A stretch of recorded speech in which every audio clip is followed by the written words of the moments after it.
We will be starting our keynote presentation, third keynote presentation, very shortly.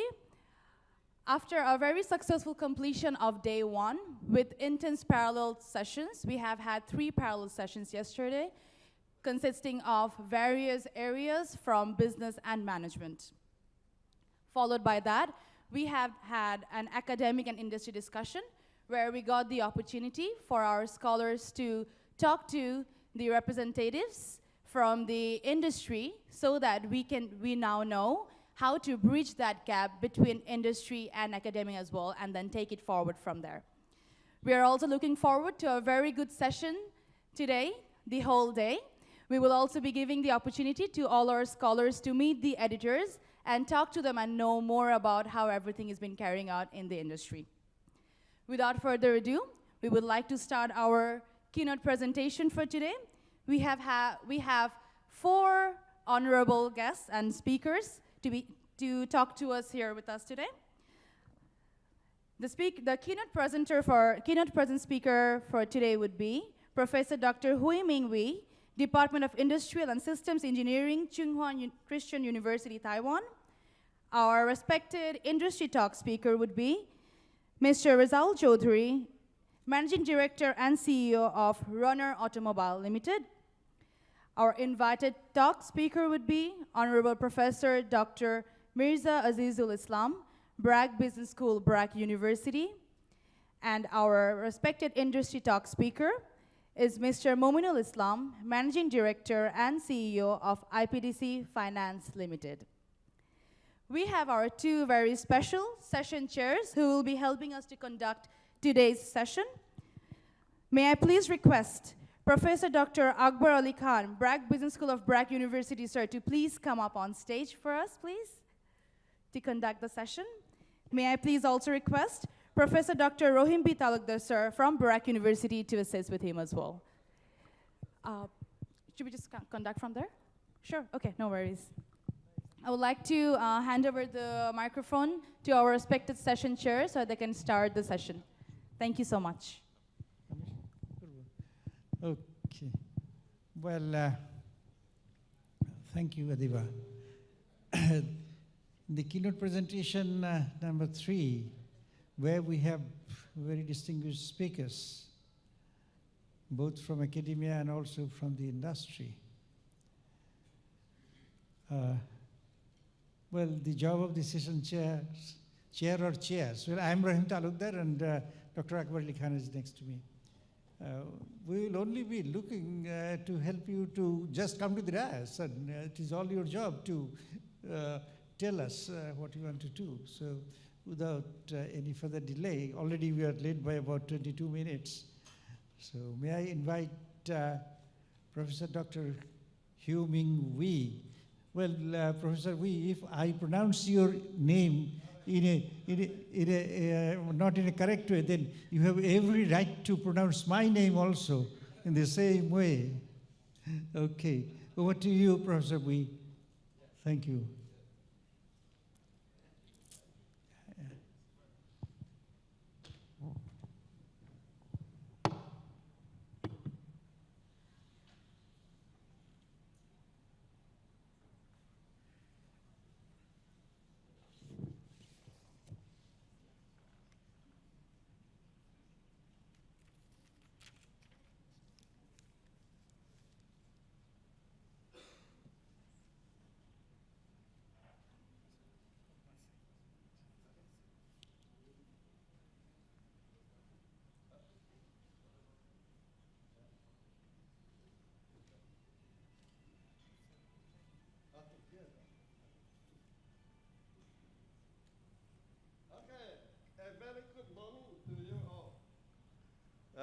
Assalamualaikum.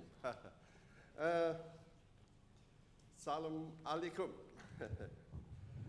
I'm great honor to present this talk on Industrial 4.0, driving logistic innovation. So in the last few days, we have been talking about improving our business performance. And this is a very hot topic currently all over the world. So this is my short presentation outline. Firstly, we'll discuss why raise the issue. And then we'll have the challenges of this innovation. And then we look at the exponential growth, the rise of computing power, which is a driving force to the Industrial 4.0. And then we look at these technological impacts on logistics and supply chain. We'll give you an introduction of Industrial 4.0 and a general guideline for implementation. Finally, the conclusion. Okay, why raise the issue? It is predicted in the year 2025, all things will be connected together as a single network. Due to the advance of internet technology or Internet of Things and cyber physical system we call CPS, the era of radically different competition is here, especially for those in business. We are looking at radically different competition. In this talk, we'll introduce Industrial 4.0 and show how it influences logistic innovation. The challenges. Currently, there are 9 million interconnected devices and it's expected to reach 24 billion next year. Today's advanced analytical tools can extract meaning from all data. Manufacturers and retailers collect data along the supply chain. So the new technology is growing exponentially. They are changing the world trade. The introduction of Industrial 4.0 will definitely shape the future of logistics. Based on the cyber physical production system, others will be able to steer themselves independently through the entire value chain. So if we look at the exponential growth of computing power, the exponential growth is very fast, and we can see the cost of storing a terabyte of data has fallen from 1 million in just less than 50 years to $50, 1 million to $50. Many of you would have experienced that.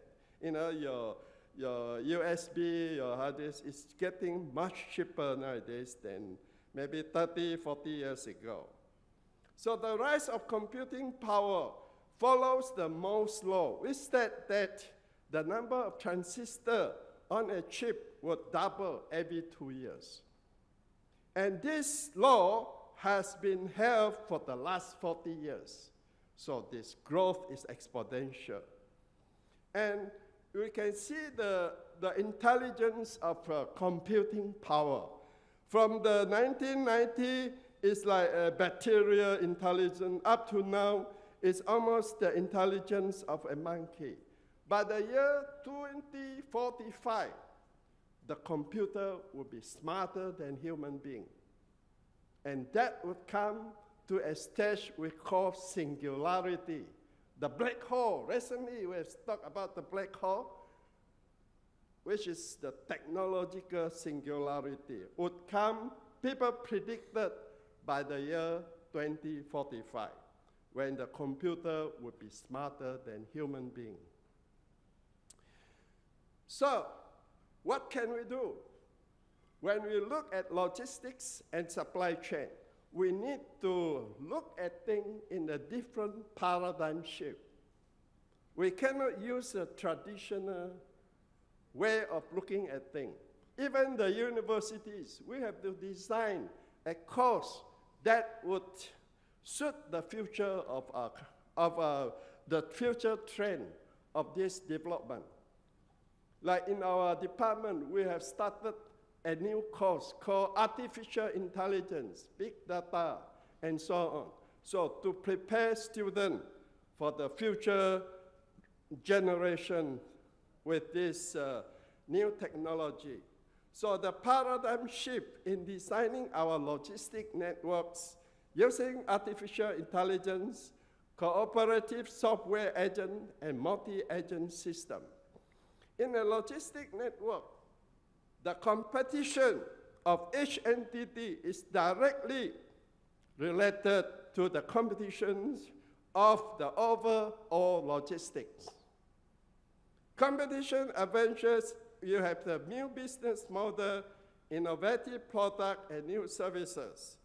We have to respond quickly and effectively to the changing global environment. So the main logistic variable in semiconductors, beside the low cost and high quality, we need to react quickly to customer needs, customization, the right product, right quantity, right time, and the right place. And speed is very important. Lean production is important. Agility is important. So the speed of reaching to our customer is getting more and more important this day. And the Industry 4.0 will facilitate the response to customer need quickly, even before the customer make an order. You can predict their needs. Like if you ever buy a book from Amazon, you will know that if you buy a book, they will ask you, you may like to buy another book because they know your thinking style. So most of us know that Industrial 4.0 was started in 2012, not very long ago, about 7 years ago in federal government, Germany. And it's referred to the Industrial 4.0. I think this picture of us should have seen somewhere. So it's a development from the steam engine to now the industrial revolution with the Internet of Things, cyber physical system. What is the advantage of Industrial 4.0? It can communicate independently and wirelessly, optimize individual, customer, production, manufacturing, resource efficient production, energy saving, reduce costs, and lower amount of carbon emission. That will help our environment as well. I saw in the weather forecast, you have haze in Dhaka today. So if you apply Industrial 4.0, you can maybe predict the hell will come. How can you solve it? So this is the technology basis with the big data storage and all this. So one of the key drivers which support the Industrial 4.0 is the big data. Big data has the ability to solve problems better than before. I have heard a presentation by one professor in Singapore. They were making a study about the color of taxi. Using big data, they finally can prove for certain that yellow taxi is safer than blue taxi. They make all the studies through big data. Before, without the application of big data, it's impossible to prove it. So the application of big data in manufacturing field will result in the Internet of Things. So New York Times said that data is a vital raw material of the information economy, much as the coal and iron were in the Industrial Revolution. So big data is key to coordinate everything in logistics, from customer orders to fulfillment, inventory management, labor, warehousing, transportation, and delivery. Big data comes in different forms: point of sale, RFID, and GPS. So the source of data is everywhere. website, search, mobile, retail, social. How to apply maths and statistics to this large quantities of data is the key to future competition. We need to how to analyze this data. So this is called big data analytics, which enable converting information into an unprecedented amount of business intelligence.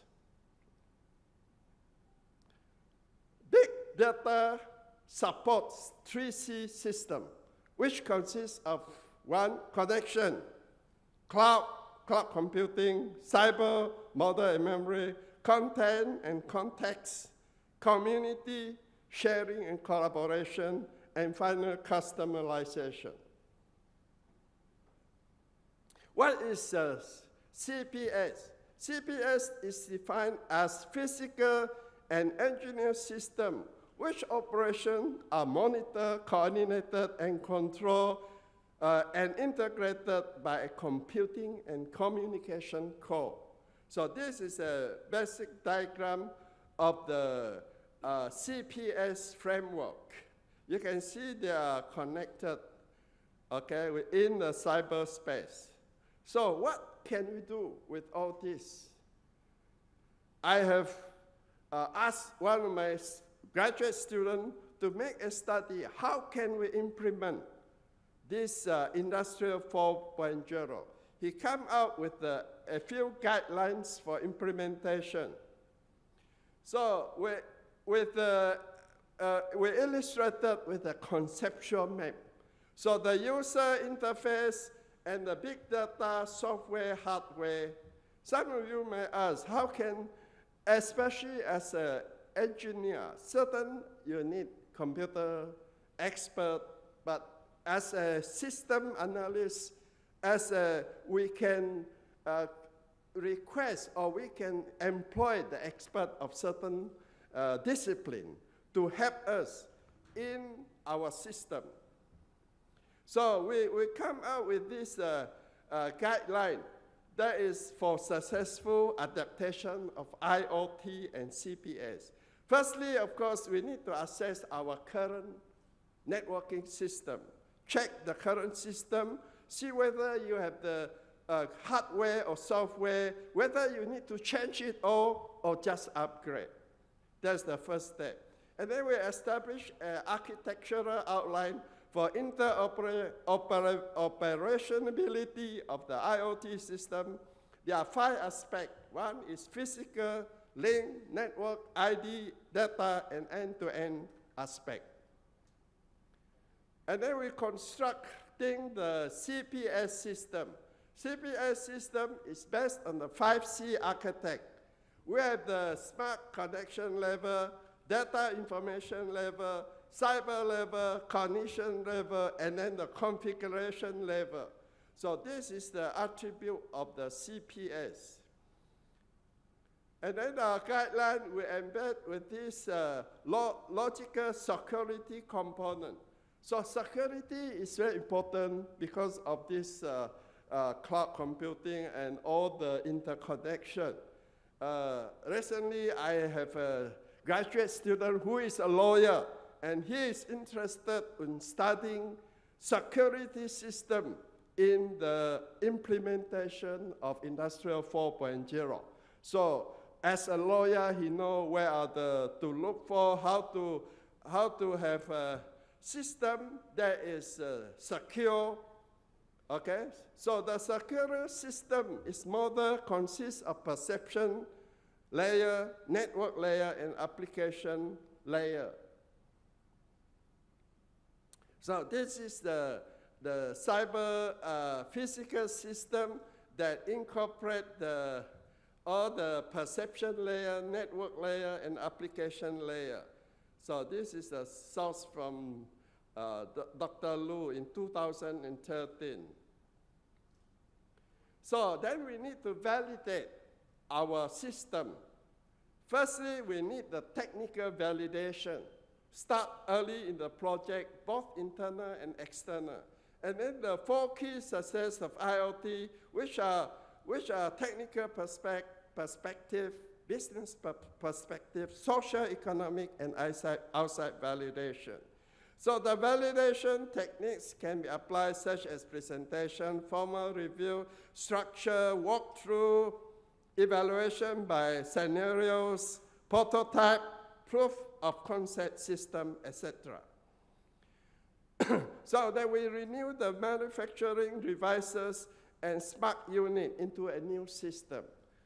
Our university, I think 2 months ago, we opened ceremony of a smart manufacturing factory. We built a smart factory in our campus with all this technology of Industrial 4.0. We invited business to join in and have this new system, which is like a prototype. Industrial can come in, test the concept, and then we can have this network that is useful for industrial with the help of academics and industry. So once you have this, you adapt the newly developed platform as specified in the proposed outlines. And then we have these cloud system devices that will interlink the system for business improvement. And then we're connecting all devices, network with big data, wireless via the internet, setting the hardware, software, IoT platform. One then can connect all the manufacturing devices, system network, and big data wirelessly by the internet. So finally, we summarize with a flow chart of the guideline. This is developed by my student with and then in conclusion, big data analytics has transformed logistics. So Amazon came earlier to the frontier of big data analytics. Its recommendation engine, you may like this, based on the predictive model technique called collaborative filtering. Walmart was also an early adapter of data-driven supply chain. Through collaborative planning, companies can mitigate the bullwhip effect. The variability of demand you can reduce. Effect the smooth flow through the supply chain. Networking of machines, people, data, industry function can help to achieve the goal of modern logistics. Adapting the network structure in real time to the changing demand of suppliers, customers, and their environment. It connects partner technologies, common language, standard, result in a smart logistics. By making information visible between retailers, store, and suppliers, the company can optimize their supply chain. One thought I came to my mind when the academic work with the industry, one of the benefits is a win-win relationship. Both sides would win. That's why both sides want the collaboration to continue. So you can get high quality product, value added, same-day delivery, and finally you improve your environment and the quality of life. Recently I have written 2 papers that relate to the study. One of the papers with collaboration with my friend is in computer and industrial engineering. Big data analytics in supply chain management between 2010 to 2016. This paper has been highest cited in the computer industry for the last few months. The second one is an editorial on the IoT in social mobility, analytics, and cloud. Finally, I want to show you a video that will challenge us. regarding the Internet of Things. Can you play on that? I think no, sir. I think you play from your side. Your next refrigerator may Let know me more play about your from your diet side. than your doctor.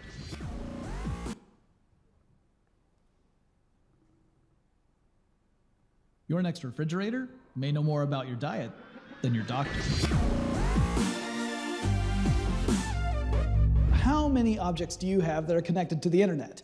About a decade ago, you probably would have said one or maybe two if you were an early adopter of smartphone technology. But today, I've got a work computer, I've got a personal computer, I've got a tablet, I've got a smartphone, I've got a video game console, I've got a media player, I've got a smart TV, I even have a smart refrigerator. Now, extend this trend outward, and what do we get? Well, it's estimated by 2020 there will be 50 billion objects connected to the internet. Now that's billion with a B. It's also estimated by the US Census Bureau that there will be 7.6 billion people alive at that time. So that means that for every person there will be 6.6 objects connected to the internet. We're talking about a world blanketed with billions of sensors. These sensors are taking information from real physical objects that are in the world and uploading it to the internet. It's a world where your environment transforms as you walk through it, because technology that you may not even be aware of is monitoring your every move. It's a world that's constantly changing all around us due to these sensors and the internet, and we call it the Internet of Things. Let's stroll into the living room of the future. Now, immediately, this room identifies you and taps into a cloud-based profile of preferences like climate control, music, lighting, and decor. Had a long day at work? The room knows based on the calendar app on your phone and biosensors that detect the stress via blood pressure and heart rate.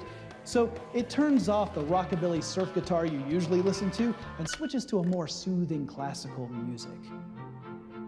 From environmental sensors outside and maybe even worn within your clothing itself, it knows it was snowing earlier, so the climate control begins to crank up the heat in anticipation as you walk through the door.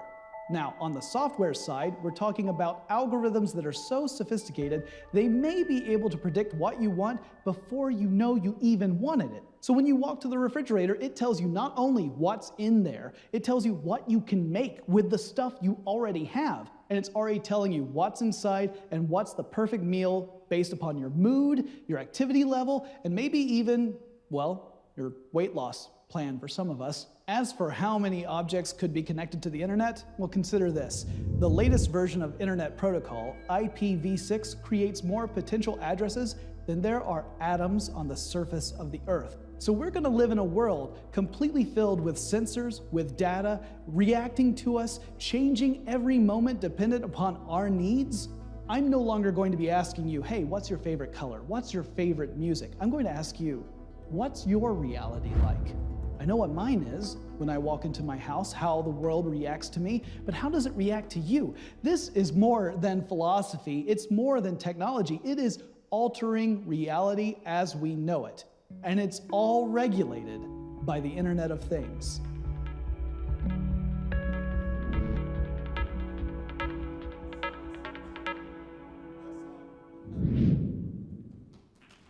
Thank you.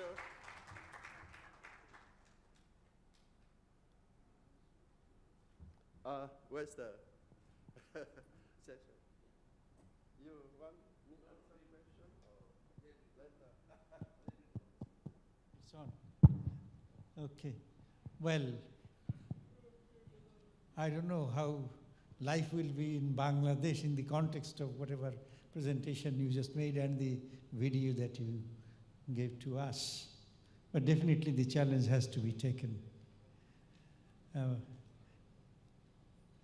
Should we take questions at this moment? Let others make the presentation and then maybe question at a later stage. So as the presentation we have in our front, that is from the industry talk, Mr. Rezaul Chaudhry, Managing Director and CEO, Runner Automobiles Limited. Over to Mr. Chaudhry.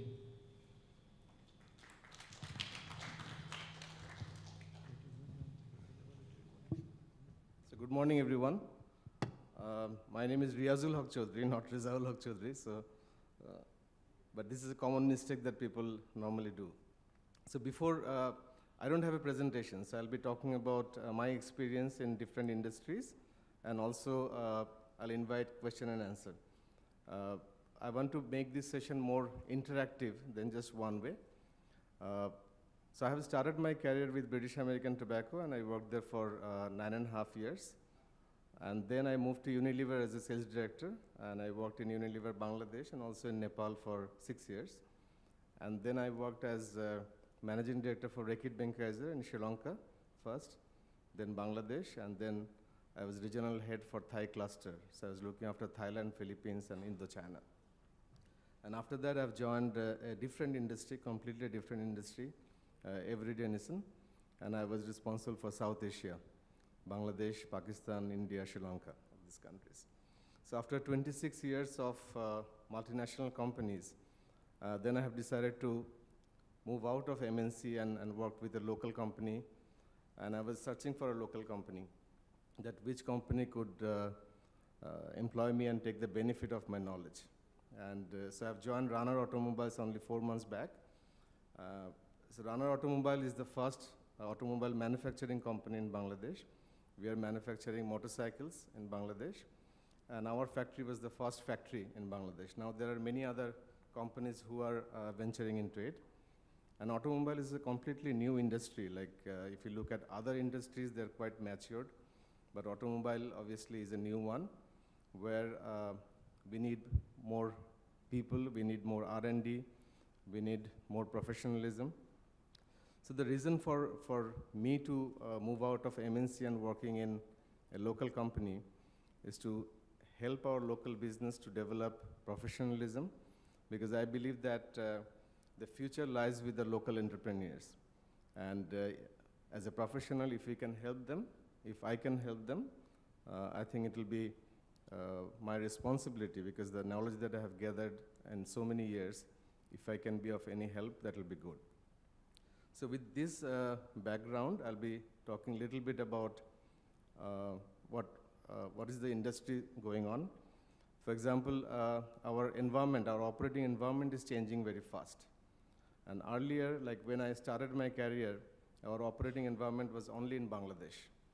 But now with e-commerce, internet, and everything, the people are exposed to the entire world, not only in Bangladesh. So therefore, our knowledge has to be expanded. Our strategies has to be very different. The strategies that has worked yesterday probably will not work tomorrow, or even is not working today. So one part is strategy, that like if a company has money, they can always get the strategy from different consultants. But more important is the execution. And for execution, we really need good people, and where academia and industry can work together. And personally, I'm very unhappy when I see a lot of people who are from outside working in Bangladesh, not only at the senior level, but also at the mid-level. But when you look at how many people from Bangladesh working abroad in this kind of companies or industries, you'll find very few. So we need really good people around us. And now the business organization in Bangladesh, particularly the local companies, they have access to capital. And they can venture into any industry you want. But the problem is the human capital. The human capital is missing in our country. And so there, the universities and honorable professors like you guys can play an important role.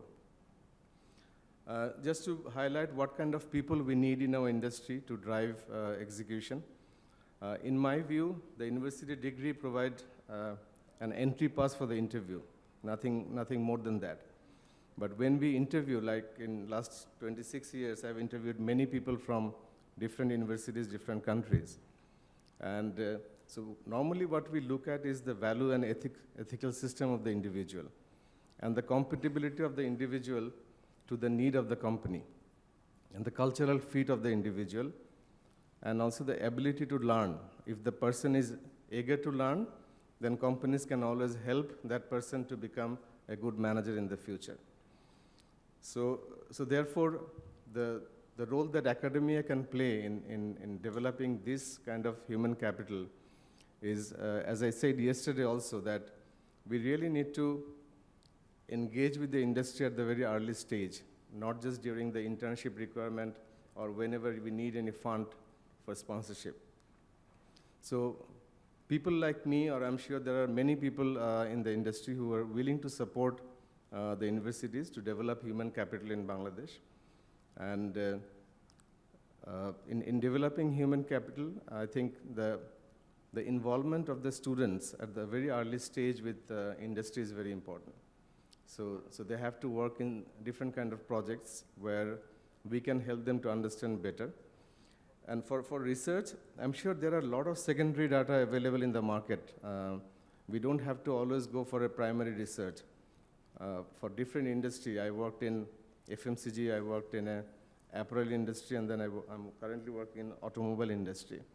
So there are a lot of secondary data available in the market, and we can offer those data to our students to analyze them, to understand them, and to learn them.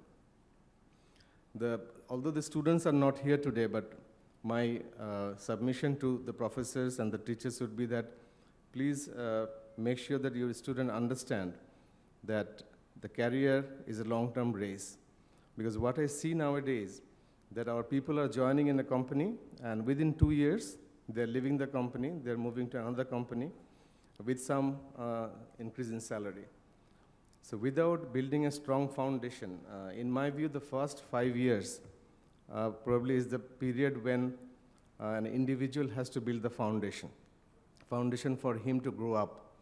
And without a strong foundation, I think, like any other establishment, it will collapse.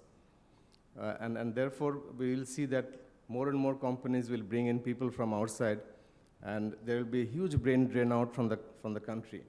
A lot of good people are moving out of the country for immigration. So it's our responsibility how to retain them and how to engage them and properly utilize them in the industry. So coming back to the automobile industry, like we have started our journey in Bangladesh in 2000, and we are currently manufacturing motorcycles in Bangladesh.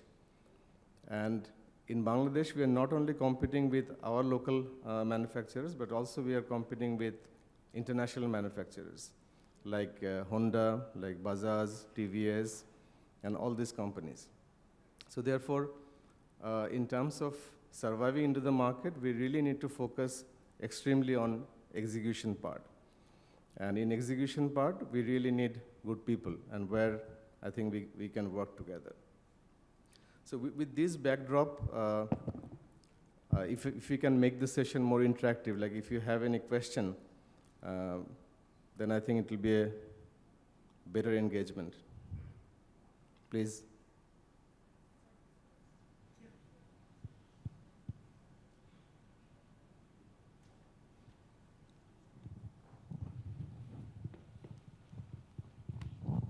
Sir, I have a question to you that even, as you are in the industry, particularly you work, as you said, the top 3 companies in Bangladesh.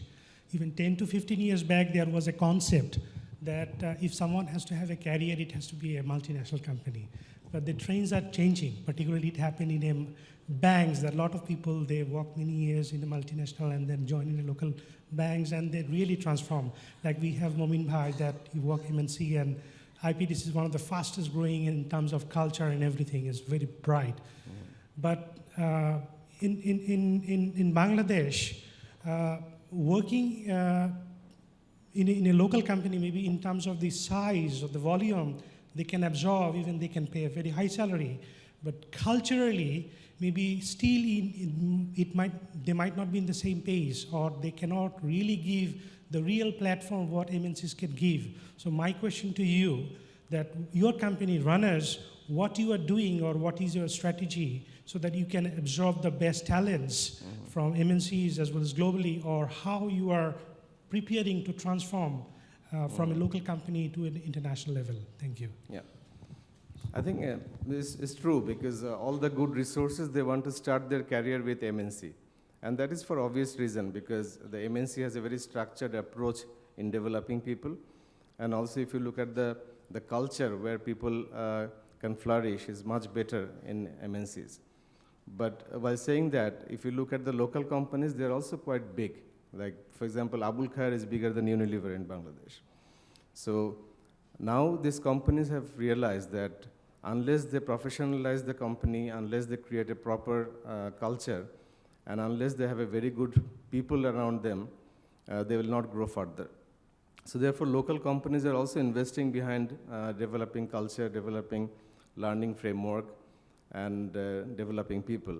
They've started investing behind people.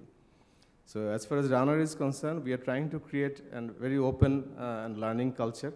Like we have the management training program where we'll try to recruit best people from the market and also provide them a good learning opportunity. But as I said, that automobile is a completely new industry in Bangladesh. Finding a good resource is very difficult in Bangladesh. Like my manufacturing head is from India right now, my head of sales from India, and there are a few other people from India working in Bangladesh.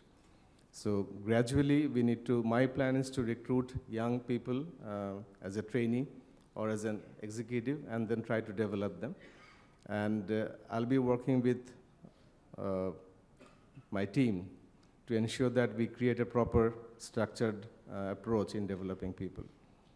But I think the local companies should play even more important role in developing people in the future, so that this approach of joining only in MNC changes. Yeah. Yes, please. Hello, sir. So this is Sadmina Marin Promi from Bragg Business School. I have two questions. The first question is, since you mentioned that the automobile industry in Bangladesh is new, but you see, throughout these 2 days of industry talk, we have got to know that the world has been hit by Industrial Revolution 4.0. Now, for being in a very new automobile industry in Bangladesh, how do you plan to overcome the challenges that is going to be created because of the 4.0? Or how are you coping up with this dynamic changes? And that leads to my second question. Students like us who are going to be graduated soon, what are your primary criteria in order to enter into this new industry? Thank you so much, sir. Okay. So starting with your first question, so I think being in a completely new industry, we don't have any generic R&D process available here. And none of the companies, like in automobile, there are few companies operating, but none of them have invested in R&D. But for Runner, we are trying to invest heavily in R&D. We went public recently, and the money that we're getting from the public will be invested primarily behind R&D. So I think that will really help us to prepare ourselves for the future. And in addition to that, R&D is one part. I think the other part where I, as the head of the business, will extremely focus on is the people development. I think if we have the right people, then all this execution will happen in the right way. As I said, that strategies anybody can buy, but execution nobody can buy unless they have a good people set. That leads to your second question, that how we are, what kind of environment we are creating for the new people to get in. Like I have an open invitation to all the universities that they can send people to our factory, because automobile is a new industry and they can see how they're manufacturing it, how we are manufacturing it. And also open offer for the internship program, not only while they're graduating out, but also in every year. And I'm happy to accommodate 5-10 people every year so that they can learn from us. And when recruiting people, as I said, we don't look at the knowledge part, because I think the knowledge knowledge is a subject where we have to play an important role. Yesterday we discussed about co-creation of knowledge. But we look at the value compatibility, like a company has a set of values. At the individual, whether that person also reflects those values, so that there is a compatibility. and also we look at whether that individual is eager to learn. And we also look at the mental stability of the individual, because we don't want to invest behind a person who will run away after 2 years for 5,000 taka or 10,000 taka. So although it's very difficult to judge during the interview, because in the interview people say good things, but in whatever possible way we try to judge that, and then we recruit people. So it's not about your certificate, or not so much about results, but more about the attitude of that individual that matters. Okay. Well, thank you, Mr. Chaudhary. Thank you. Thank you. Okay. We have 2 more presentations, and Sure. maybe. Huh? Why is it? Let that be the last question. Yeah. Go on.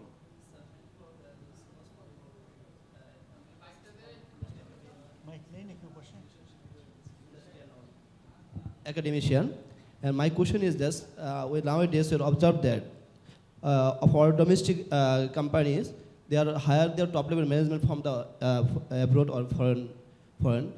My question is that what is the impact of our present employer, those who are in our domestic employer, and another one is our domestic company, they have any confidence on our domestic employee. What is the reason behind that? From your perspective, we just discuss about the matter. Thank you so much. No, I think you're right, because in many companies they are recruiting people at the top level from outside.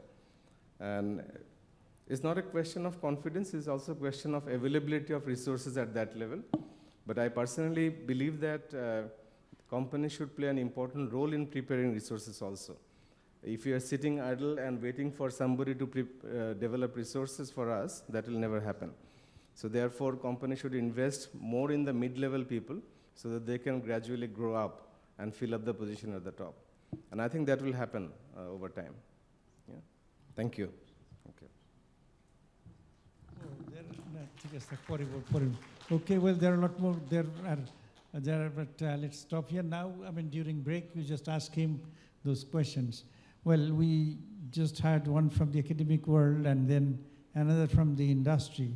Now, may I invite Professor Dr. Mirza Azizul Islam, Professor at Bragg Business School, to make his intervention.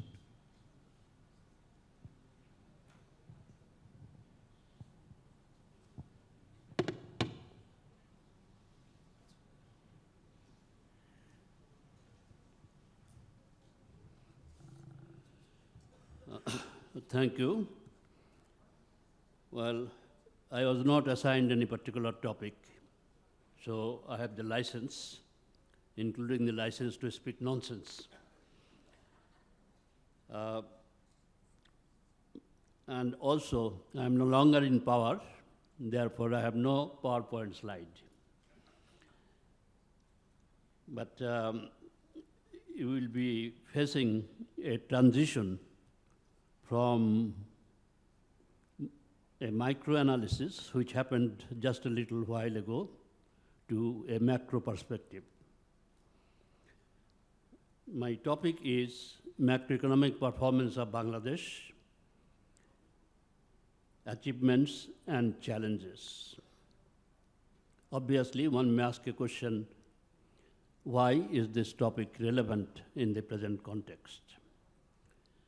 I think I indicated slightly yesterday during the course of academy-industry discussion that there is a close symbiotic relationship between micro and macro. It's obvious that if a country's macroeconomy is doing well,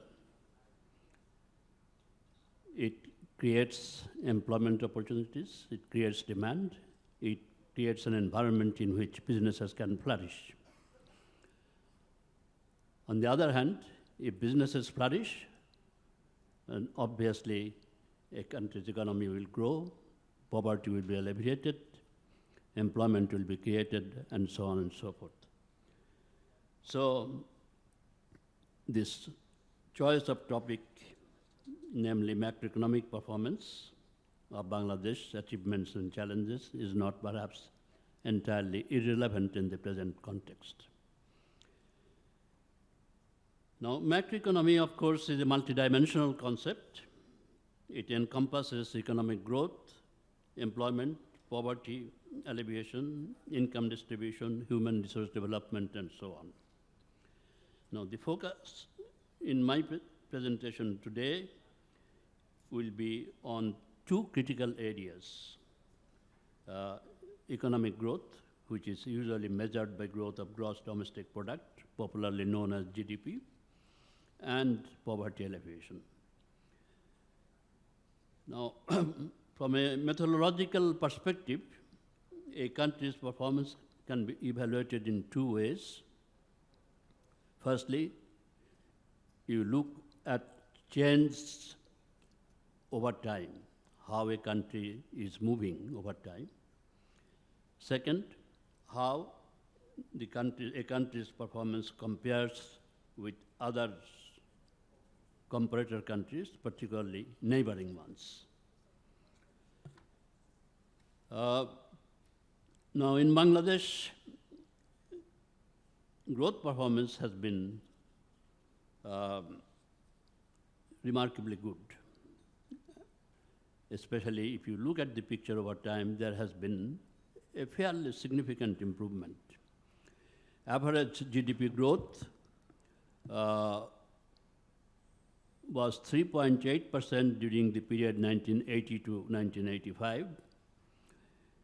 It rose to 5.9% during 2000 to 2010, 6.2% during 2011 to 15, and 7.4% during 2016 to 2018. So as you can see that the annual average GDP growth has nearly doubled from early 80s to the current period. Now, I also compared Bangladesh's growth performance with some 12 Asian countries, which included Cambodia, China, India, Indonesia, Republic of Korea, Laos, Malaysia, Pakistan, Singapore, Sri Lanka, and Vietnam. During the 2000 to 2000 period, the growth rate of 5 countries was above that of Bangladesh. During 2016 to 2018 period, Bangladesh had the highest growth rate of GDP among these countries.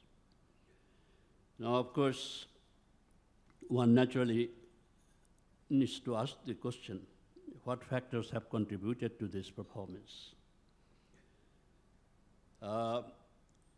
Among the underlying factors which have impact on a country's growth performance, the first thing that comes to mind is investment, because without capital accumulation, it is extremely difficult for a country to grow.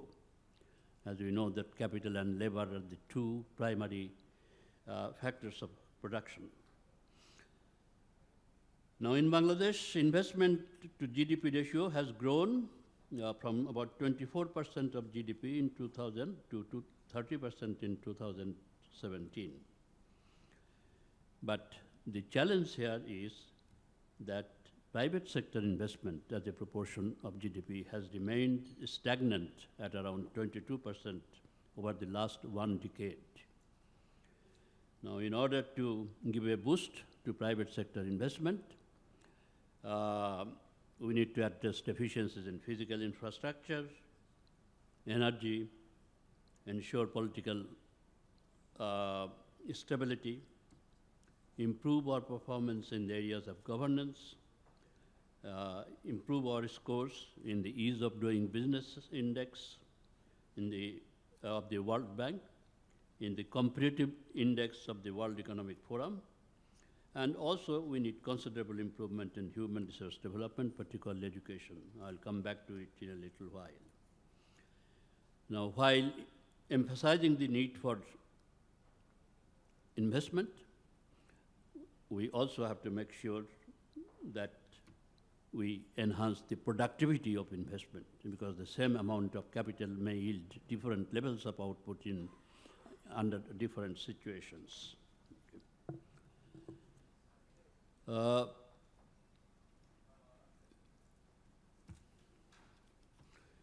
Now, apart from investment, the next important factor, of course, oh no, sorry.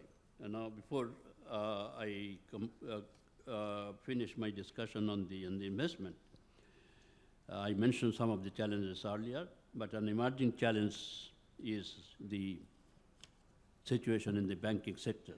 I believe my colleague, Dr. Salahuddin Ahmed, spoke at length yesterday on this topic. I don't want to go into a lot of details.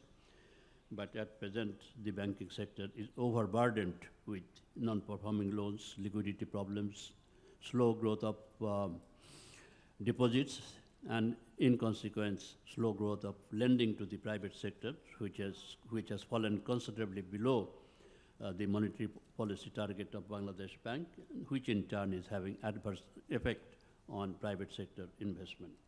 So that's an area that we need to pay urgent attention.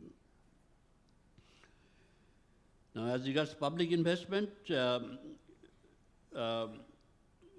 problems are that we take up too many projects, then the allocation for each project falls considerably short of what is envisaged in the original project document. As a result, there is time overrun, cost overrun. And in addition, of course, because of problems in the administrative system, even whatever money is allocated is not utilized. So every year, a considerable part of the annual development program, which is the main vehicle of public sector investment, remains unutilized. The next factor, of course, is labor. Bangladesh is poised to reach demographic dividend because we have a large percentage of population in the working age group. But then, just two hands are not enough. The hands have to be combined with brain in order to convert a human being into a human resource. And there, of course, the role of education is very important. We have done very well in terms of primary enrollment. Enrollment at the primary school level, our enrollment is more than 100%. But then there is a big dropout. By the time the secondary level situation is reached, the enrollment drops to 63%, lower than many countries among these 12 that I mentioned earlier. At the tertiary level, the enrollment is rather pitiable, and Bangladesh had the second lowest tertiary level enrollment in 2016. Okay. So we have to ensure that dropouts are reduced. The quality of education has to be improved. Its market relevance has to be ensured, and that in turn requires closer collaboration between the business and the educational institutions, about which we had considerable discussions yesterday. And at the same time, the private sector needs to play a role in this. I had mentioned yesterday, and today our previous speaker has also mentioned the need for sort of on-the-job training so that people can reach higher level within an organization, and eventually we can replace the foreign workers employed in Bangladesh with our own nationals. And here, of course, new challenges are coming from rapid development of various kinds of technologies. We have heard representation on 4.0 just a little while ago. There is the question of use of artificial intelligence, robotics, etc. Now, this in turn have implications for employment because all these technologies generally tend to be labor saving. So in a country where you still have fairly high rates of unemployment, though not officially reported, we have to make sure that we make greater investment so that even if if employment per unit of output goes down, but if you expand the output and the employment and the investment, then the total employment will increase. So that has to be the focus. And obviously, you cannot and you should not stop technological advancement, but the employment aspect has to be dealt with through creation of more employment opportunities through additional investment again.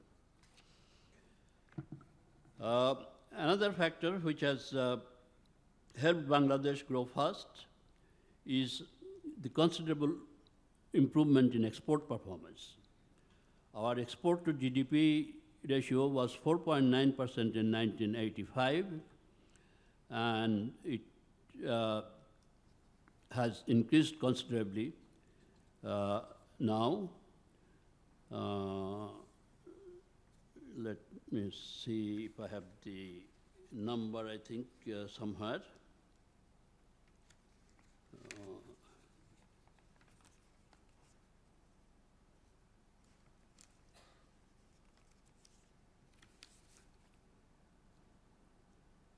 Yes, by 2017 it is 15%.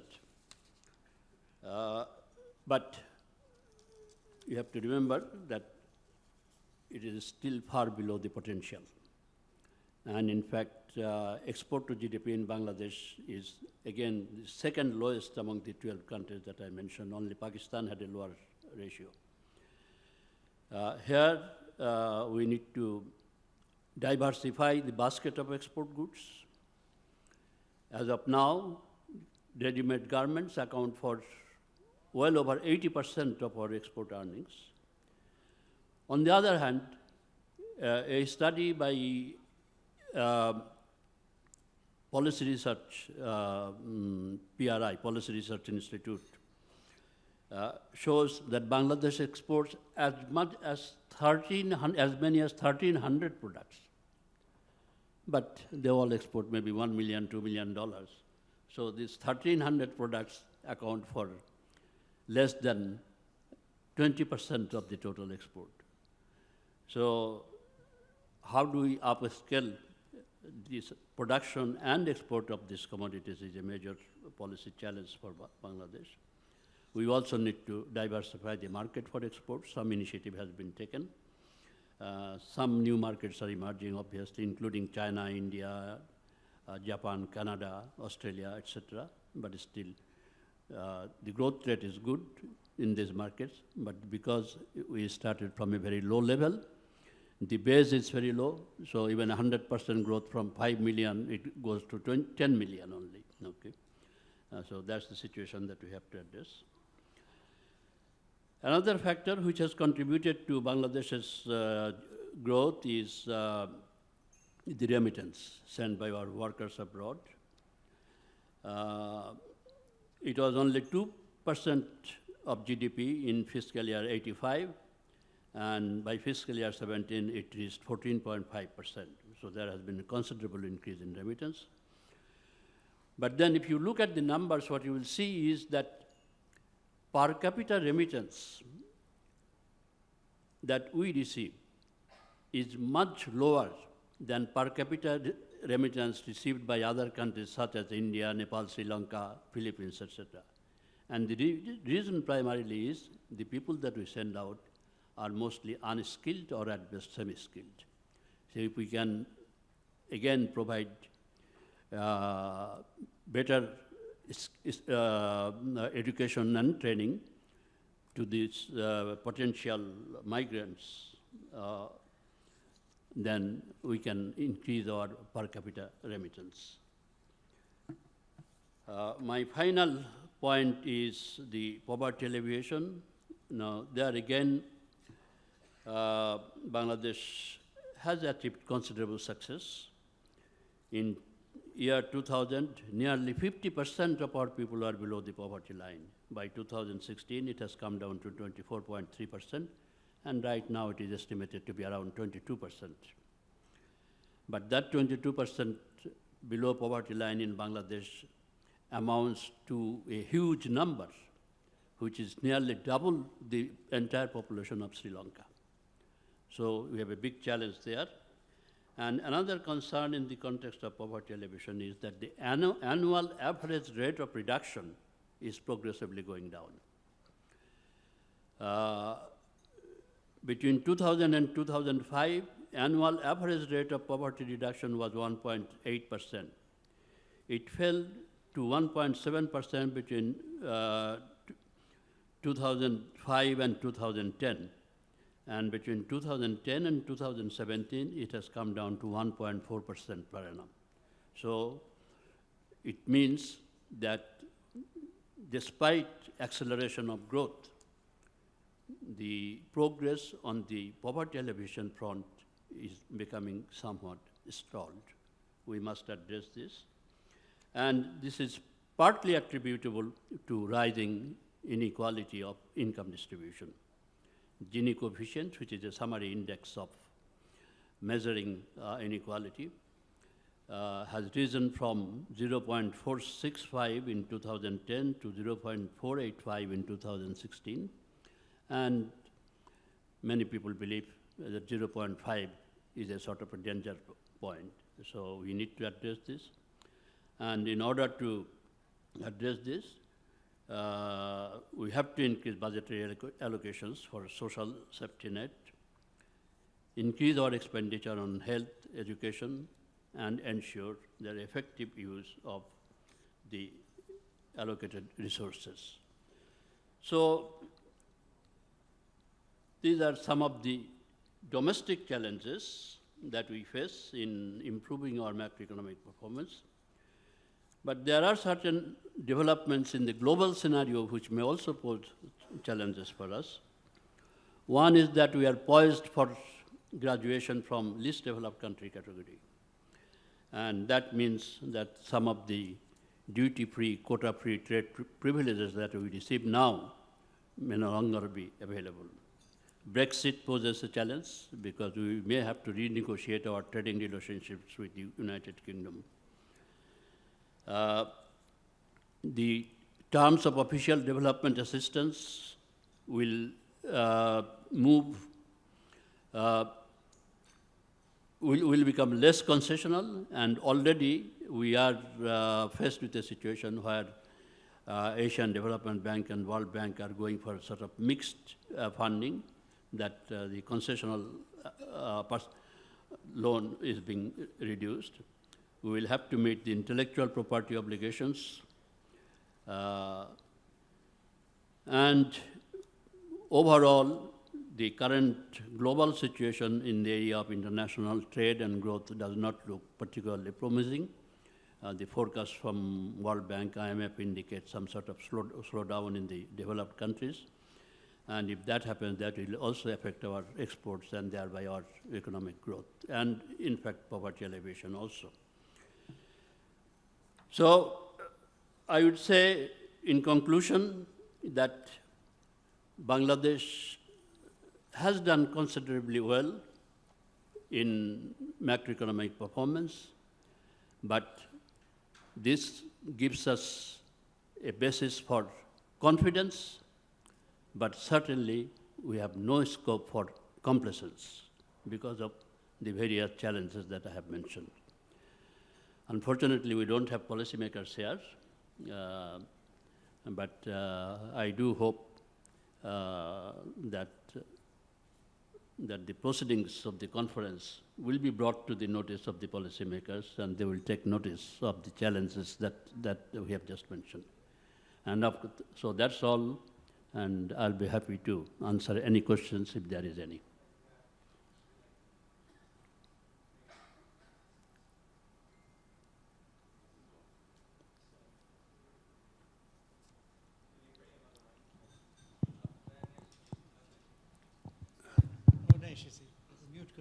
Well, I think our next speaker, Mr. Mohammed Islam, he has to run Okay. for another appointment, so we are a little late. If you have questions, maybe we might take a little later. So Okay, and process, that also saves me thank you. from the trouble of answering any critical no, question. that may come later. That may come later. But All let's right. hear from Mr. Mominul Islam, because he has to go to. It might take him at least another hour, 2 hours to go. Thank you. Mr. Mominul Islam, Managing Director of IPDC Finance Limited. So we are already 15 minutes behind schedule and I am the last speaker. So how much time I have? 15 minutes maybe? So, yeah, hey Siri, set the alarm to 10:45. Yeah, he has done this. That's the artificial intelligence. That's the industry 4.0 for you. So I had a presentation, but due to the shortage of time, I may not go through all these. One thing, basically the word, the sentence from Charles Dickens' famous A Tale of Two Cities. This is the best of times, this is the worst of times, this is the era of wisdom, this is the era of foolishness. So every great change the human society has seen from the early days have brought in some confusions, whereby we have seen the best and we have seen the worst. We see we are now living in the era of connectedness. We are like a global village now, but we also see that our President Trump now building a wall, not cyber wall, not firewall, but a concrete wall. So going back to the Stone Age again. So these, I think, all of us already know. How do I go front? Can you please skip?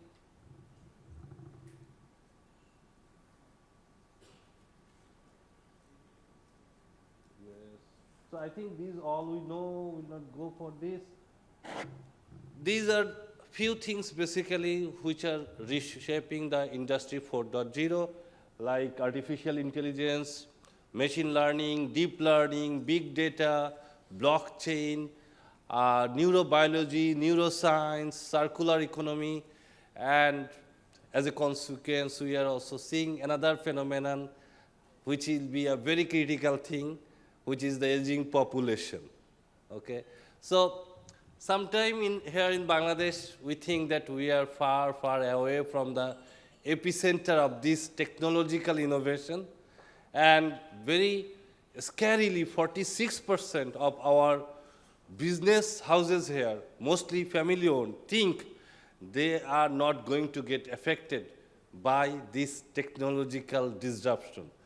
But everybody is going to change. It is going to fundamentally change how we work. Not only that, this is also going to change who we are as human beings.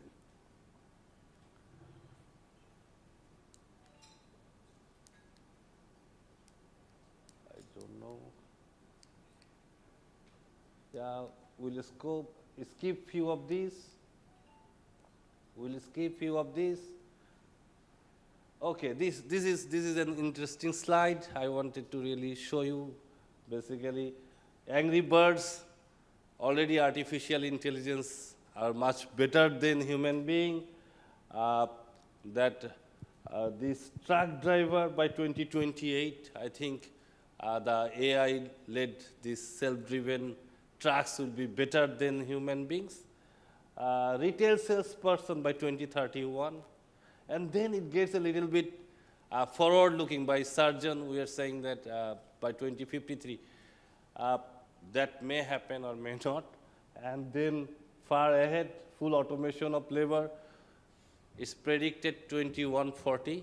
I don't know whether we will have the chance to really see that, but at the same time, there is the singularity that is being discussed, that with the advance of medical science, if we can live another 40 years, that will allow us to really have the medical advancement to really live most probably another 50, 60 years, and then eventually that may lead to some kind of singularity whereby the human being can live forever. But that's very far-fetched. For current discussion, we wanted to really highlight in next 5 to 10 to 15 years, what are the skills that will be required by us to really survive and succeed in this very rapidly changing ecosystem. Can we move forward? So this is one interesting thing, one very scary statistic. 65% of the children who are going to primary school today most probably end up to some job that is yet to get created. There are some ethical issues as well that say, of course, everybody is saying while any change takes place, there are job displacements, but there are new job also gets created. But on the micro level, we have to understand that not everybody is going to get winner. There will be, of course, winners and losers. So at the individual level or university level or industry level, we can really be much more aware to really get ourselves prepared. But at the same time, at the national level or at the global level, policymakers need to really see how they can minimize the impact on the job displacement, on the some very ethical issues like, say, we were discussing a few days back on, say, in case automakers, so our auto industry representative has left, so the decision now that what safety measures these self-driven cars should have, whether they should prioritize the safety of the passenger over the safety of pedestrian. So if they go for the safety of pedestrian to prevail over the safety of passenger, then most probably that will be less popular car to be bought by these consumers. But at the same time, for overall societal benefit, we need to really have the other way around. So in a country like Bangladesh, whereby the governance or the policy making may not have the right awareness, we may end up to have some very adverse consequences of marketeers selling the wrong kind of product. And of course, cybersecurity and other issues and some scary future AI-led robots taking over the human, that also, of course, not to be excluded. So many jobs have already, say, got extinguished. So it's not that we are going to remain unaffected. We have already seen in the last 5 years the net job creation in our largest industrial sector, that's in the RMG, it was 0. So they are using much better, advanced machineries. Previously, one machine was run by one person. Now we are seeing 10 machines are run by one person. Tomorrow we may see the way our President Trump in US is saying that they want to really bring back jobs in the US. So there might be factories run by 12 persons in the USA having the same kind of production facilities or production output we have with around 3,000 to 5,000 employees. So definitely that is a concern.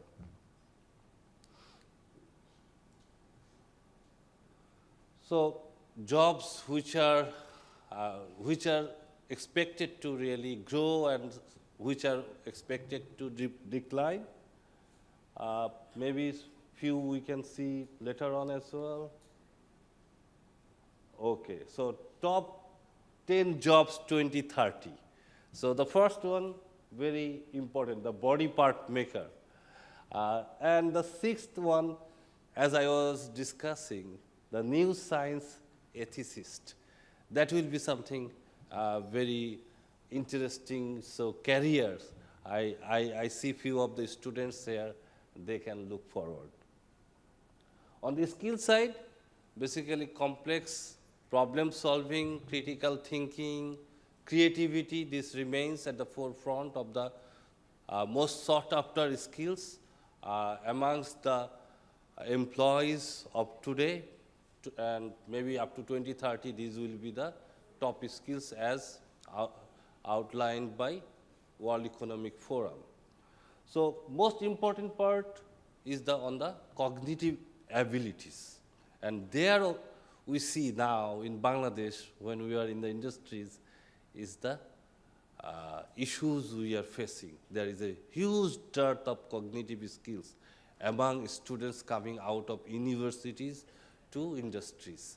It's not only the universities at fault, but from the very early childhood, that is the memorizing everything that is leading to a culture whereby our students cannot think independently, they cannot learn, they cannot collaborate, or they cannot listen. So the 8 major cognitive capacities, if we can go to the next slide, the sustained attention that I think the teachers here and the industry representatives will agree, there is a huge issue. There is a huge issue on the response inhibition as well. Always some distraction from social media. So definitely we need to work much more closely how we can develop the cognitive capacities in our students to really combat the future challenge. Unfortunately, I do not think we have a very structured approach to really address this challenge in any of the universities. So few of the, measures we can take on the next slide.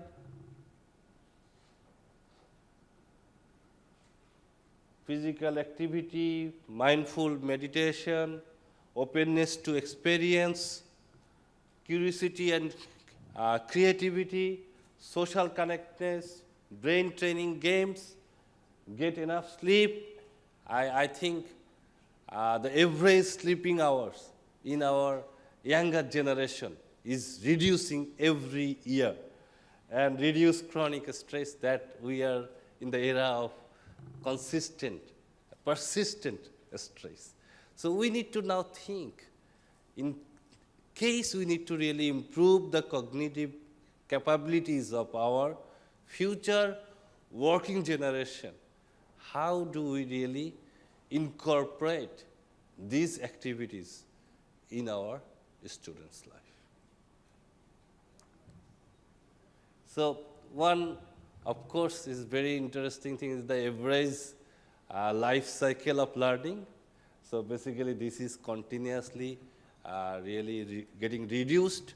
So people like me need to come back to academia again and again to really relearn and sometimes unlearn as well. So this is where I think I just did my master's in economics a couple of years back, remaining as a CEO, to just give to set that example to my younger colleagues that you people need to also tighten your belt and go back to universities to sharpen some of your skills. So that we have discussed. And basically to make sure not basically at industry within a company we cannot really deal with all the aspects of the skills and so we have just simplified our leadership skills into 3 Ps. just to make sure we remain much more attentive to the development of the cognitive skills. So what we are doing, so 3 things we are emphasizing in the leadership traits. One is the perseverance, never giving up, passion for continuous learning, and a sense of purpose, that is to really make sure that every role has some customer centricity, so they define. So that's 15 minutes for me, and the last slide, of course, on the excellent result by way of really inculcating the culture of 3 Ps in IPDC, that we say that the 3 Ps of CEO attitude. So we say at IPDC, we have now around 699 employees. We see each and every employee should act, interact, and think like a CEO from the first day, from a security guard to a clerk to somebody who has just joined yesterday as management trainee must think like a CEO. So this kind of, say, exponential growth, which is only possible when you don't have only one CEO, but each of your employees can think, act, and interact like CEO. So that is where we need people, not an employee from universities, but we want CEOs from the first day. They need not to only going to the entrepreneurship. Inside the organizations, the corporate houses, we need intrapreneur from the first day. So that is where the challenge is, that is the skill we need to build. Thank you. Thank you, Mominul Islam. Mominul Islam. So he has made it in 15 minutes, and technology has supported all the way. And the last thing that he showed is the 3 Ps, and definitely the reflection is on the performance of IPDC. Now, can we have questions now at this moment? Maybe another, we are running absolutely short of time, but maybe 1 or 2 questions. Please identify yourself and also address the question to one of the speakers and identify the speaker, please.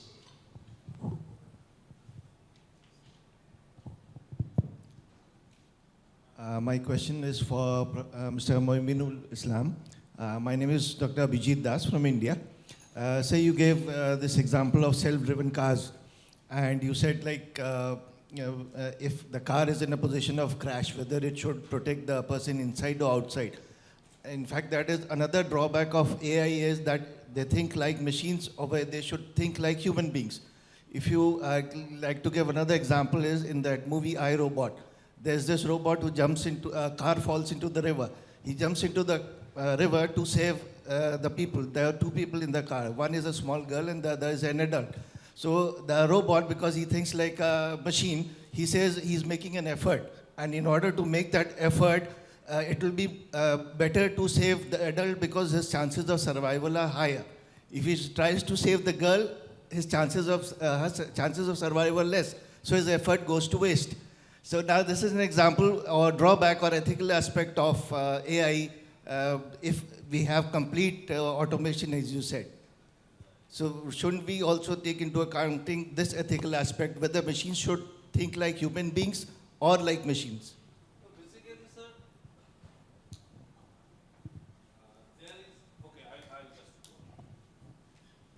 there is very difficult to really answer these questions. Basically, if a law has to be passed that a car will save 3 persons rather than 1 person, that kind of law is not there. This is the social values or norms that is very instinctively come to human brain. But definitely when we are designing the AI-based machines to really do this kind of a decision making, we need to inculcate these values and norms into them. So there should be some kind of, these are very tricky questions. There are several others like this, but we say the AI ethicists, so need to really work on these things and really work with the policymakers so that the private players do not really go for the profit maximization rather than they think about the overall social value. One important dilemma I was seeing a few days back, that there is this sperm bank which is now situated between MIT and Harvard, and they are having that kind of marketing program where they are saying this is CGPFI from this role profile, the blonde and these eyes, and so they are giving both IQ level, physical attributes and everything, and you can buy. So whether, and you also saw one of the slides I skipped, that is that the first time ever there was some genetic modification to eradicate some defects at the embryo level. So if you have money, you can really have a very ideal kids tomorrow. If you do not have, you may have a different story. This Yuval Noah, this Harari's book, Homo Deus, that shows that how there can be a great divergence between those people who can catch up and who cannot catch up to this transition. So definitely at policy making level or at social leadership level, we need to really make sure how we can minimize the gap and bring in all together. Otherwise, we can see a lot of things, unwarranted consequences like the terrorism we are seeing, but the cyber terrorism of tomorrow may be of much greater magnitude to destroy the overall humanity. So we need to really be thoughtful about that. Thank you. Well, I have one question.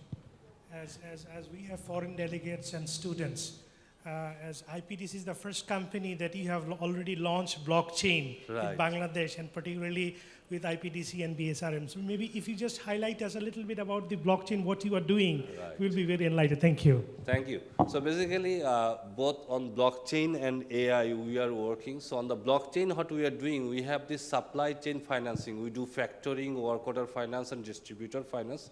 Previously, this was on a very manual platform.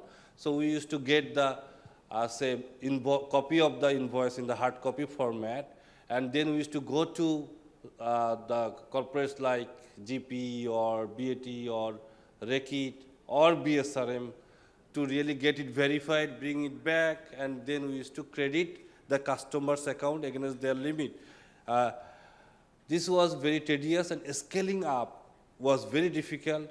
Going to the smaller SMEs were also difficult. The supplier to supplier, the tier 2, tier 3 suppliers, that was difficult. So now what we are doing in collaboration with IBM, building a supply chain digital platform, including financing, whereby entire this process from the issuance of work order to delivery challan to bill submission can be done on that platform, or can be uploaded, or can be interfaced with the ERP of the corporates, and that has an interface with our core banking system. And the beauty is this is built on blockchain technology, so you have the transparency, you have the immutability, and you have the security. So of course, blockchain is an emerging technology. We'll see, I think, much better performance of blockchain in going forward, but there is a huge implication in the national level as well. So I was very happy to hear that few students and faculty members in Bragg University is working on the land registration system. So in many cases on the customs, in the company registration, VAT, TIN registration, this can be used. So we see a lots of opportunities. Thank you. Well, definitely technology is changing. Well, may I request Dr. Akbar Ali Khan to make intervention before I make the concluding remarks. Thank you. Congratulations to the persons who have made presentation. Very lively presentation, very lively discussion. If you had more time, this would have been more successful. But unfortunately, as co-chair, we have miserably failed, because our task was to limit discussion, from 9 to 10:30. It began late, and we could not do it because the only power of the chair is to guillotine discussion. We did not exercise our power of guillotine. So I apologize to the organizers. And one thing I would suggest to them is they should tell those who make presentation that the presentation should be limited to 15 minutes time, shouldn't exceed more than 15 minutes, then this cannot be held in time. Now, a lot of things have been discussed, and it is very difficult to summarize what has been discussed, but I would place the discussion of Professor E and Mr. Mominul Islam more into academic discussion, though Mr. Mominul Islam is a very successful CEO, and his work experience is also worth taking into consideration. But both of them highlighted two things. Professor, we reminded us that we must have education system that will make possible the use of internet service in this age of acceleration and cloud technology, how it can be done. And this will involve a lot of changes in the curriculum. And I was shocked by when Mr. Mominul Islam said that 65% of the working force, the present working force, 65% of the present working force will be doing jobs which do not exist anymore. All those jobs will be new kind of jobs. Now, how do we prepare the students for taking up jobs which do not exist anymore? So there must be major changes in the academic environment. Then Mr. Rizaul Haq Chaudhary, he has raised a very vital question, and he has said that human resources management will have to be reorganized.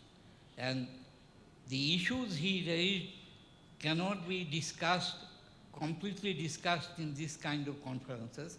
I would request the Dean of Bragg Business School to invite him to a faculty meeting and to have a discussion on how human resources in management in Bangladesh can be removed, and particularly what would be the role of the expatriate people in the human resources in Bangladesh, and how we can prepare students who can shoulder those responsibilities. Mirza Azizul Islam, Professor Mirza Azizul Islam, he has discussed the achievements of Bangladesh, and his discussion was very commendable, but he has also raised some questions. First is, we have high growth rate, but we do not have high employment rate. So how high growth rate and how high employment can be combined? This is a matter which we should look into. The second issue he said is productivity will have to be raised, and how we raise productivity, that is also needs to be discussed. And he also discussed about the problems of education and also of health, and how this could be improved. These are also need to be discussed from the context of the business. So I hope that this kind of discussion will contribute to better understanding of the issues, and there should be more discussion between the business in the academia. Thank you. I have exceeded my time. I thought that I would present. Okay, thank you, Dr. Khan. Well, the Internet of Things, in the context of Bangladesh, I think we have got to look how ready we are Of course, we may not be as good as Taiwan or Singapore, but definitely we are getting into this whole system of Internet of Things. And that is where the challenges are for the academic institution, that how best we can prepare, whether in terms of creative thinking, critically thinking, logical thinking, or even perseverance and going for a sense of purpose that resulted in the performance or achievement of IPDC. And the local company which is now getting into automobile production, though it is basically motorcycle that they used to do, I believe someday we will go into pure automobile production. The challenges for the economy are there, which Dr. Islam pointed out. The challenges will be there, but we have got to consider that the Bangladesh at this stage is facing these challenges, and then the future is to be created. Nobody else will create the future for us. The problem where aging is a factor, at the same time people are living longer. How to take care of them. And the use of technology, how far we can go, and create an environment in which students should be thinking, not just students, but we all are students. As a matter of fact, when Mominul said, incidentally, he was my student, so I call him by the first name. Now, he went for another degree in economics, I'm glad to hear. I remember Alfred Sloan, who was the president of General Motors, and under his name is the Sloan Business School at MIT. He said that there are 4 divisions in General Motors, which each one would be maybe as big as a country's budget, that division's budget. He said that I would send my division chiefs to replenish their stock. Replenishing stock means the stock of knowledge. The stock of knowledge, we have to relearn even things and relearn, unlearn and relearn. So I'm glad that he has done it. Thank you very much. I'm sorry that we have got drawn here over time, but it's only a few minutes because we started 22 minutes late. In any case, thank you all. Thank you very much.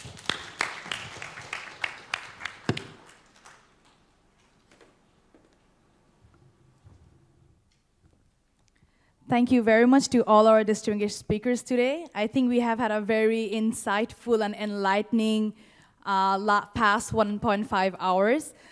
We have got to know more about machine learning, more about blockchain, more about Internet of Things, and I personally believe that given that where the world is going at the moment, I think it's a very good step that has been taken by these developing countries.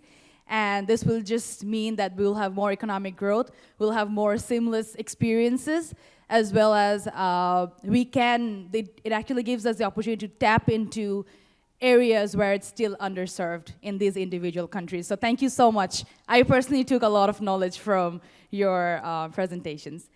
Without further ado, I would like to really appreciate your presence here today. I would like to call upon our program chair, Associate Professor Dr. Mahmoud Mahmoud sir, to please come up on stage and give a token of appreciation to our speakers for today. Thank you so much.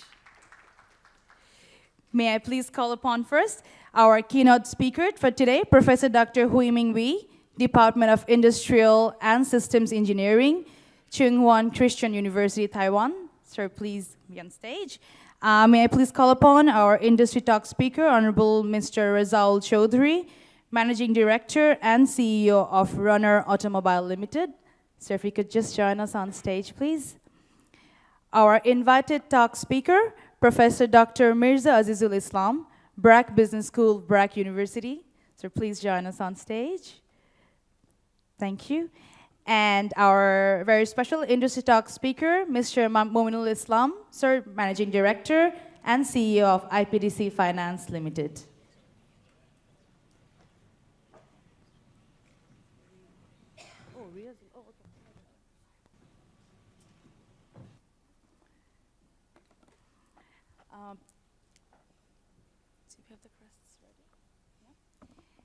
Can we please have the token of appreciation for Professor Dr. Hui Ming Wee from Chung Wan Christian University, Taiwan.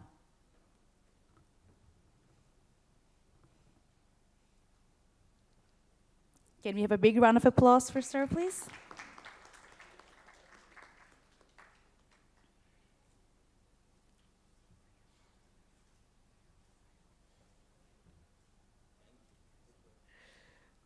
Our industry talk speaker, Mr. Riazul Chaudhry, Managing Director and CEO of Runner Automobiles Limited.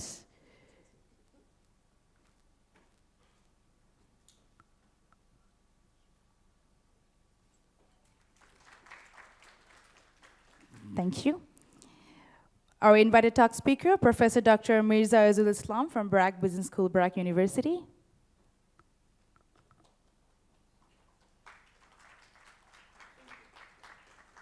Last but not the least, our industry talk speaker, Mr. Mominul Islam, Managing Director and CEO of IPDC Finance Limited.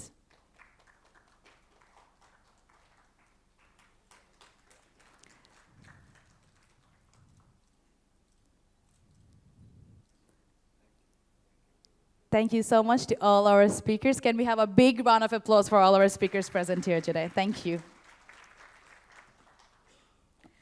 We will now be taking a very small short tea break for about 15 minutes, and then we'll move on to our first parallel session for today, followed by Meet the Editors. Just let you know, we'll have Meet the Editors in the same room. Thank you so much. Please enjoy your tea break. Our Honorable Associate Professor, Dr. Muhammad Mamun Habib. Our two Honorable Editors are Dr. Hui Ming Wee from Chung Wan Christian University, Taiwan, and Professor Dr.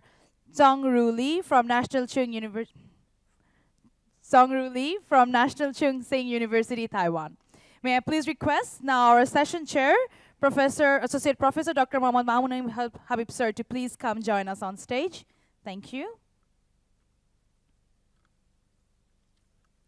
May I please request our honorable editors, Professor Dr. Hui Ming Wee and Professor Dr. Zhang Ru Li, to please join us on stage as well. Thank you so much. Can we have a big round of applause?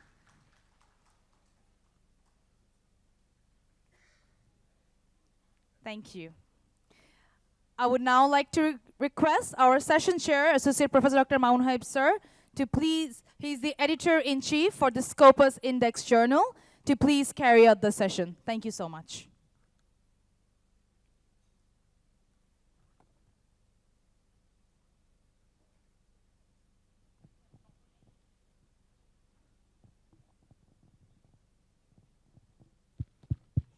Hello.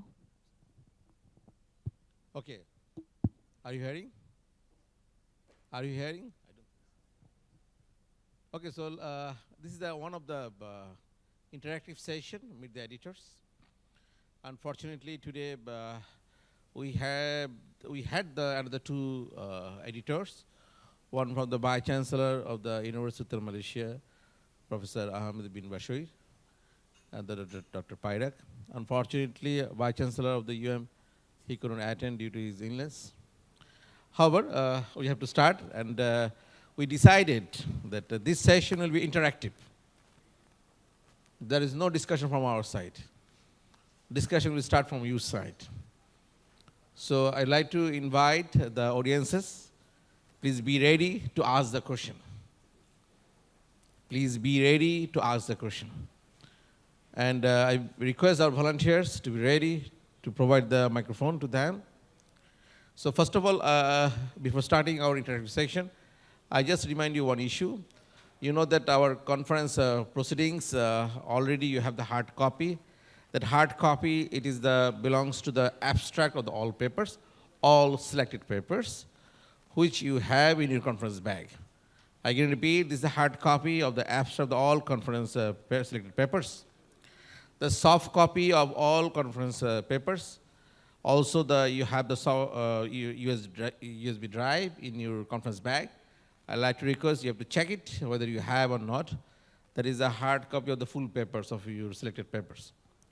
And we are going to launch conference proceedings in the online. We are hoping that, inshallah, next week you can check, you keep your eyes on the website, and you can see that the online version of the conference proceedings. Again, I remind you, this is the full papers version. And we have an affiliation with a few journals. I think you noticed the name of few journals in the conference website. We call it affiliated journal for this conference. And selected papers of this conference proceedings will be published in those journals. So let me clarify, what is that? I got the answer from the few attending the participants. And I got also the question from there. Somebody they're thinking that your conference paper again published in the journal. It is absolutely wrong. I can repeat, it's absolutely wrong. Your conference proceedings already published your full paper. So the title of your conference paper are available in the online. So it's available in the Google. It's available in the Google Scholar. So same paper title could not be published in the journal. If we publish the same title in the journal, when you search it in the Google, that means we are getting the same title. The question will come up, what is the originality? So it means that your conference proceedings paper will not be published in the journal. What I said, we will send the conference proceedings to the selected journal. Then the editorial board member, editor-in-chief, they will select the papers which could be relevant to their journal. And then they will communicate within our networking, within our channel, with you, so they can submit the modified version of your conference paper. I again repeat, modified version of your conference paper. You have to modify the paper. The question will come up, what is the modification, what type of modification? We'll discuss later on during our discussion. So I can remind you that is a modified version of your conference paper will be published in the journal, okay? So I think we are going to start our interactive session. I would like to request, please raise your hand to ask the question to the editor.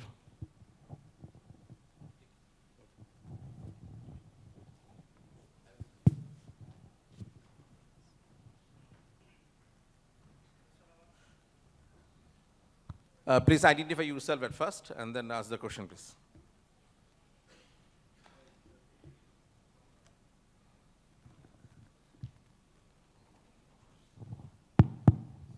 Assalamu alaikum, I'm Fardus Salihin.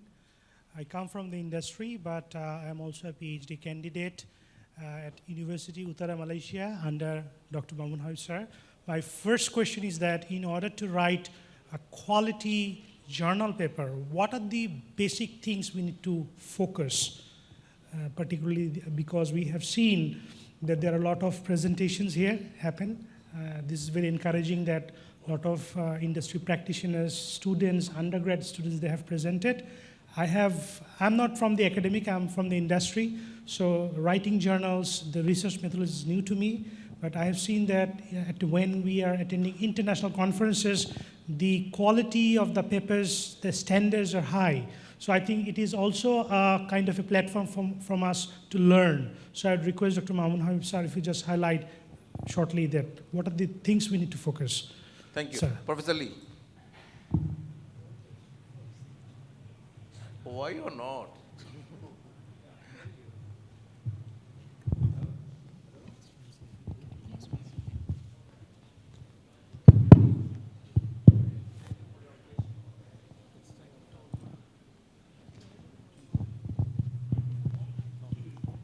Okay, thank you for your question. I think your focus should be the contribution. Okay, for the editor, I think first they will look at what's the contribution of the paper, and then they will go through the literature review. Do we have a comprehensive literature review or not? If not, they will say this may not be a good quality paper because garbage out. Okay, so they will check the literature review. And then the third thing they will check will be abstract and the conclusion. And the last one will be your methodology. And actually, you don't need to mention much about your methodology because from a textbook, it have detailed explanations. You can simply just say that you apply the methodology code, and then the result have some figure or tables. It should be enough. And because now the average length of the paper should be around 15 to 20 English written pages. Okay, and each journal has different requirements, different form, different regulations. You just check their website. You can be able to see it. So for me, I think the focus should be the contribution of the problem. Okay, how you take care of the problem and what's your contribution. Okay, for example, in my journal. In each issue, we will have one special paper called the industry note. We want to have industry people to submit their research result to the journal. And the maximum page of the paper is only 4 pages. You don't need to have any methodology. You don't need to do anything. You just contribute your domain knowledge of your industry. Because we found that in university, teachers usually don't know what's going on in a specific industry. For example, what's going on in steelin industry. Not many people knows. And what's going on in the construction industry. No, not much professor knows. So it's better to have a businessman write short paper for some reason, and we like that kind of contribution. So different journal has a different positioning. And for me, I like that kind of paper too. Okay? Okay, before I answer the question, I just want to make a simple survey, okay? When we talk about quality paper, I think most of us would refer to international journals. Is that right? Okay. Those who publish at least one paper a year, please raise up your hand. 1 paper a year. Okay, that's good. 2 paper. If you 2 papers, you keep your hand up. If you less than 2 papers, put down. 3 papers. 4, 5. Oh, you 5. Huh? 6, 7. No, above. Oh, above. Oh, 7. Above 7. Huh? Okay. Huh? No, actually, your name is, co-authors is okay, as long as your name is there, okay? Anybody more than 10 a year? Oh, that's good. Okay. In the last 5 years, I have published about, of course, with my student co-authors, international co-authors as well, about more than 10, okay? And some of my people publish with my student, even master student or undergraduate student. I think the key to publication is, firstly, it must be interesting. It must be current, current issue, practical, real. It must be real issue. You don't make up. Everybody concerned, interested, and you must have very attractive title, for example, attractive title, very clear abstract, and also you must, know where to submit. If your paper is on certain area, you must know where to submit. Okay, I just share. Two examples of my experience. One time I was teaching supply chain management, and then in Taiwan there was a gutter oil problem. There's a problem in the oil. They use the not so good oil for commercial oil. It's a very big issue. So I suggest to my student, why not you write a paper regarding the supply chain of this gutter oil, how to solve the problem. And finally, they wrote it, and they will send for International Journal of Purchasing, which is an SCI journal. And it was accepted. Another example is, I shared this morning the paper I published on the big data supply chain, how big data can be used for supply chain.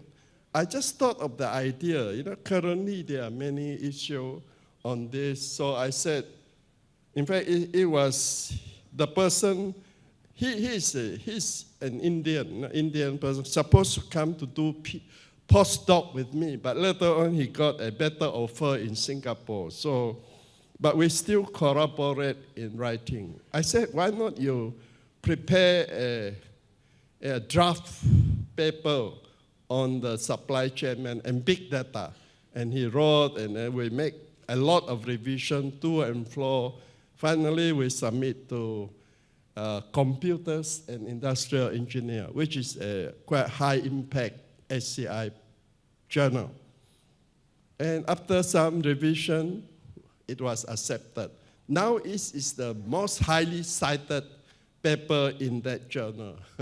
So it was really just an experience which I think is very practical. You must catch the trend, the issue. If you do something which is, not popular, it's very hard to get published, okay?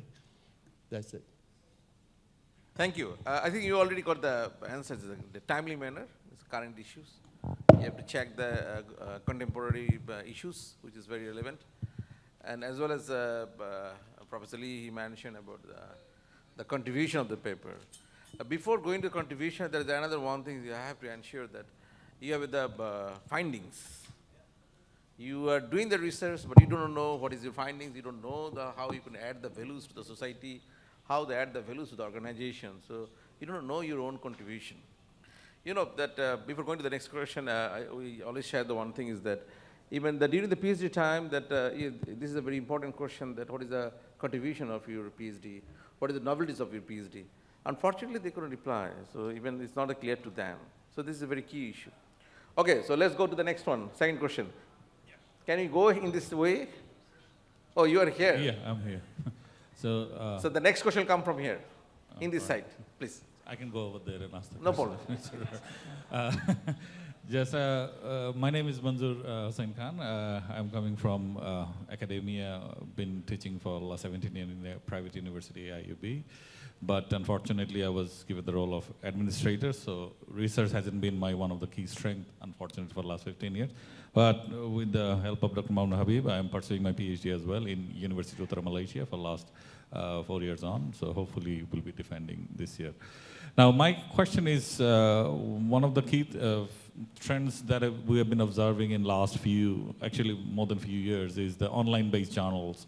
And like my inbox sometimes get flooded by the call for papers that we receive from hundreds of online journals that are getting published globally. And sometimes it's very difficult to kind of identify which ones we should be going for. I know there are kind of ways of impact factors and ways to identify that, but then there are some average impact factor journals that are there. So is there any other ways we can kind of filter these to know that, yes, I'm actually heading for a quality journal where I can publish, and how to assess the credentials? Is there any way we can actually do that?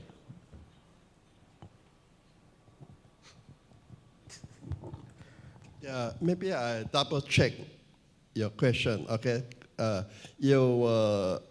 let's say, are you saying that when you submit a paper, online journal, we credential of the online journal? Okay, yeah. My policy is usually I try not to submit to a journal that need APC, publication fee, okay?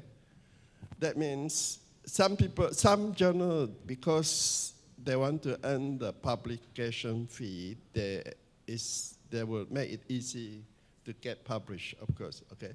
But anyway, there are certain index, like normally I would look at the Web of Science, the citation. Normally I'll try to submit to the SCI, Scientific Citation Index. Some index, actually there are certain journals that I don't know, I forgot the term, which is not legitimate, okay? In fact, recently there are, I think the US government has sued certain country for publishing some journal which are not real journal. You see, it's very easy to fall into the trap. They are very smart. They might use the same similar journal title or, sometimes the index are not really SCI index, okay? So you have to evaluate that.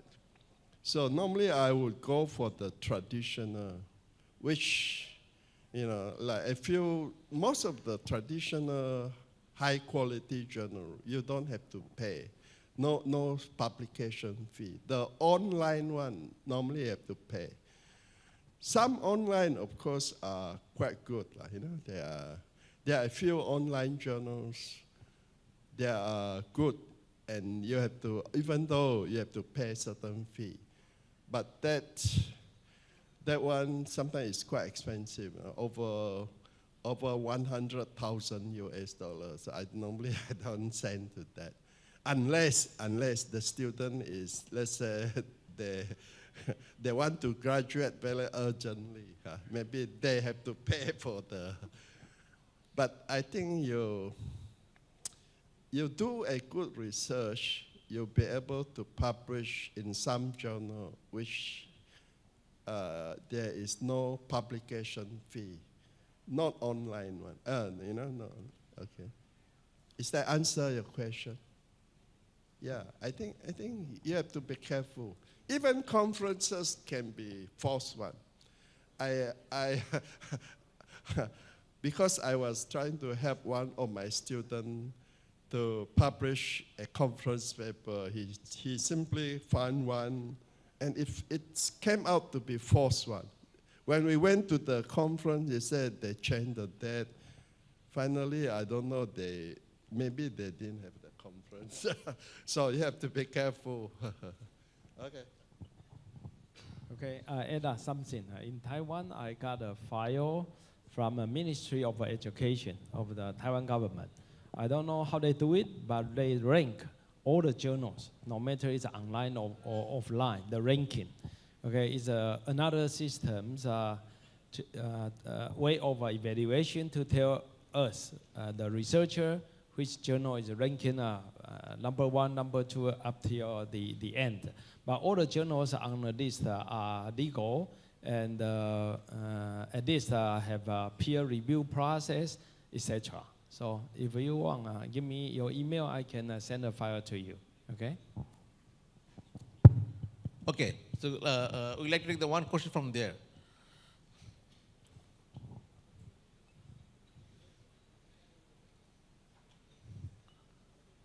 Any raised hand? Yeah, I saw of them. No problem. Wait. We have to come here. Left side, please. We are coming. We understood you are more interested. Assalamu alaikum.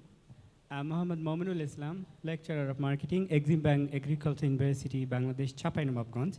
I have 2 queries. First of all, our university is researching some of the holy verses relating to agriculture, that how we can offer some cost-effective as well as environmental-friendly farming method, which is followed by the Holy Quran.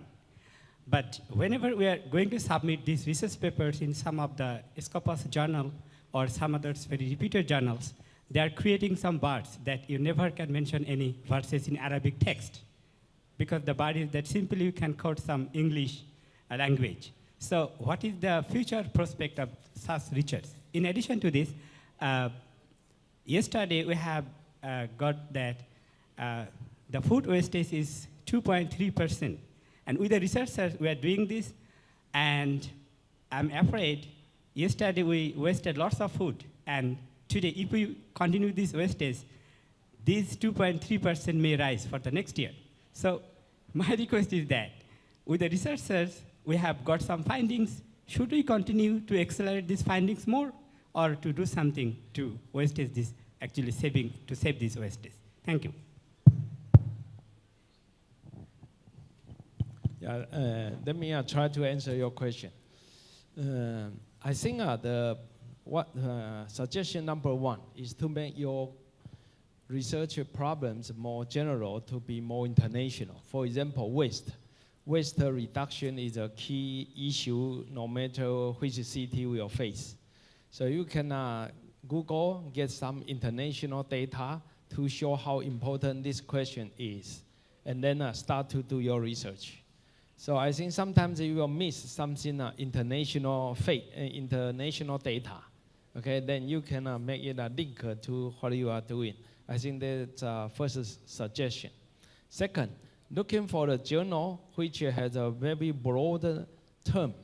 Okay, not specific, for example, planting or harvest, because usually in that journal they already have some focus. It's hard to submit the paper and get accepted because for them they will say waste reduction, of course, is a part of the harvest problem, but that's not the best or the most important problem that have to solve for their research area experts. So it's better find a new journal, good title, broad enough, and submit it. And usually they like this new area research results, and especially in one small area, because the new trend. Everyone knows the problem should be the same, but in different sides or shows in different ways. That's my two suggestions to you. Thank you. Did you get your answer of the two questions?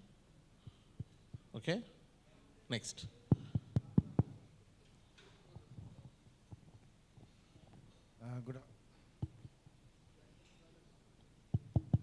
Good afternoon, sir. I'm Abhijit Das, Dr. Abhijit Das from India.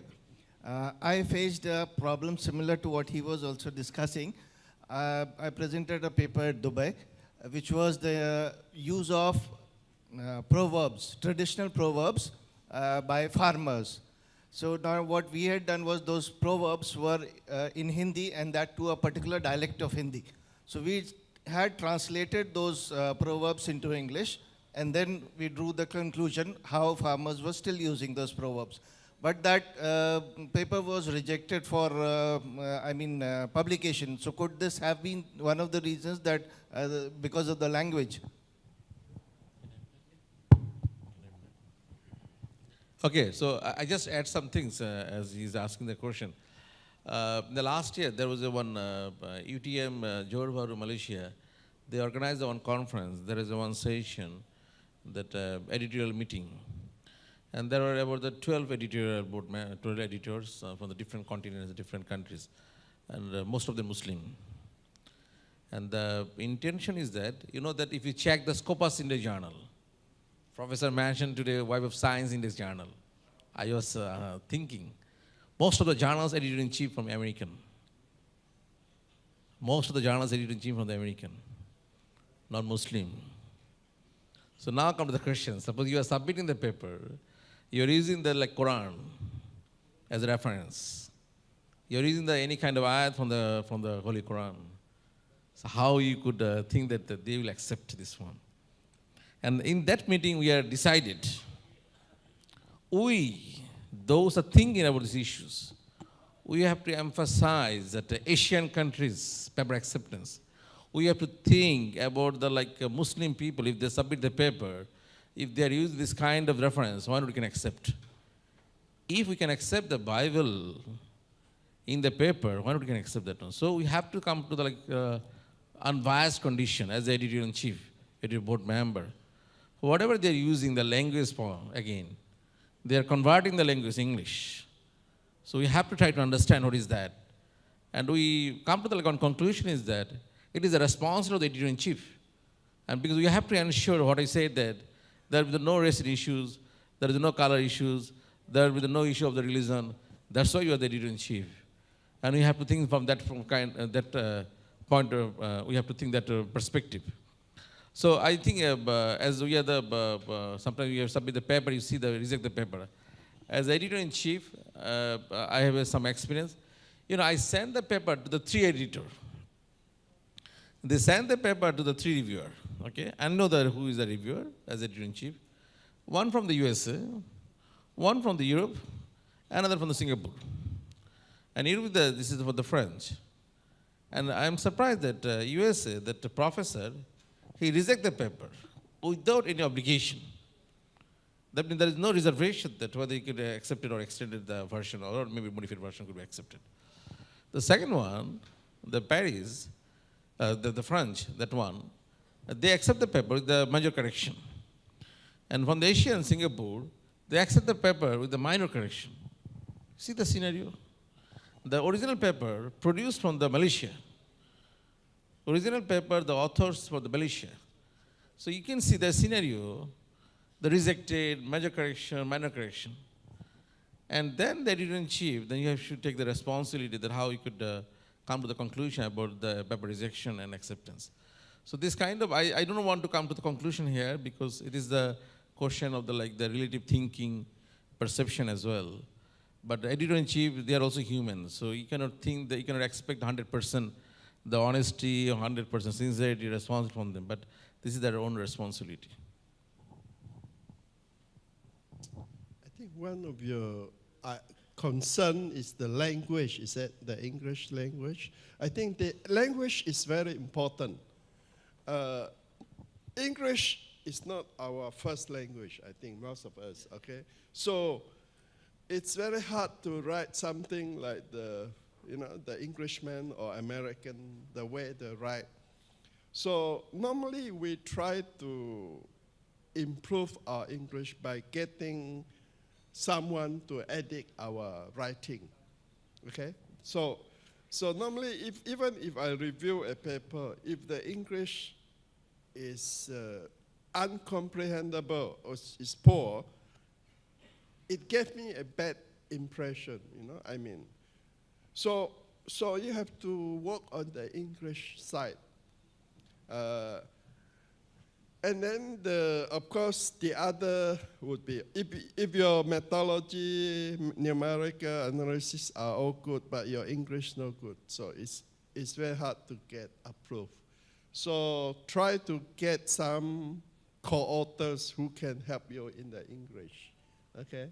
So I have seen people who are not so good in the English writing. They get some from the co-authors and then improve on the English. So that's a very important hurdles to overcome as as a non-English writer. So that's my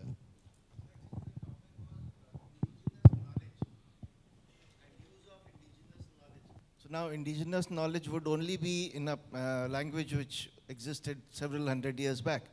So that is what the paper was about. So we had used a particular dialect of Hindi which was being used earlier, although we translated the same into English. They translate the translation of the Hindi to English. The vocabulary, the specific vocabulary, which is using the 700 years, but they are not accepting.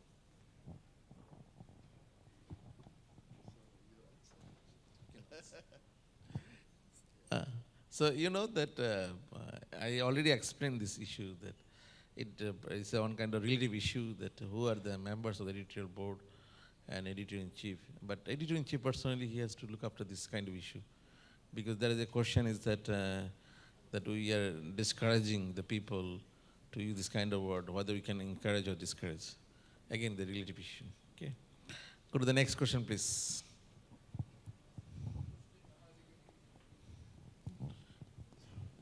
Yeah, you get the chance, don't worry. Please. So thank you very much for bringing all the academia and also the industrialist expert here together in same platform. So I will seek kind of a suggestion from the expert panel.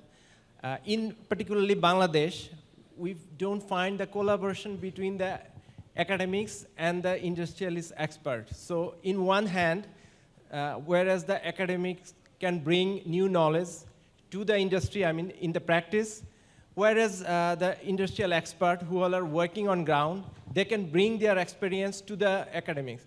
So what is your suggestion for the country like Bangladesh to bringing both academics and the industrial expert together for the better collaboration and getting the best possible input from the business?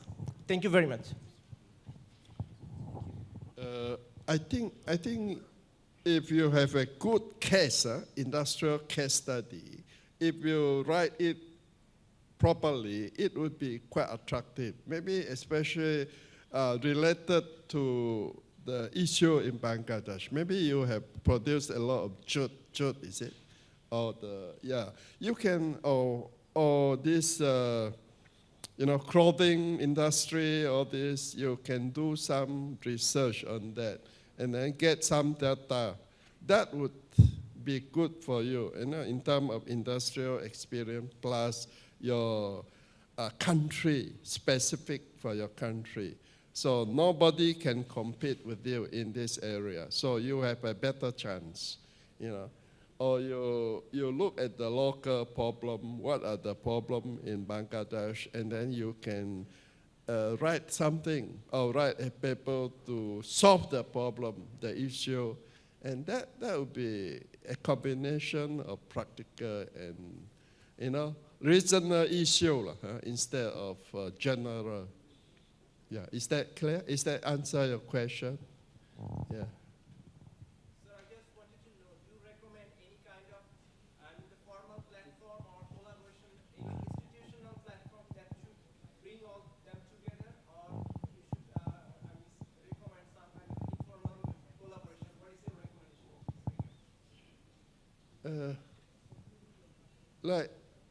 Like normally I would, like if I have some idea, normally I would send to a journal where they would have many reviewers from different sectors.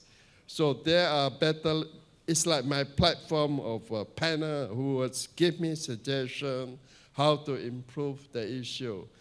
We can't, practically take all the experts to our control, but if you send to a journal, especially a good journal, they will review it very strictly and they will give you recommendations. Normally, for a journal, for your paper to be published, it might have to go through 1 or 2 reviews or even three reviews or so. So if you submit a paper, if they accept it immediately, you must query the journal. But normally they would give suggestions, and that's good. That's good. You can improve your paper. So it's like your consultant there. That's okay. Okay, let me add some points, from my view. First, back to your question. Some universities set up a center to help the professors do research for proofreading. And some universities have a special funding for professors to apply to have someone to do the proofreading. That's two ways that I saw it before. And of course, some professors will try to cooperate with English major department professors to work on papers. I think these are the ways that we can use. And back to your question, where the topic, right, the research topic and cooperate with the industry. For me, I think during this trip to Bangladesh, this is my first time to be here. I think you have very good treasure. That treasure is BRAC Institute, because they do so many good things to the local people. But actually, in the whole world, not many people knows. I think only Bangladesh people knows. So actually, you can focus on social enterprises, not manufacturing companies. Because if you do any questions, try to solve in that area, the Western companies, they already done a lot. So few space for you. But if you do the social enterprises, it's all up to you because you have such a good organization in your city. So you should talk with them, write your idea, write a proposal to them, interview them, try to get their knowledge, how they are to make everything sustainable, do they apply IoT, etc. Anything for you from them should be new, and also new for the journals. Okay, that's my suggestion. And then also back to your question, for the Western journals, now they also know this kind of question. Asia people, we are not good at English, so the way we write the English is not so perfect. So they have a regional editor. So for example, one journal called the European Business Review. I was their Asia region editor. So if any paper submitted to that journal from Asia, he will send it back to me, and I will be in charge of that paper. Because they think that local people have local thinking. But from Western people, they will think in different ways. They will say, oh, this is not so important, etc. But actually, maybe the problem that you are solving is so important in Asia. So you can look at the journal. If they have a regional editor, you can try. Okay, that's also one shortcut for your paper to get published. But we are in the last stage for today's session. We'll take another one question, right? He's waiting for a long time, please. Thank you, sir. This is Mohammad Abdullah Al Mahmoud, Assistant Professor of MIS from Manaat International University. Last couple of years, I attended some international conference in India, Nepal, Bhutan, and Malaysia. So what I have seen that in this zone, that is South Asian zone, most of the reviewers are commenting to add predictive analytics or prescriptive analytics to get published in their journal or conference. So whereas if I check some journal like MIS Quarterly or some other Western journal, there I have seen some good paper containing only the descriptive analytics. So my question is it necessary to include predictive analytics or prescriptive analytics to get published here? Oui. Normally when we submit to a journal, let's say European Journal of Operation Research, you must cite some of their paper to make it relevant, okay? That means your study related to the conference team, okay? The paper team, you see. Sometimes they reject you because the thing is not within the scope of the journal. So you have to cite some of the papers to show that your area of research has been done, has been published in the journal. So in general, it's very important to understand the scope of the journal. And then I was told one time how to choose a journal. Sometimes you look at the journal, you must see the authors. If there are a lot of international authors, you know, it's safe to submit. If you see only European name, no Asian name, maybe it's hard for Asian to submit. So you have to understand the journal. Sometimes the journal, they need, when you submit, they are not blind review. They are not double blind review. That means the authors, they can see the authors. Suppose if the journal is, certain journals are very exclusive. They look at where you come from and all this. And when they look at your English, they give you prejudice and so on. So in general, you have to look at the overview of the journal and see the editors, okay? Also see the editors, whether they have international editors, like Asian editor or this. So that's, I hope I don't miss your question. The rest can add. You know, this is the major issue that when you submit the paper in a journal, you have to check the scope of the journal. And in some cases it happens that when you're receiving the paper only rejected, this is on issue out of scope.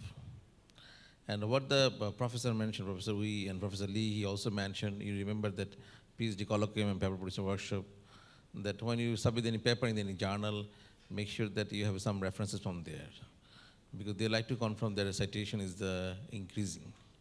So this is one tricky process. Even suppose you like to planning to submit any journal paper in the IEEE transactions. So this is one of the criteria that you have to use some references from their IEEE transaction. So this is one kind of what I said during the paper production workshop, one kind of norms, and we are practicing. This is not the good for everybody, but we are practicing this one. So we are coming to the concluding session. So we can take another one. There is a few people raise their hand. Please, please. This is a foreigner. We have to take that extra, at least one foreigner question. Please. Respected chairs. My question is, suppose someone is submitting some kind of paper in journal. What should the minimum level where he can put the journal for publication, no, for research for publication? We find in this seminar, some of the papers, they are in different dimension. What are the cutoff for suppose innovative type of work, experimental work, or model building work? So what is the cutoff point where this paper or research can be published? Can you highlight on those points?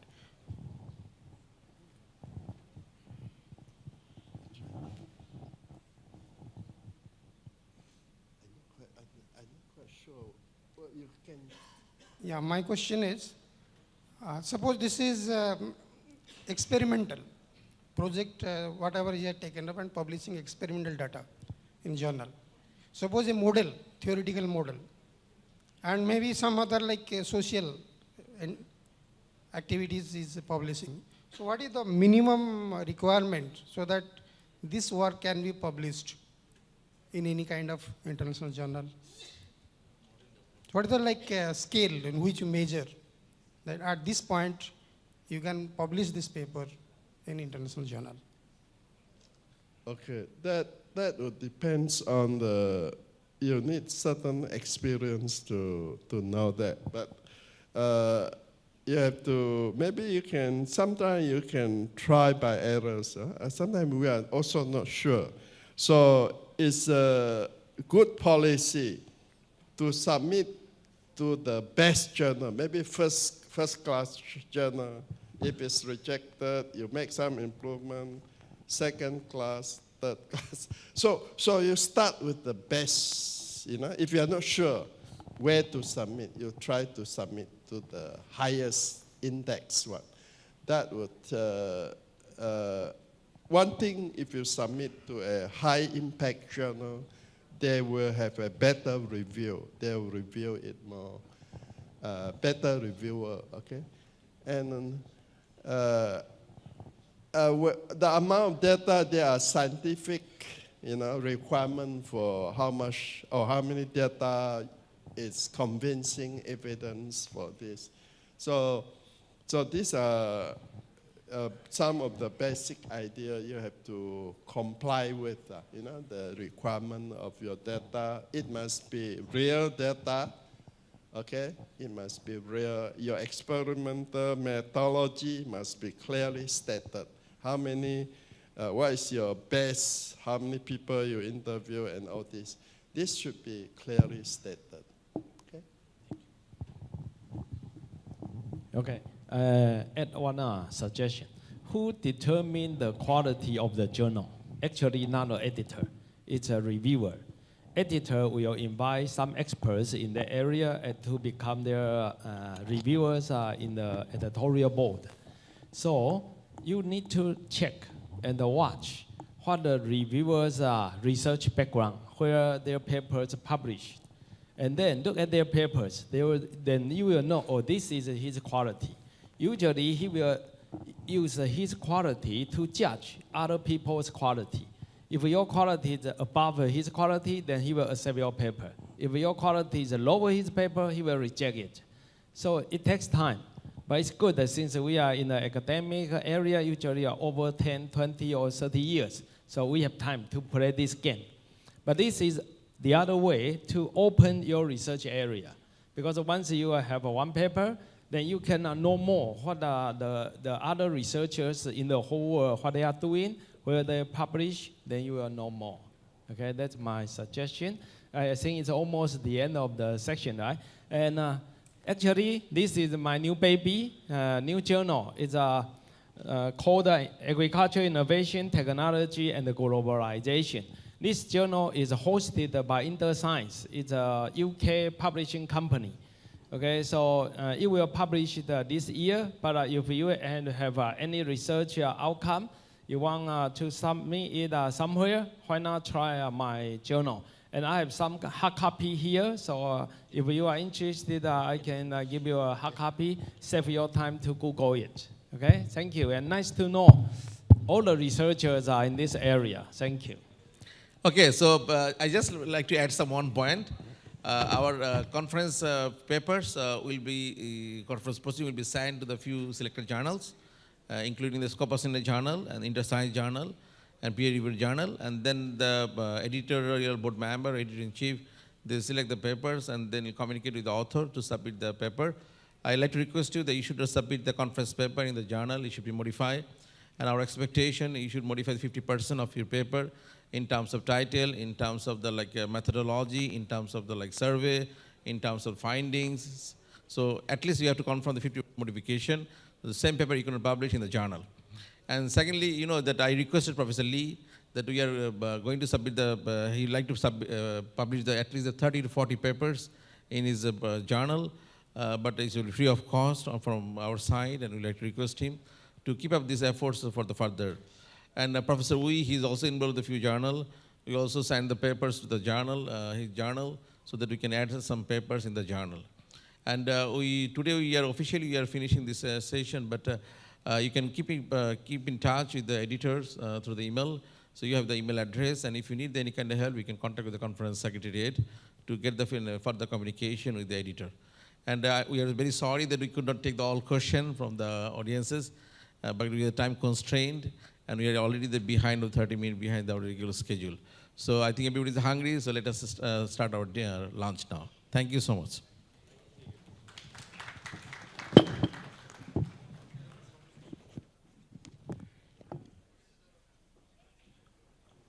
Thank you so much for such a beautiful session by our editors and our session chair.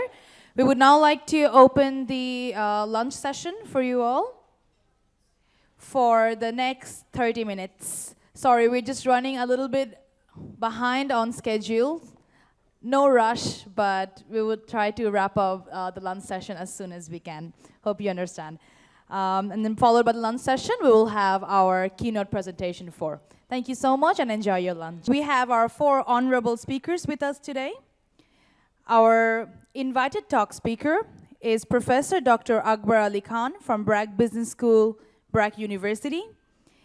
Our industry talk speaker is Honorable Mr. Anis A. Khan, Managing Director and CEO of Mutual Trust Bank Limited. Our industry talk speaker for today is Mr. Sanjeev Gathani, CEO of Better Business Governance, BBG, Singapore. And our keynote present speaker is Honorable Mr. Qazi Ishtiaq Ahmed, CEO of Qazi Farms Group.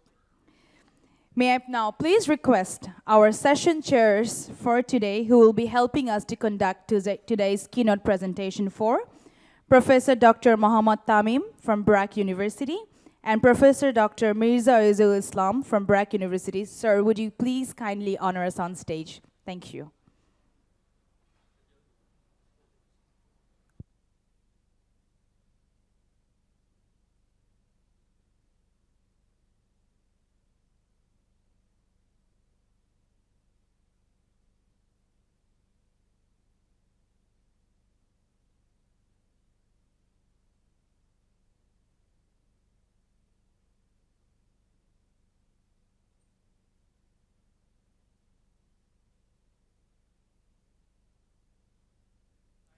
I would now like to hand over the floor to our session chairs. Thank you so much.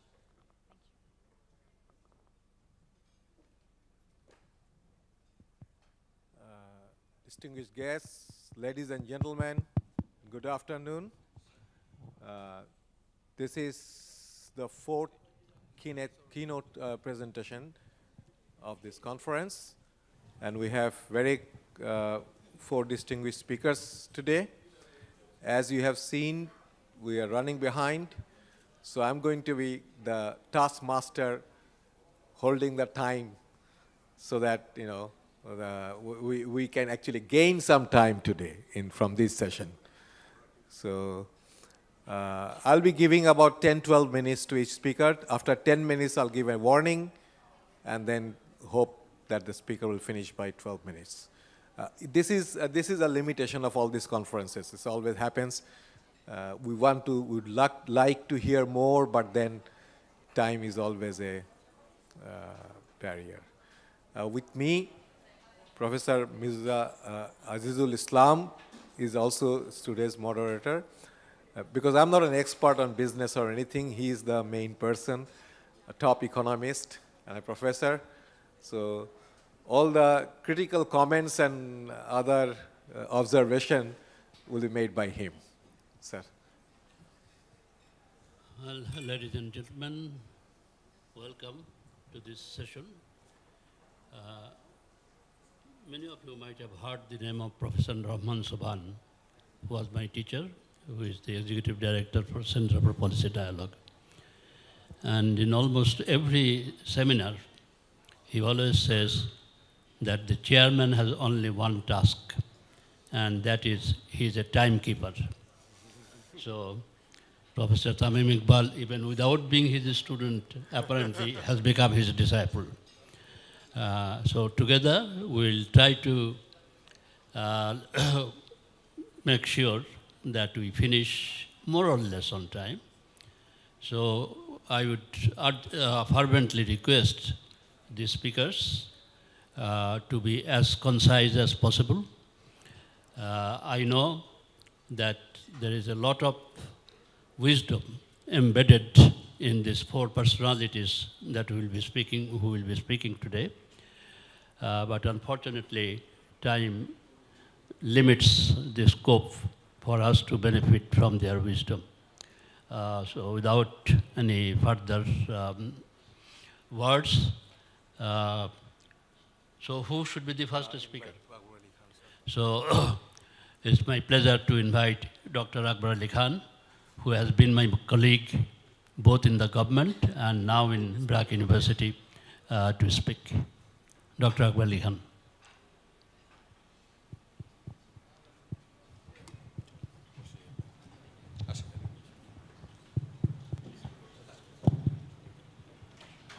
Professor Dr. Muhammad Tamim and Professor Dr. Mirza Azizul Islam, co-chair of this session. Ladies and gentlemen, the theme of discussion today is industry-focused global research trend in business and management. In line with this, I will be speaking on recent developments in business and management.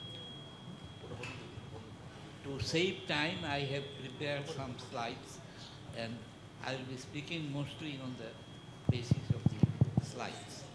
Go to the next slide. Next slide. Now, I would like to start with an actual event which took place in 1898. In 1898, the first international urban planning conference started its deliberation on the sewage problem of New York City. Go to the next slide. New York had about 2 lakh horses, 1 horse per 17 people, created 50,000 metric tons dung daily, 1,82,52,000 metric tons dung annually. Dung was heat up to 60 feet, and when rain and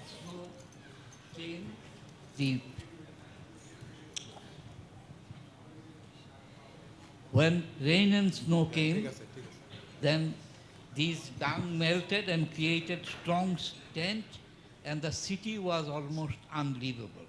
So the city planners decided that they will come up with recommendations of what could be done to salvage the New York City.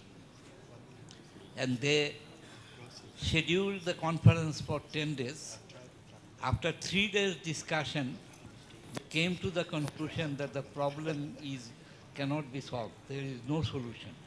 So instead of dragging the meeting for 10 days, the meeting was over only in 3 days' time. But then new technology came. Go to the next slide.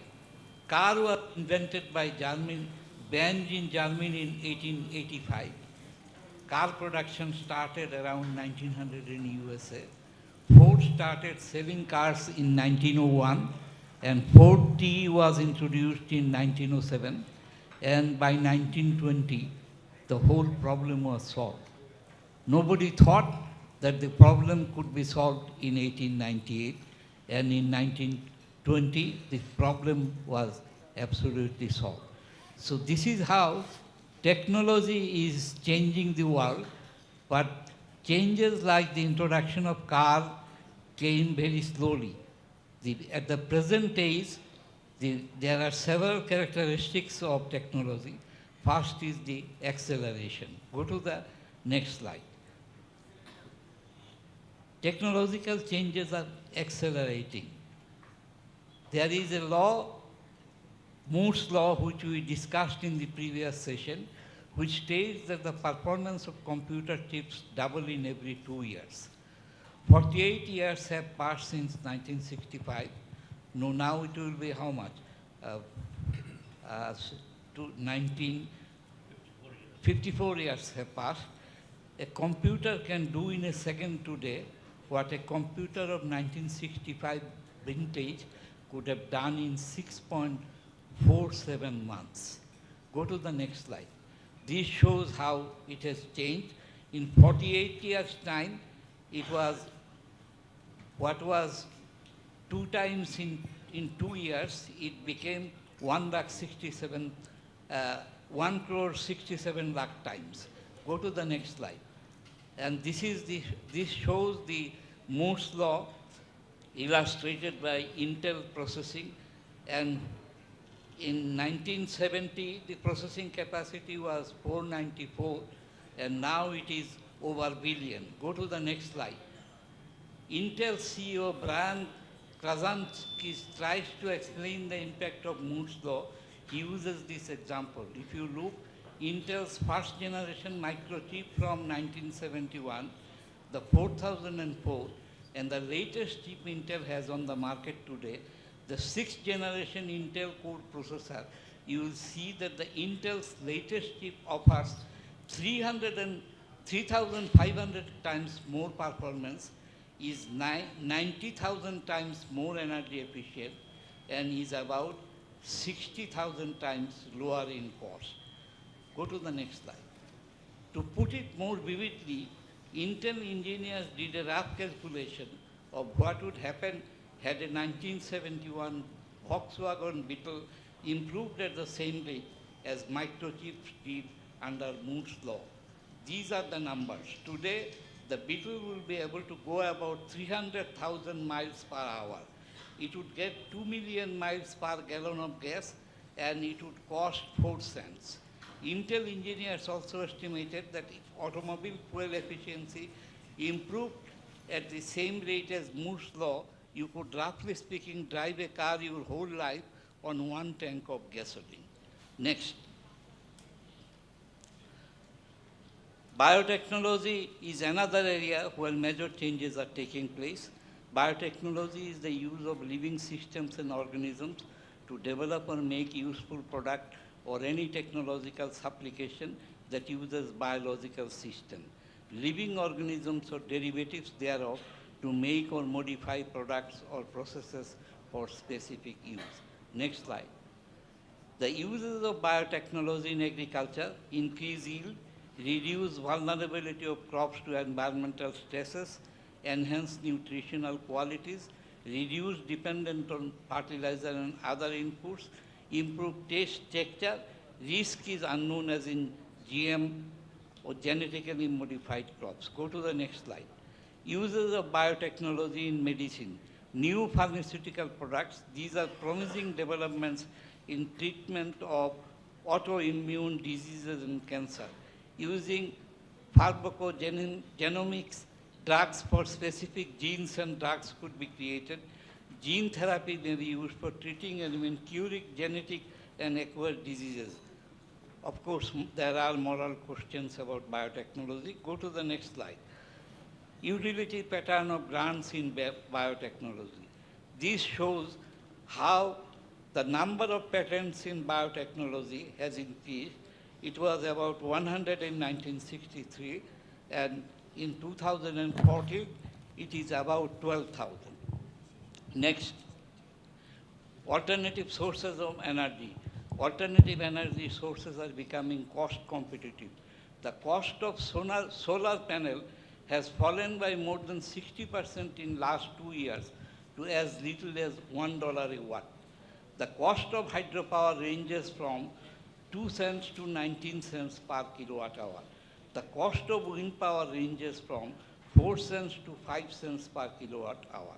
The cost of electricity from biofuel is about 6 cents kilowatt hour. On the contrary, demand for nuclear energy is falling because of safety issues.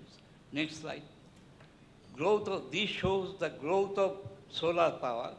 In 20,000, it was 1.407 megawatt peaks. It has come to 50,803 in just 10 years' time. Next. New metals, man-made materials.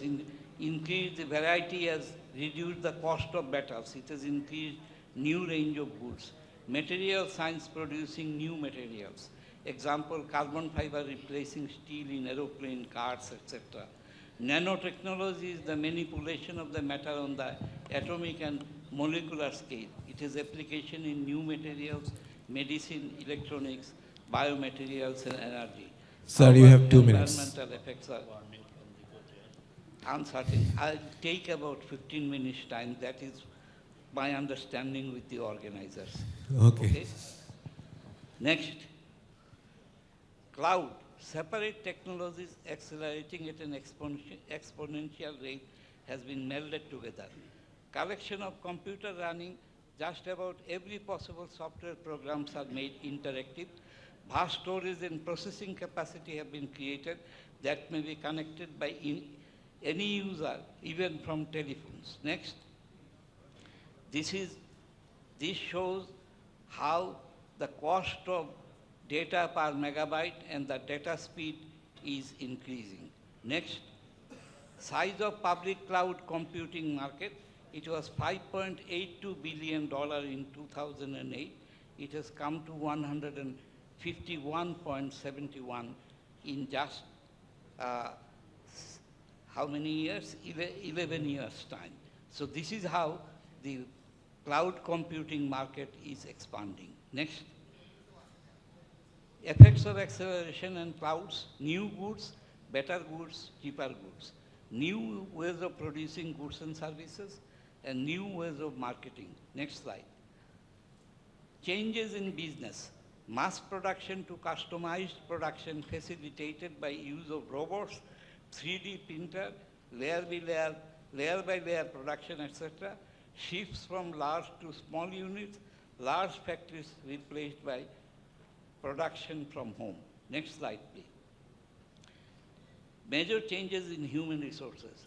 Pyramidal organization replaced by a diamond-shaped organization or network organization. New tools are developing both in ownership and in employment. Role of trade union is decreasing. The percentage of unionized labor has decreased from about 33% in USA in 1960s to about 11% in 2012. Collective bargaining has been replaced by one-to-one negotiation with skilled workers, including ownership. Next slide. Next slide, please. The importance of public companies is declining. The average life expectancy of public companies shrank from 65 years in 1960s to less than 10 years in 1990s. Limited liability partnership is emerging as the rival of public companies. Non-profit companies are becoming important. Private equity funds are emerging as the new source of finance. They are attractive to large investors like pension funds. They are more suitable for venture capital.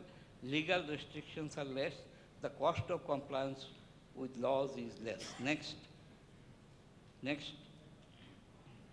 New technology destroys traditional jobs. Well-planned technological change may also increase traditional employment.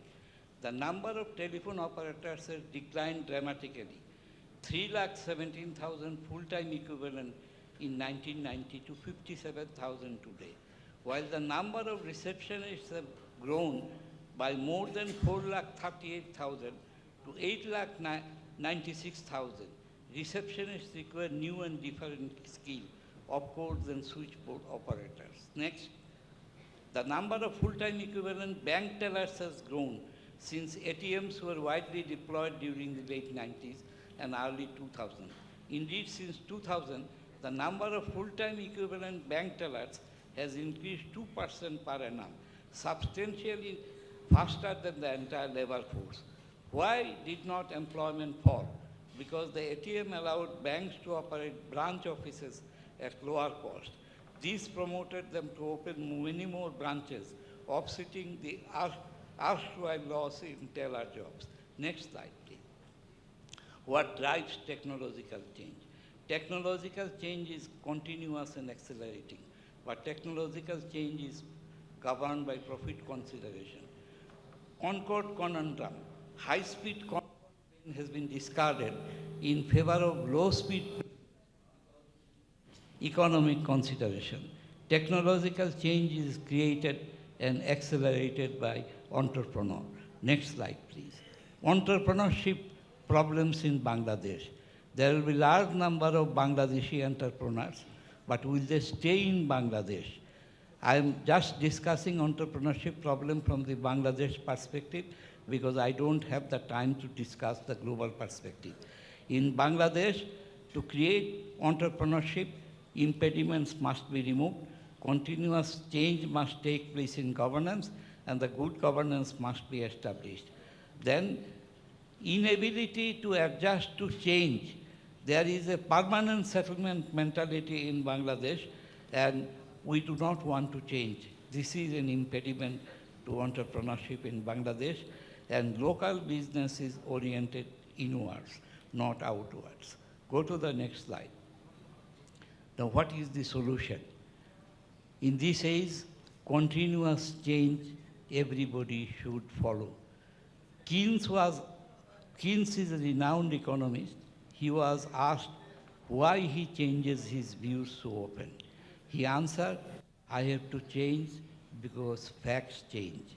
He did not want to work like a broken clock which gives correct time only twice a day.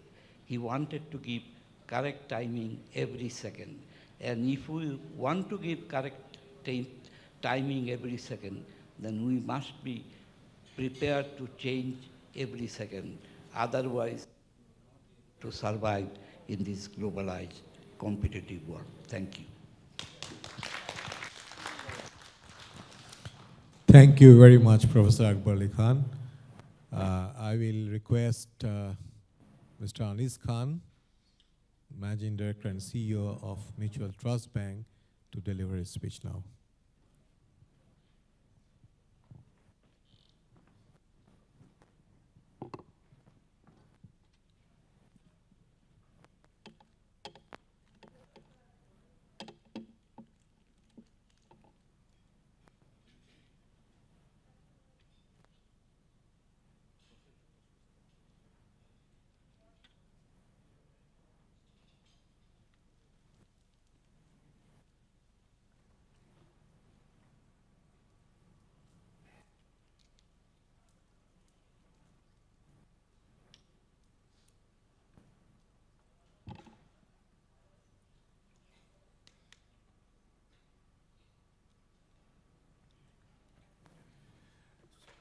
Distinguished ladies and gentlemen, Assalamu alaikum and a very good afternoon. And I know I have to speak very fast. Like you get a newspaper to read in the morning, you are in a hurry to go to office, you can't read all the stories, you read only the headlines. So this presentation also I have to read the headlines. But before that, I would like to condole this very sad demise of Labanno, one of the students of your esteemed university. Also under similar circumstances, about 2 months ago, one of the Mutual Trust Bank officers also fell off a Pathao microbus in Shahbag area and perished. So we pray for eternal salvation of both the souls. Just one little story I would like to ask. I saw somewhere else a few weeks ago, that as per the Darwinian theory, man evolved from monkeys. So we all stooped down, and then we came up, erectus, Homo sapien erectus. And then again I saw that now because of the mobile phones, anywhere we go, everywhere we go, again we are going back to that old day, and everybody's looking down into the phones like many of you are doing. So I have to say this. Having said that, it was wonderful listening to the very revered Professor Dr. Akbar Ali Khan's presentation over here. It was very modern, and like his presentation where everything picks up speed on every subject, I'll try and speed up. One more thing I have to say is that I made this presentation in June, more or less this presentation, in June 1997 at the Kennedy Law School of the University of Harvard at a conference on Bangladesh organized by the Institute of South Asian Studies at Harvard. I decided to speak about financial inclusion. There were many subjects, but this I decided only 2 days ago, and I had this ready. I tried to update it as much as I could, and that was all part of Sustainable Development Goals. And as you know, that our respected Prime Minister has a SDG coordinator in his office, and no less a personality than Mr. Abul Kalam Azad, who's coordinating the achievement of Bangladeshi Sustainable Development Goals through all the ministries. With financial inclusion, you know that I work in a bank, and we have been very deeply involved with financial inclusion. Especially, I must pay tribute to Dr. Atiur Rahman. When he took over, he started working on financial inclusion, and there were many Saturdays like today when we are supposed to have a 2-day weekend, but we don't really get 2-day weekend. Somehow Friday we have, and it's a day of prayer, and actually Bangladeshi people work very hard, and every Sunday, like you have been working yesterday also Friday. Our people in the bank, we had a conference yesterday on retail banking and SME. Today we are having a conference on service quality. So we all are working hard, Bangladeshi people. So we then started the financial inclusion, and as you know, it's also part of the Sustainable Development Goals. I'm going very fast because this is a very vast presentation, so I have to go very quickly as per the headlines. So how far have we come? We were a very low-income agrarian society at our birth in 1971. We had no foreign exchange reserves, and our per capita income, sir, correct me if I'm wrong, it was $120 only. And today we are about to achieve $2,000. So that's quite an achievement. And our GDP from Finance Minister Tajuddin's first budget to today's budget, the next one when it comes, you will see how huge it will be. So we have poverty reduction by 50%, reduction of inequality in consumption. Income inequality has lessened, but we all know also that in Bangladesh, the growth of high net worth individuals is also one of the fastest, which is also not correct thing to do. And another thing is that we have had is microfinance. You all know about the success of BRAC, your parent organization, and the Grameen Bank and other microfinance institutions. And also mobile financial service has been run a success. Again, you come back to bKash, and I have quite detailed analysis on that. And another beautiful thing that has happened compared to the South Asian countries is that our women, so there are many women over here, I'm very happy to see that. So the women are more involved in the workforce. To give an example, 10 years ago, Mutual Trust Bank had only 4% women employees. Today it has 20% women employees. And we have done many more things for women customers, which landed us, also BRAC Bank also got this award in 2017. We got the 2018 Asian Development Bank Gender Champion Award. So Bangladesh, our long-term vision is by 2013, this strategy came out in 2013, and it provides a roadmap. And I just rushed through all that. I'll not go into all that. There's a national financial inclusion strategy. which has been prepared from 2019 to 2024 in the draft of the strategy. So the government initiatives, an agricultural credit and financial inclusion department was set up in Bangladesh Bank, and every year they set us how much agricultural loans we will give out. And every few months they monitor and they punish us and say that we have to give 200 crores agri loans, and we give 170 crores. We have failed to give 30 crores. 30 crores is debited from our current account in Bangladesh Bank and kept with them. And then they give you a new target for the next year, 250 crores, and that year you have to make that slag and then achieve it. Otherwise, they'll not give you back that money. So, and there is also an SME special program department. There is a green banking and CSR department, and we have done a lot of green banking activities. Unfortunately, many green banking activities has become disastrous, and there are a lot of non-performing loans. People have not paid the loans. There is a financial integrity and customer services department also at the central bank. So, and then came Bangladesh Automated Clearing House. So now your clearing checks are very quickly cleared. There's a national payment switch, and the central bank is trying to make it, with all the banks for everything, including credit cards and ATMs. Electronic funds transfer, demand drafts, pay orders, telegraphic transfers are mostly dead now. You don't need them anymore. It's all automatic transfer, and especially those of you who are technically savvy and you have the app, you can do now interbank transfers via the app. So you don't need all these things. And you have your insurance policy has matured, you have got some claim somewhere, automatically it comes from Bragg Bank to Mutual Trust Bank to Bragg Bank. It's very easy these days. And then, of course, the real-time gross settlement. Then the central bank said, one branch in Dhaka city, one branch in the village. And this is very strictly enforced. This is good or bad because this is the same cost in this village or the city, just the city has, you have to pay more rent. But everything else cost is same. And the rural branches takes a long time to come into profit. So that's quite bad for banks. There is also some refinance facilities. Then the Taka 10 account came, where we have opened a lot of Taka 10 accounts for our farmers. School banking, I love school banking. And our branch managers go out to various schools, get all the little kids together, and then tell them about the virtues of saving, and then they open little accounts. And I think this is working very well.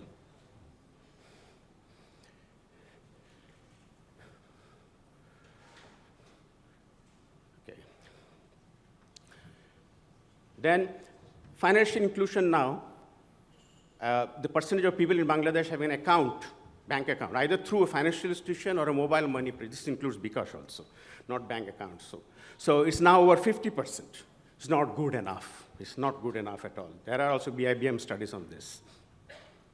So MFS has been extremely successful along with Kenya, Bangladesh. We have been very, very successful, and I don't want to really speak much about bKash because all of you know there are like 24 million customers who are active. There may be more accounts, but they are not active.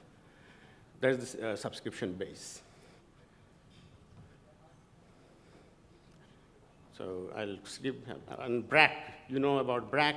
This was, as I said, I made this in Harvard to introduce the people over there. So you all know about it, so I will not go into the microfinance program. We are part of it because we also do finance BRAC in a very big way, our bank. Then I really like this one, healthcare financing and health kiosks of BRAC Health Security Program. This is what we need in this country where we lack a lot of medical facilities.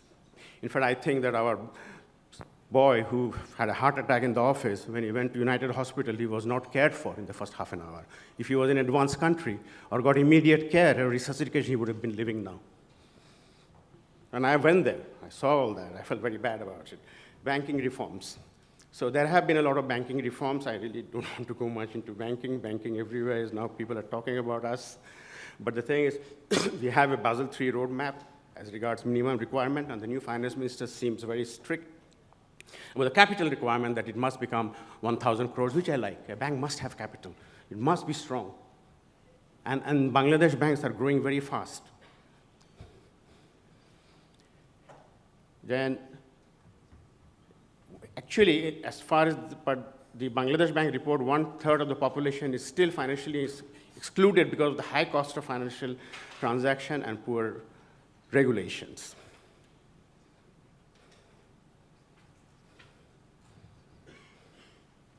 So I will jump into something which is my favorite subject, agent banking. So I really love agent banking because you can really expand banking into the villages at a very fast pace, at a very low cost. So in just 2 years' time, there are other banks who have done it. I'm just giving the example of my own bank. So we already set up 105 agent banking centers across the country. And it's doing extremely well. And all the people who are there, nothing has gone wrong with the agent so far. So that is one very good way of taking banking to the villages. And I can see when we open this, inaugurate these centers, how people come in a very large way to our programs. So this is a typical program, and this is inside. It's just 1/10 the cost of a bank branch, but still has the same branding, similar facilities in a minor scale and a micro scale. Very exciting. I know that I went to very deep inside Sawar village, and there was a lady who studied economics at Jahangirnagar University, and she's a housewife, and she lives there with her family, and I met her mother-in-law. They all empower her to do things and teach at a school, and she also became an agent, and I'm very happy, and her performance has been very good. Then financial literacy, of course, no frill accounts, banking for minors. Also, there is banking for government workers. There is even banking for special children. You got 2 minutes left. I'll finish it. Then mobile wallet, you all have now mobile wallets in your pockets, in your phone, and in future there are many more products coming where your mobile wallet will become really sophisticated. So what we need is a complementary relationship between financial institutions, banks, and MFIs, and upstreaming from microcredit to micro and small enterprise credit, which is very important. I think the SME has to develop much, much, much more, in my opinion. We have to learn from the various platforms of the world. And in fact, the IFC, DEG, Asian Development Bank, they work with us, and they're always promoting SME. They are always giving us funds for promoting SME. So that's quite good, actually. And of course, agriculture, our farmers feed all of us. Before we imported rice. Now we don't need to import rice. So they are our real heroes.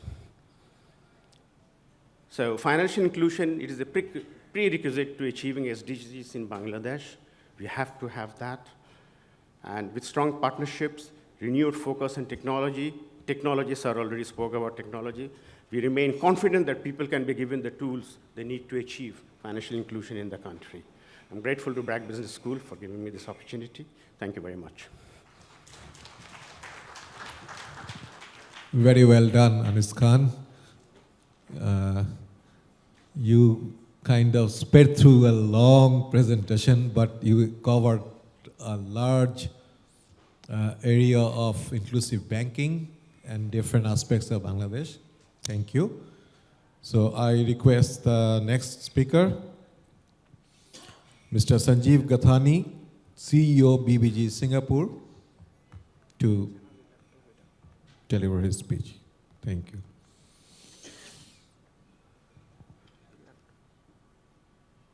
Okay, so while they are fixing the slide, I have a question to ask you all.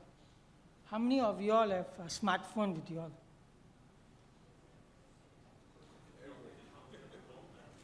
No, how many of you have? My question is very clear. How many of you all have a smartphone with you? All of you ate lunch. Surely you had energy to put up your hands, no? Unless they didn't give you lunch, then I'll buy you lunch after this. Okay, good. All of you have smartphones. My next question, how many of you all think that you are smarter than the smartphone?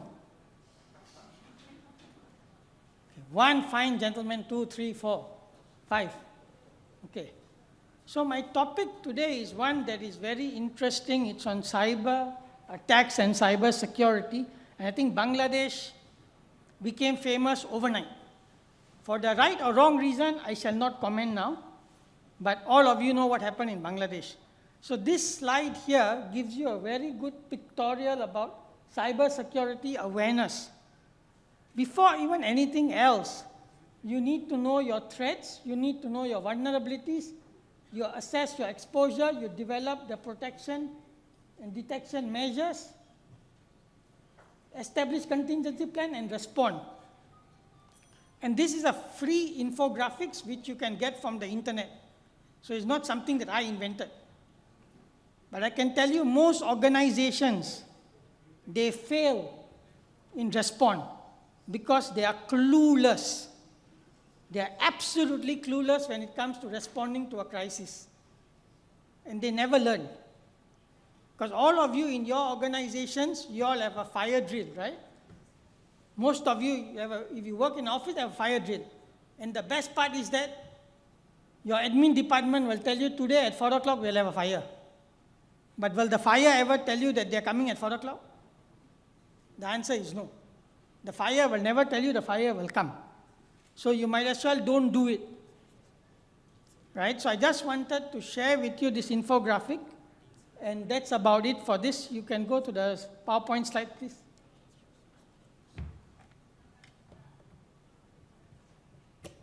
Yeah, so coming back to my question on the smartphone.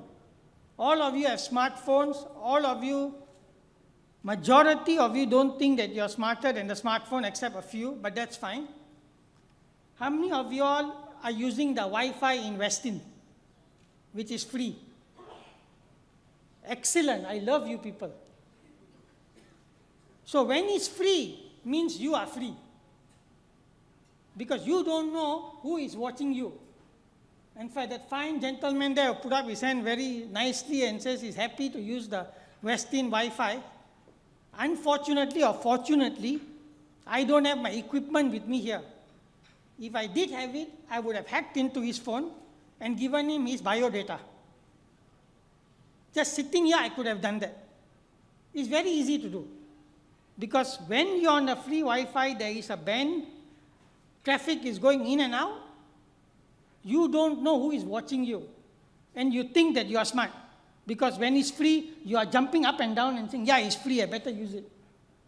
That's the best part. We get very excited when it's free. So my advice to you, free advice, never use free Wi-Fi. Unless you have got a wish to ruin your life. Or you want me to ruin it for you, no problem. We can do that later. Another simple example I give you, if you all have email accounts, all of you have email account, right? Whether it's Gmail, Yahoo Mail, Rocket Mail, whatever mail, or even your company. Any of you who are daring enough, it's an open challenge. Give me your name card and I will send an email from your email account to you by today. But you would not have sent it from your account. I will do it. So I'm very happy to exchange name cards with anybody down here, and I will send you the email. No problem, easy peasy. Okay? So anybody who is interested, you can look for me later. Okay, so I will fly through this because I'm only given X time. If not, I'll get kicked out of here. Introduction, challenges, remedies, question, answer. So introduction.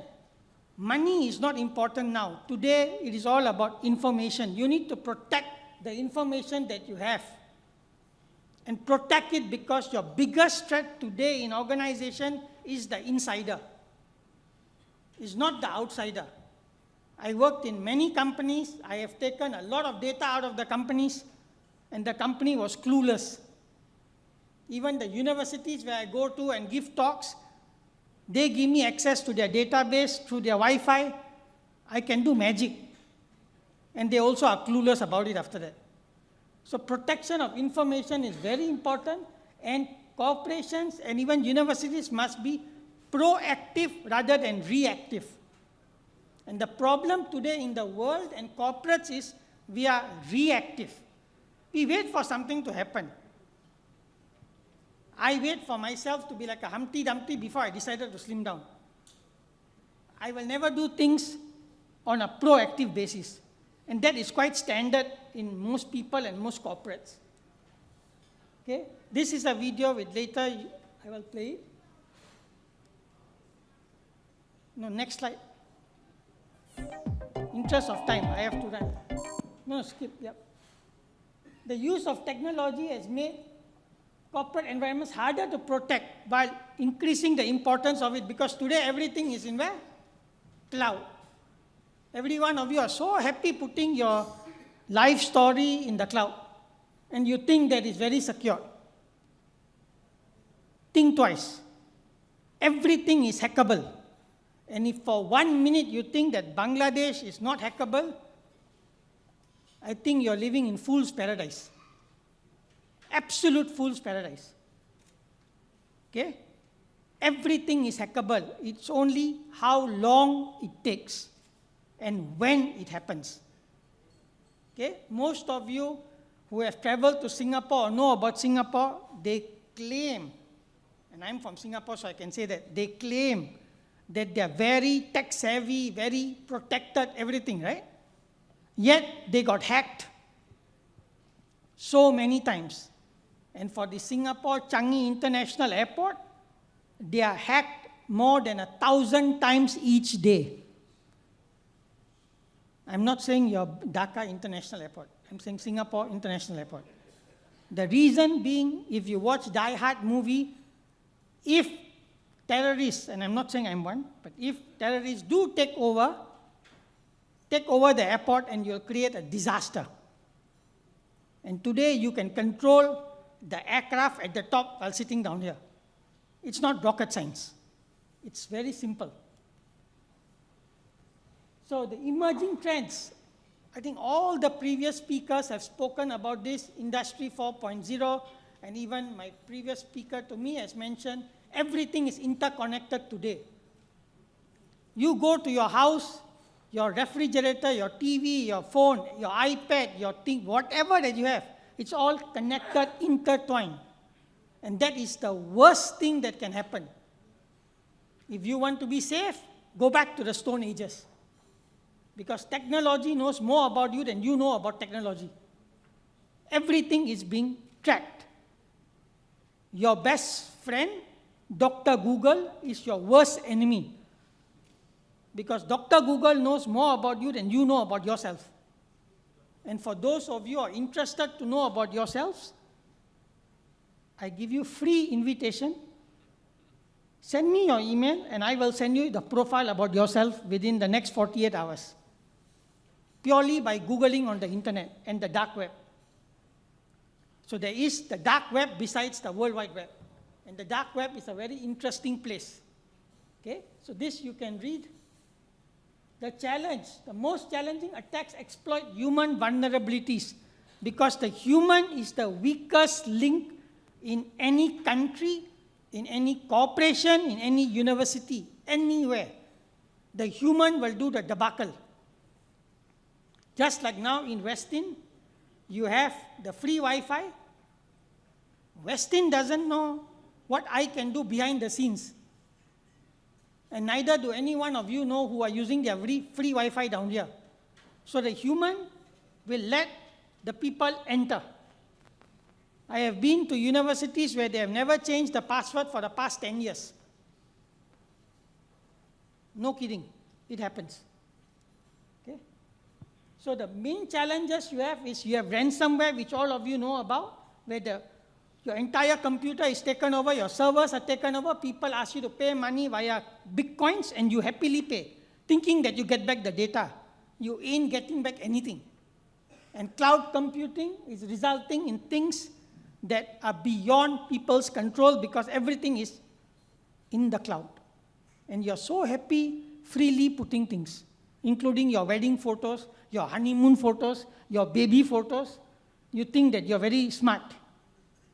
Internet of Things is the next revolution because today when we wake up, like the speaker said, and some of you are even doing that, instead of looking at your spouse in the morning, you look at your phone. Instead of praying to God, you look at your phone. Because without the phone, you are totally handicapped. You don't know what to do. There are some people, even when they go to the shower, they need the phone. God knows why you need the phone in the shower, but people are people. Access to confidential information? Yes, sir. And information flow among devices. Okay? Remedies, you need to do frequent cyber risk assessment, and this is different from your risk assessment. You need to think of the different types of attacks that can happen, and then you need to think of the remediation strategies. And in order to do this, you need to think like a criminal, but not act like a criminal. I repeat, think not act. I never told you to act like one. Sensible data security systems. And one of the jokes I would like to share with you, if the chairman allows me 1 minute more, is when you entered Westin, it's very interesting. They put your bag in the scanner happily, and then after that, they ask you to put your mobile phone there, and then they ask you to walk in, and then you take the mobile phone. Why waste time? If the bomb is in my phone, what are they going to do? Sit down there and cry? So maybe you can advise Westin that, they should not have useless security. It's a joke. And when the thing beeps, they're not even checking. So why have security? Sensible. Create a framework, and you need a management oversight. And half of the people in corporates who are at the board level, they only know the spelling of cyber, let alone knowing anything else, because they themselves don't know what hit them. Okay? So remedies, you have a robust incident response, because I told you this is the biggest weakness. You need to do incident response and not planned incident response, because no one tells you when they're going to attack you. If you have an incident response and you plan it and say, today I will do this, then don't do it. Don't waste time. This is skip. Next slide, please. Skip. Okay, the last thing I want to share with you, it's a 3 minute. If chairman allows, I am happy. I am happy, but chairman will kill me. CEO's clean sheet. Complacency is the enemy. Proactively involve and engage your board. You are fighting a losing war, and consider alternative approach to cyber risk management. You have to be proactive, and regulators are here to punish. And in time to come in Bangladesh, this will change, because cyber is here to stay, and I repeat, cyber is here to stay. Internet of Things is here to stay. You would be foolish if you think that it won't hit you, because you won't know what hit you and when it hit you. Okay, you all can go and read this. I'm not going to spend time. This is a challenge with technology. Okay. So the last thing I want to say is this, for all C-level people who are here, and you all are highly learned, from the C-level to the academics to whatever, all of you have got your doctorates, I have got nothing. Very simple thing. Does a specific member of your board acknowledge the responsibility of cyber risk? Does this said board member have sufficient knowledge to fulfill the role? Or you're sitting on the board just because you know the connection? You must have the knowledge and the competency. Are there clear lines of responsibility at the board level for reporting occurrence and management of cyber incidents? This never happens, and I can guarantee you in Bangladesh, definitely doesn't happen. Do board members understand or comply with their responsibilities to avoid cyber risk? No. This is a very simple question for any of you who are at the C level to ask your board. And the last thing I want to say is thank you to you all for listening to me. And I will share this with the conference organizers. You can take it and you can do whatever you want with it.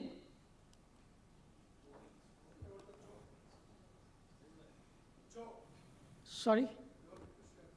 No, I wanted to share one last thing with you. If any one of you is interested in cyber management, a very good article is go to Dr. Google and download Cyber Security Plan by the Singapore government. It's a beautiful blueprint paper which explains to you from a country, company, and individual level what you need to do to protect against cyber. And the beautiful thing is it's free. Thank you very much, and thank you. Bye-bye.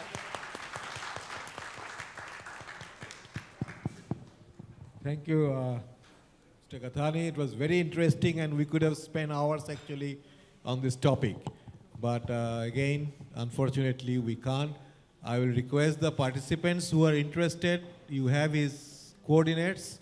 I think you can contact him, and I'm sure this presentation will be made available to the participants. And you can see the videos and stuff which we had to skip. Now I'll request the last speaker of this session, Mr. Ishtiaq Ahmed, who is the CEO of Kazi Farms Group. Kazi Farm Group. They are the leader in poultry and feed in Bangladesh. Mr. Ishtiaq Ahmed. Assalamualaikum. Good afternoon to all. So the topic that I have chosen, it's related to the core theme of this event. It's not anything about the poultry industry or any other topic related to the corporate industry. So I will talk about bridging strategy for academia and industry. So since the time is short, yeah. So here I am not going to give any solution, but I will put the tone of the what should be done and tone of thinking, the elaborate on giving a platform so that this can be analyzed and there will be enough elements for especially for the faculty to act on. Yeah. Next slide. Slide. Who is controlling the slide? There is no point here. This one? Yeah. Okay. So this is an excellent initiative from the BRAC University. I would say this is a very pioneering role that the university is considering, that what should be the bridging strategy between academia and the industry.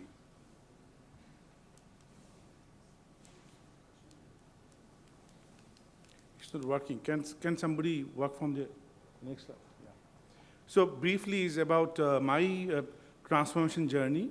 I have worked for around 23 years, out of which I worked in 18 years in different multinational companies. All those are very reputed companies in different levels up to the director level.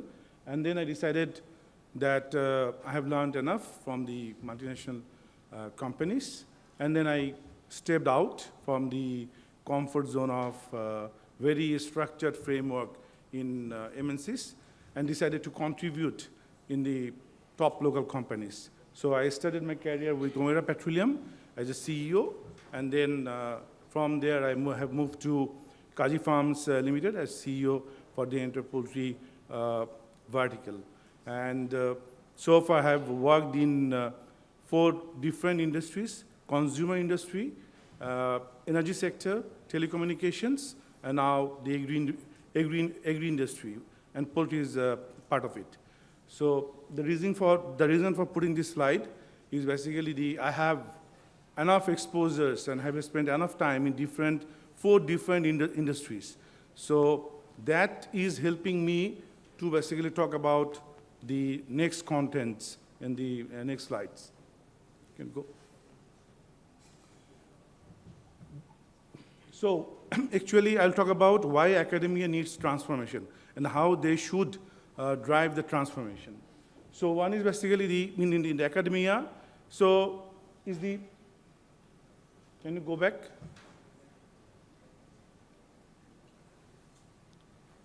Yeah. So the traditional cycle is it's a theory-based creation of knowledge. So that in Bangladesh perspective, but there's an innovation cycle.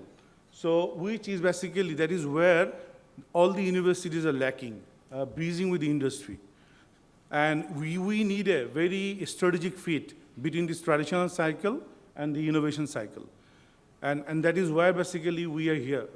One of the topic is that how to give how basically we can minimize this gap. Yeah. Next slide.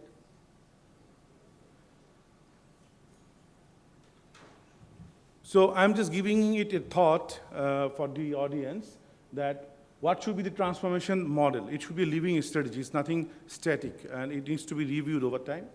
And So the platform is the classroom lecture, which is theory. There are all the faculty members, they're highly educated. All of them have got PhDs and from different reputed universities. So that's the platform, the source of academic knowledge. But from there, that is where we are here and talking about that what should be the platform to take it forward and to match with the industry requirement. I'm talking about the innovation cycle. So what is the application of the theory in the industry? It's the first most important pillar. And then industry-specific project is very important.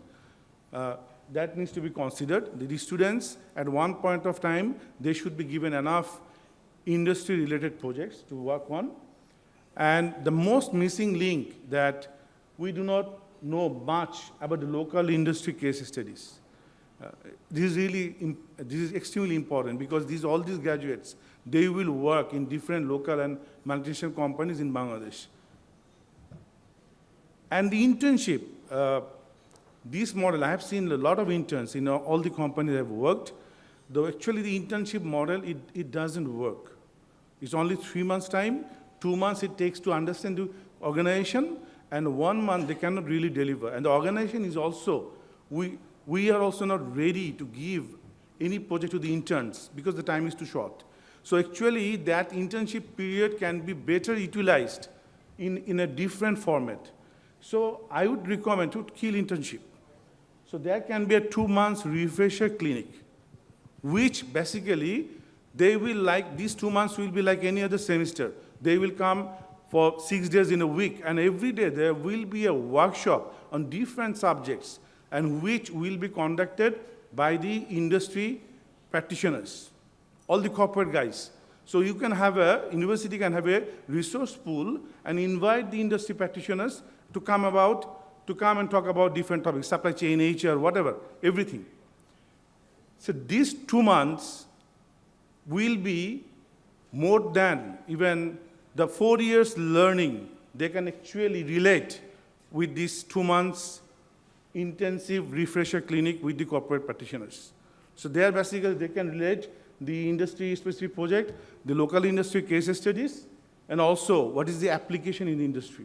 Then they will be much better qualified to face any interview, and their starting will be fabulous. They will not struggle when they will feel more confident from the day one of joining. Next slide.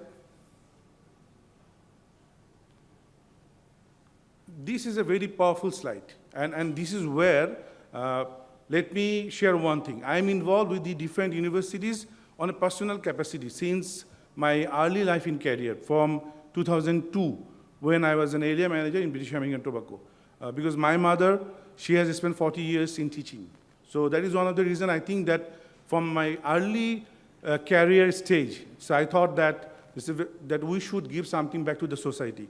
So which means from 2002 to 2018, in 16 years, I got involved with public and private universities. The most missing link is the students, they don't know what's happening in Bangladesh. They are having case studies, Harvard case studies, MIT, that is required. But they need to know what's happening in the home country. And the last 20 years, there was a silent revolution in the whole country, from management capacity to everything. So if you look at even the multinational companies, like all the multinational, they're operating across the globe. But it doesn't mean in every country, they are at a global standard. So if I talk about the example of BT, I joined in 1996, June. That was my first company. At that point of time, BT did a global audit. So it was around something like early 90s. Then the rating of BT Bangladesh was at a C level compared to all other operating countries. And then from there, BT took a journey of around 4 to 5 years, how to take it to level A. In 2003, BT qualified as a Class A company, 2003, meaning 15 years back. So all the multinationals have gone through a level of transformation excellence. Now, the second point is more important, the local companies. Even 10 years back, a local company, the top local companies, they hardly would think of recruiting any talent from the multinational companies because of the salary and many other factors. But the last 10 years, especially from 2010 onwards, a lot of talents, because multinationals cannot ensure career for all the talents, very obvious. They have a very limited capacity, and the expansion also on a certain level. So a lot of talents from MNCs, they have stepped out and working in different local companies. And they are bringing a lot of changes in the top local companies.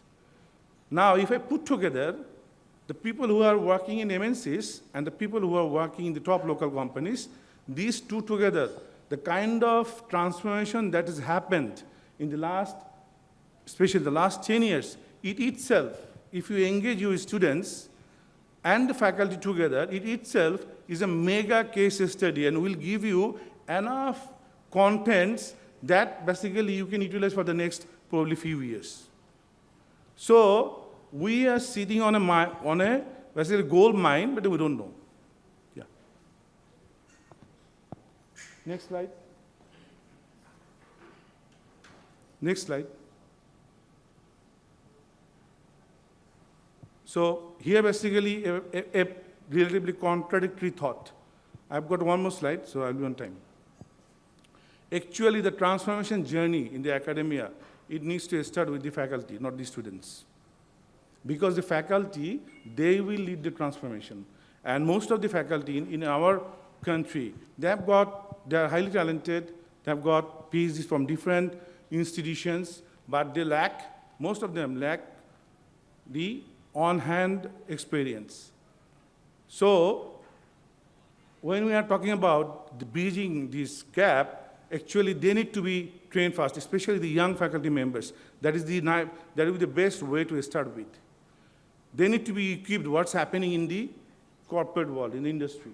And where basically the corporate, they can engage us, the industry practitioners, to brief them, train them, what's happening in the industries and the different transformations, challenges, everything. So there can be a very good workshops, and there are a lot of people around the country who will be love for this kind of partnership. Yeah. Next slide. And this is very required, that I'm recommending there should be like transformation. I'm just calling it transformation generals. So any transformation, it does not happen in a humble way. It needs to be very aggressive. And you need to put the right generals. So my recommendation is like for the BRAC University, you identify 3 key talents who will work for the passion of human capital development, not for money. And then they can be plugged with the faculty committee to drive this transformation. Next slide. So this is at a very seeding stage. And I'm really glad that this kind of discussion is happening and led by BRAC University. So on my side, basically I have given already a good platform of thinking, and I'm ready to help in this transformation. So it's up to you whether you are ready. Thank you.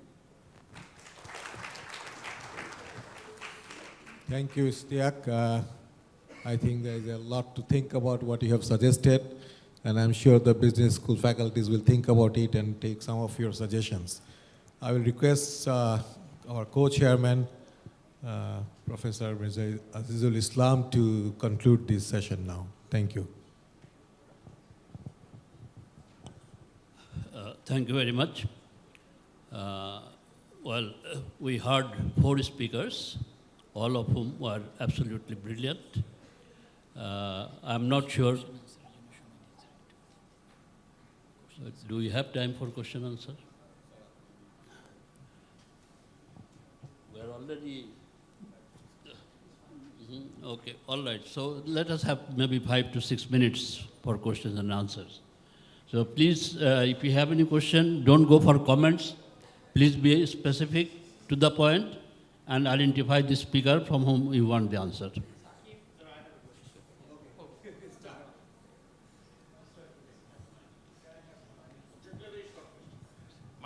My question is to Dr. Akbar Ali Khan. My point, see, the automobiles replace the horses. But where did the horses go then? The horses were there, but where did they must have gone to the villages then or something from New York City.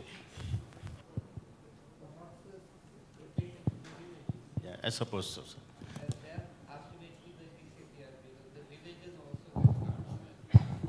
Ultimately, horses were confined to their stables because the cars also traveled to the villages. So the culture of car destroyed the use of horses. Okay. Sir, thank you. Thank you very much for such a beautiful talk. I have a question for Mr. Ishtiaq Ahmed.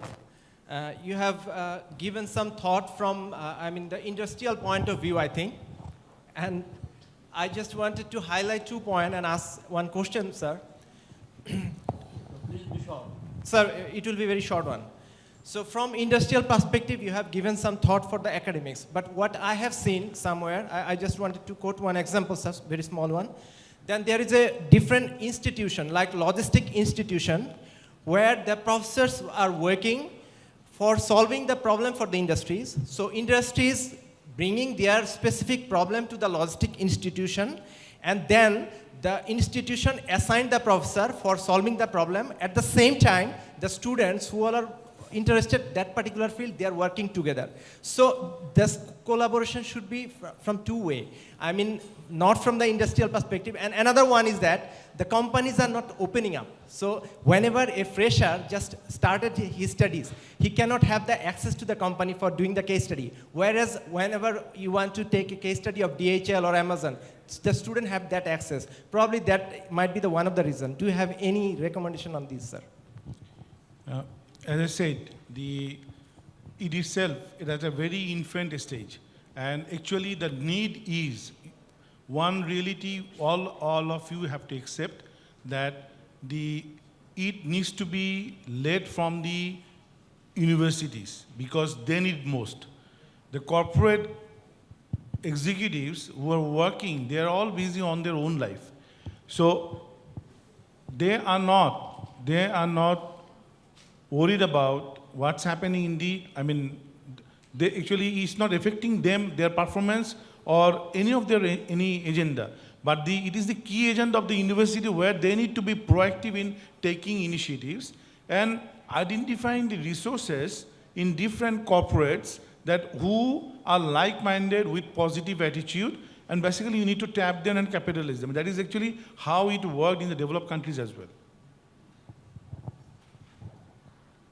I think one more. Thank you. From yesterday, I am seeing the talk between the academicians and the industrialists, and I am Dr. Ain Akhtar. I am from Associate Professor from Jahangirnagar University, IBM. So I don't have any question. I want to give an information. 2 to 3 years back, I went to Dr. Anwar Hossain sir. He was working with American International University at that time. We wanted to work on case study, but I went to lots of organizations, talked to some people, but they were reluctant to give any information. But recently, Bangladesh MBA Association with collaboration with IBA, DU, we have started to work on case study, and we hope that within 2019 to the beginning of 2020, we'll publish a book on case study. So every university will get this book. Okay, thank you. Thank you. I think one more, Mainuddin, just one more, okay. I think my question is to the wisest man, I think, in the room today, Sanjeev. You didn't talk much about the board oversight. We like to know everything happens from the board of a corporate setting here. And in the cyber crime, they talked about 100 banks. So would you mind to give some more insight on the board oversight? Okay, sorry that we cannot accommodate any more questions. We are falling behind our schedule.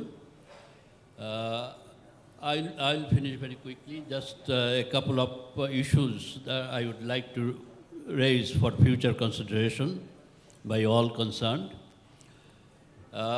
One issue which flows from Dr. Akbar Ali Khan's presentation is the rapid progress in technology in various fields, including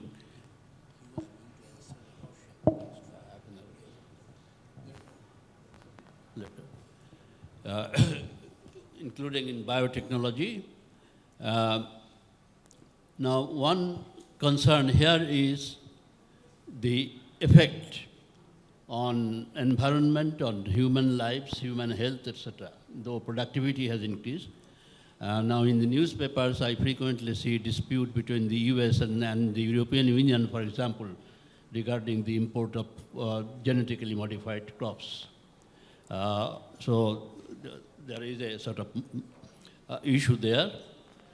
And the other sort of broader issue is that despite all the technological progress that has been taking place globally,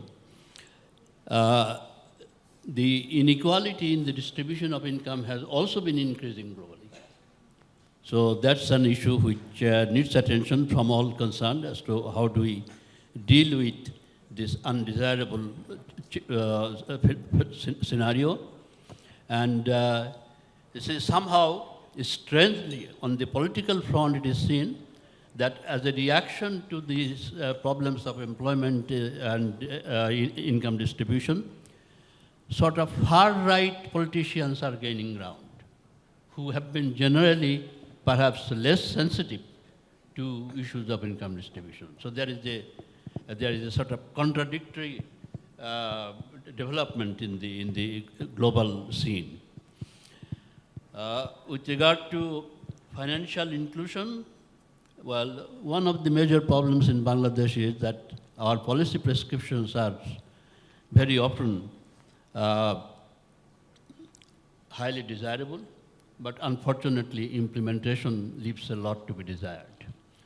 And say in that context, I have noticed from very recent data that the flow of credit both to SMEs and the agricultural sector has actually declined, has fallen in absolute amount in this financial year compared to the last period, same period of the last financial year.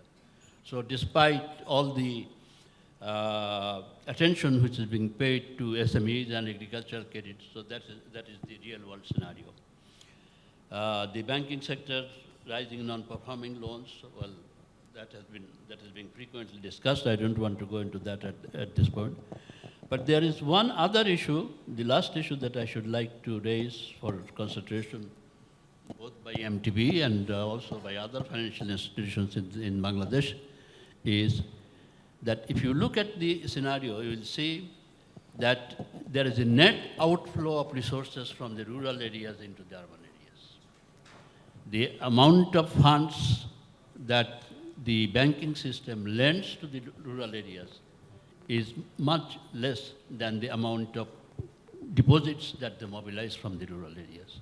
So that there is a net resource outflow from the rural into the urban areas. But anyhow, obviously, these are issues which, to my mind, are important, but I hope will receive some attention from the relevant quarters.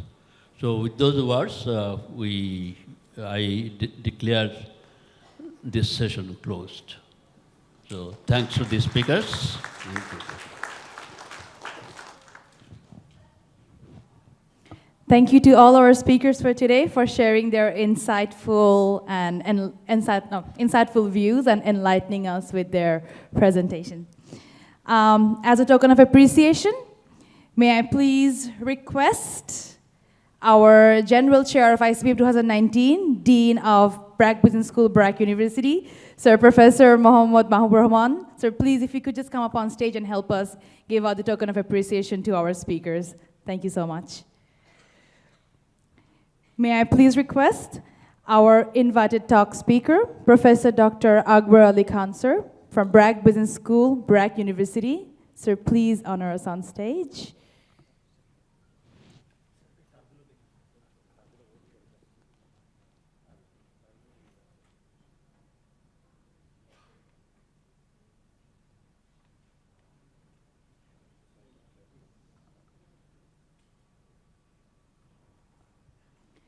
Our industry talk speaker, Mr. Anis A. Khan, Managing Director and CEO of Mutual Trust Bank Limited.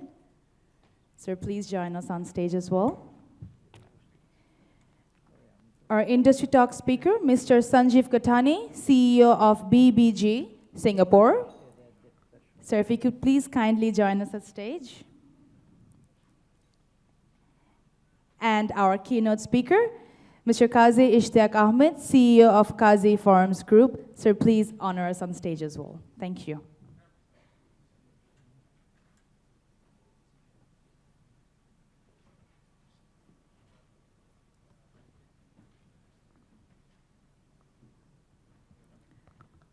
We will now start with the token of appreciation. May we please start with our invited talk speaker, Professor Dr. Akbar Ali Khan from Bragg Business School, Bragg University.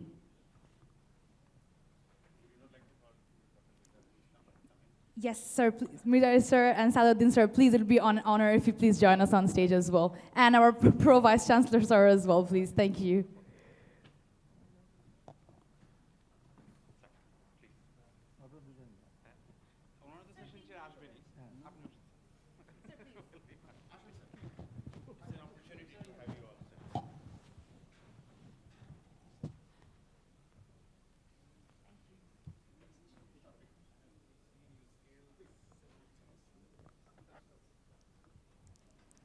Thank you for joining us on stage. Yes, please. Can we please request Professor Dr. Muhammad Tanim sir to please help us give out the token of appreciation to our very own Professor Dr. Akbar Ali Khan sir. Big round of applause for him. Thank you. Our next token of appreciation for Mr. Anis A. Khan, Managing Director and CEO of Mutual Trust Bank Limited. A big round of applause. Thank you.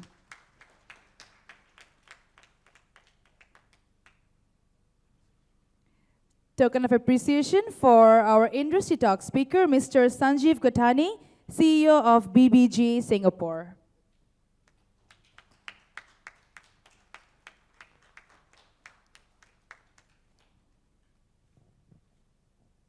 Thank you, sir. Last but not the least, we have our keynote speaker, Qazi Ishtiaq Ahmed, sir, CEO from Qazi Farms Group.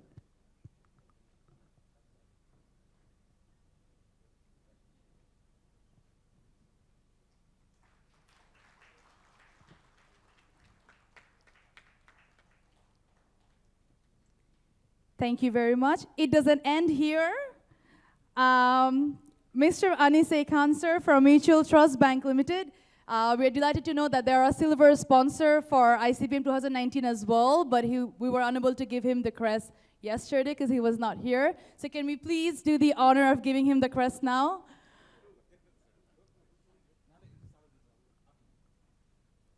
Can we have a big round of applause for our silver sponsor, Mutual Trust Bank Limited? Thank you. Thank you so much for joining us. Thank you.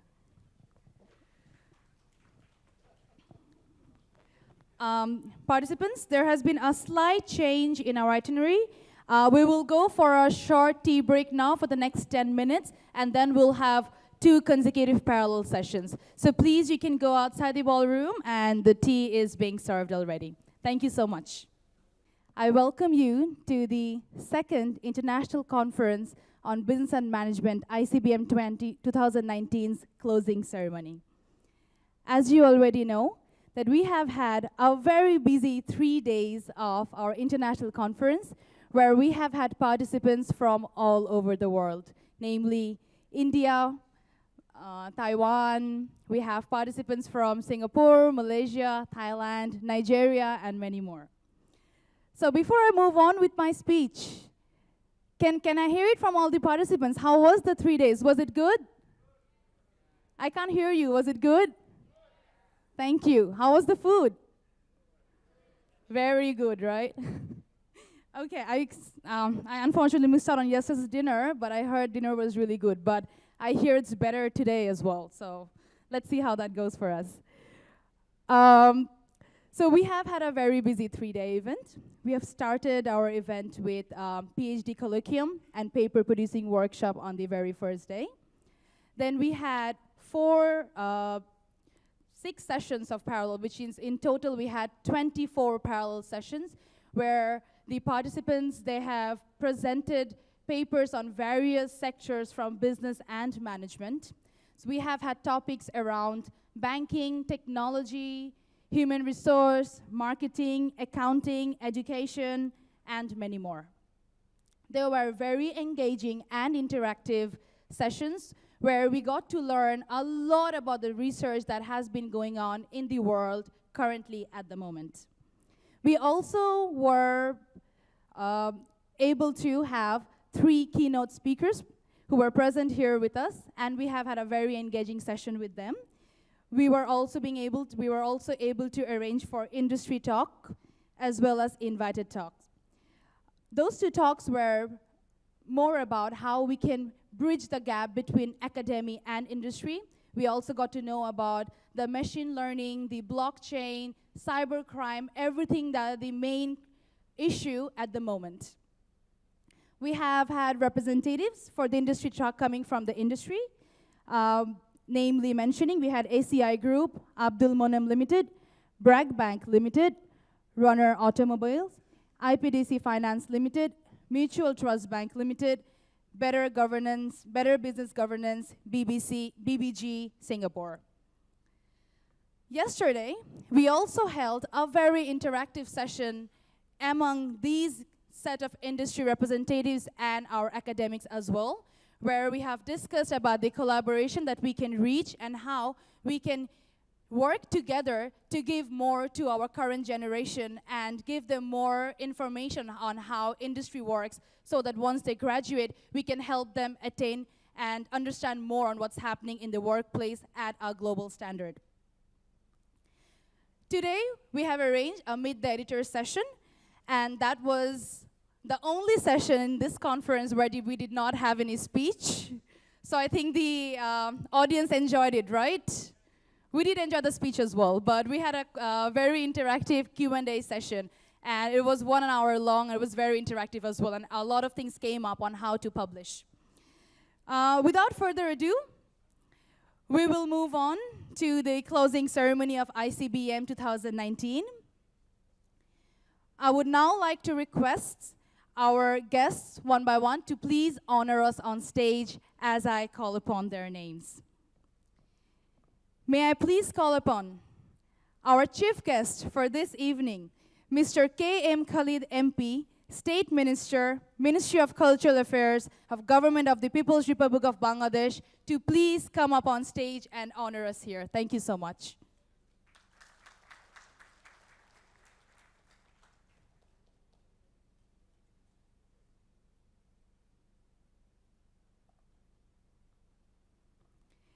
May I please call upon our special guest, Professor Dr. Vincent Chang, Vice Chancellor of Bragg University, to please join us on stage.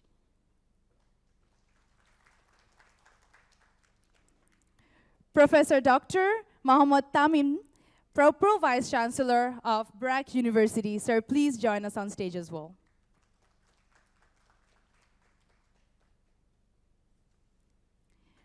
Our guest of honor for the evening, Mr. M. Anisuddola, Chairman of ACI Group. Sir, please join us on stage.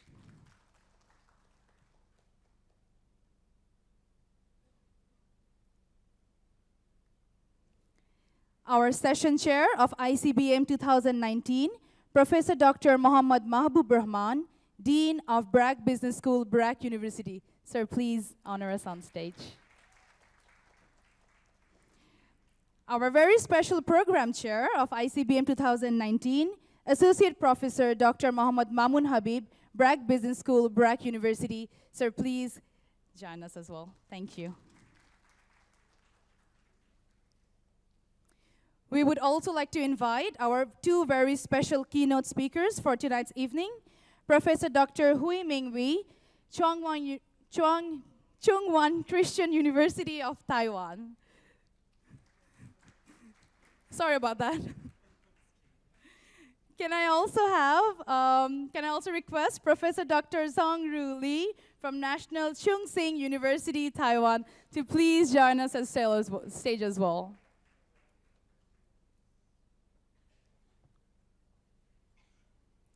Can we have a big round of applause for the guests?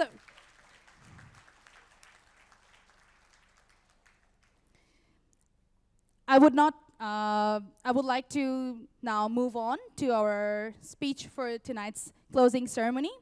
May I please request the session chair of ICBM 2019, Professor Dr. Muhammad Mahbub Rahman, Dean of BRAC Business School of BRAC University, to please come up to the podium and share a few words. Thank you so much.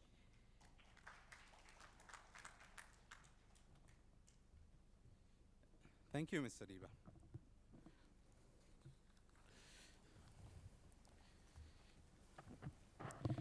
Bismillah ar-Rahman ar-Rahim.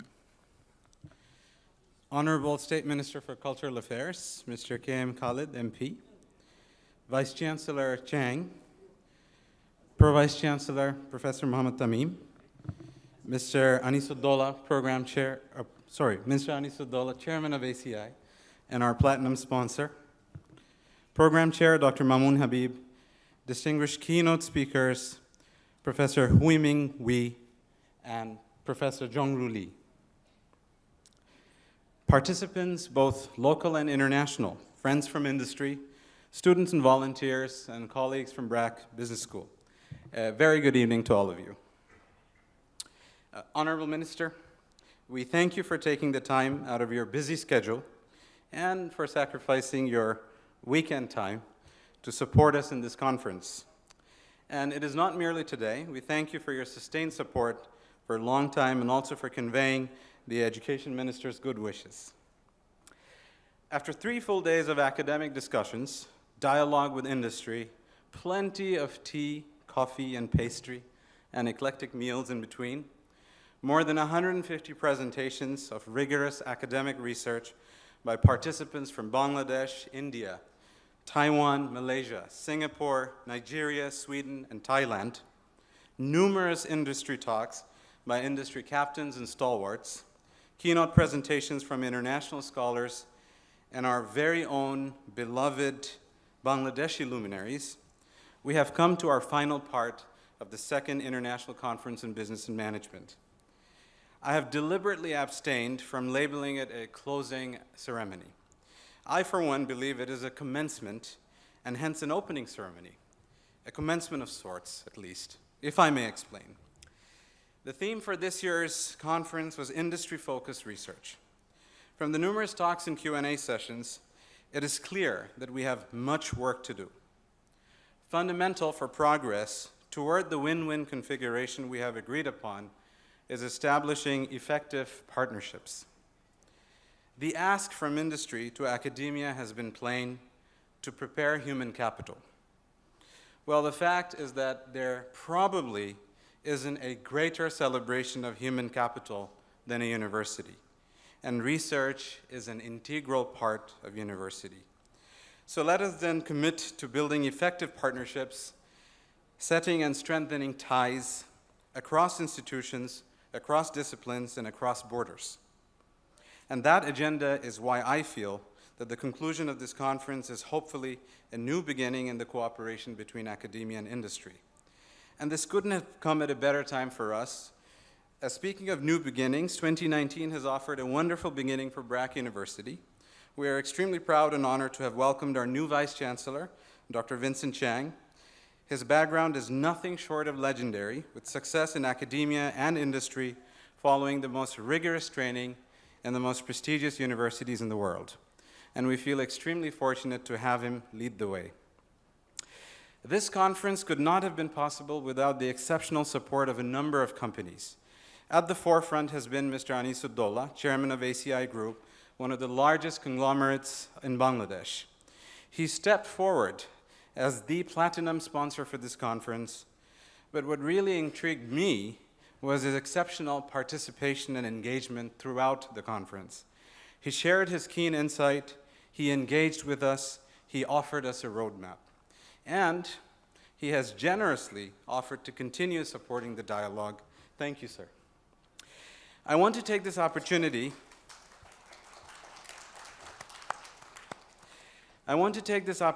to thank a number of individuals for their tireless behind-the-scenes efforts.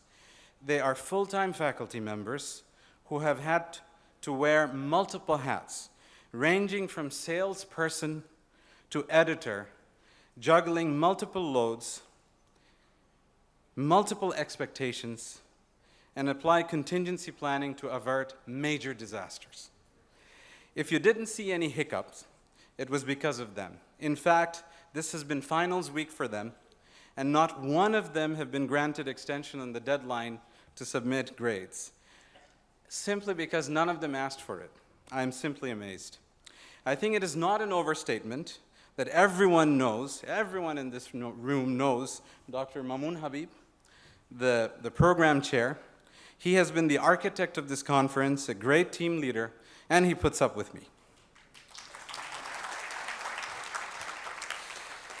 And I am still wondering how he managed to convince Ms. Adiba, our wonderful former colleague, to fly in from Singapore and MC the program nonstop with a nonstop positive attitude.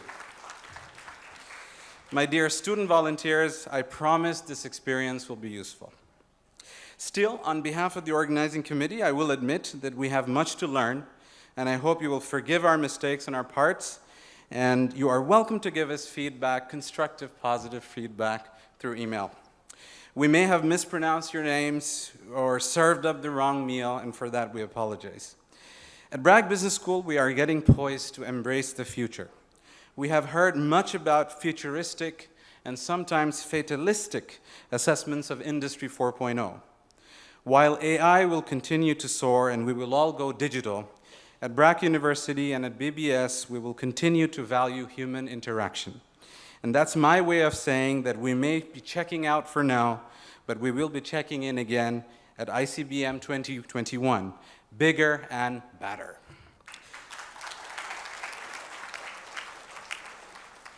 Thank you, ladies and gentlemen.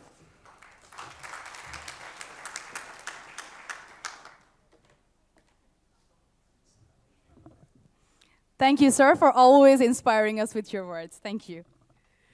May I now please request the guest of honor for tonight's evening, Mr. M. Anisidullah, Chairman of ACI Group, to sir, please come up to the podium and say a few words. Thank you.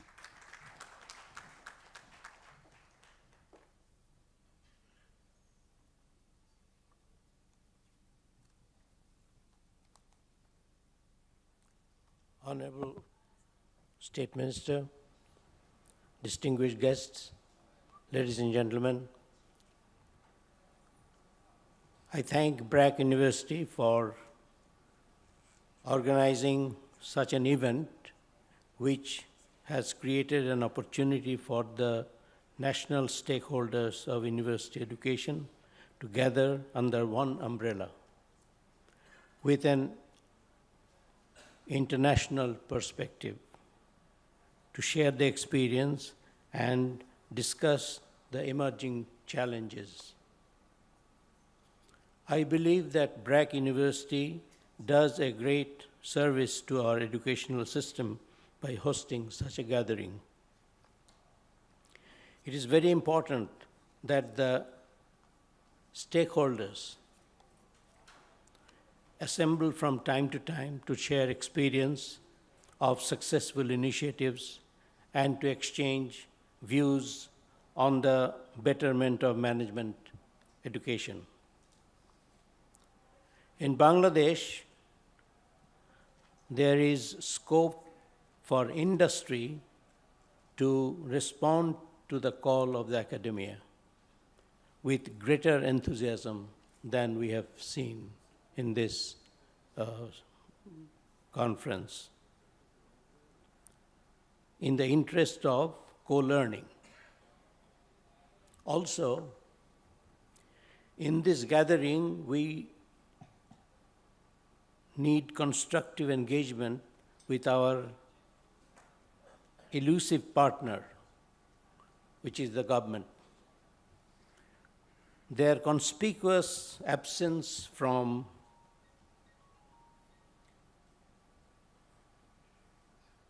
this engagement brings in us a realization that an intimate engagement with the beneficial will be beneficial to business education. So my request will be to get the government engaged in a bigger way, and I wish to convey through the State Minister that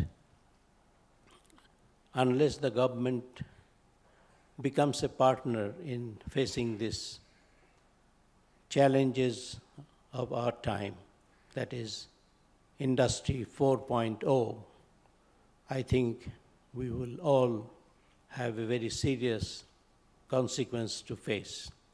So it is time to wake up. It's time to join hand with the academia and the industry to face what will be perhaps the gravest challenge of our time, but also the biggest opportunity of our time. Thank you very much.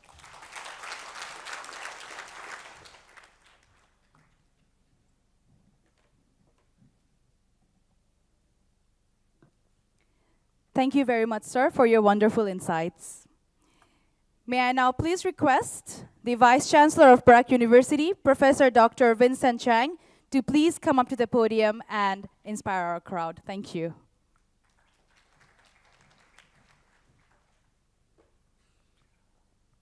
Minister Hale, distinguished guests, ladies and gentlemen, let me talk about what I feel just perhaps shortly 1 hour ago. I was in an event with one of our colleagues. Actually, it was really the first inter-university championship sports event. It's in the national stadium. So it was a football or soccer match. And so after first half 0-0 and second half started, long story short, is 2-1. So the team who was losing, the team's vice chancellor sit right next to me. So it was 2-1. No, it was 2-1, probably 8 minutes into the end of the game. And she suddenly very upset. I said, don't worry, still 9 minutes to go. But at the time I was worried. I was worried I was not able to make it back here to receive the minister. So I started texting our program chair. Said, it's unlikely I'm not going to make it, even to the register. Please ask Province to say my prayers. And so the program chair texted me back, but minister is coming. You have to come. But I'm not able to make it there because we are not allowed to leave. For the security protocol, we are not allowed to leave until after Prime Minister leave. It's a security protocol. Even I want to leave, I can't. All right, so on one hand, I sort of, pacify my honorable vice chancellor next to me, say, it's okay, still 10 minutes to go. On the other hand, I thought, well, I hope they finish on time. 2 minutes warning, 2 minutes left. My neighboring vice chancellor team scored made the second score, so it's tied. I was thinking, oh my God. It's likely I'm not going to make it to receive the minister. All right, so when the time ended, tied, and went into this penalty kick, right? I said, okay, let's better have a decision at the end of penalty kick. Long story short, at the end of penalty kick, still tied. I said, oh my God. So I text whoever out there, I said, definitely, it's not just unlikely, I'm not going to make it, so please ask Province to speak on my behalf, which, I'll probably ask you to speak on my behalf too. Anyway, so and then went into certain desk kick, okay. And my honorable vice chancellor of my neighbor, her team won. So it's turning a very, very interesting dramatic around. And so, and I thought it was over. No, it was not over. The award celebration ceremony, a lot of people give speech, Prime Minister, shook hands with everybody, and then another speech, etc. And then, when we exit the crowd, don't know where to find our car, and given the traffic. But I'm so glad I made it. I made it just right on time. So, I think the interesting take from this experience is, for the entire football match this afternoon, it was hard, it was boring. But at the end, people memorized everything, the dramatic ending. So, this is the second time we hold this conference. And it's our intent to make this conference an institution. Perhaps one of the most important institutions in this country, also in this region. So on that, I'm kind of looking for a person. On that, I'm asking our the conference committee to reflect on everything we have done. Is something we can still improve upon, and I do urge our committee to improve upon all those, whether it's operational issue or some other matter. And I also ask for all of you to help us. Please give us your feedback, whether it's operational or whether it's subject or anything, because we know we are still far away from so-called first class. I know that. Okay, I think we all know that. So please help us. Please help us to make this an institution that Bragg University can be part of it, an institution, this conference, an institution that the country can be part of, an institution that can be recognized globally. So please, so on that, looking forward to your help, and I hope this is the beginning of a very good thing. Thank you.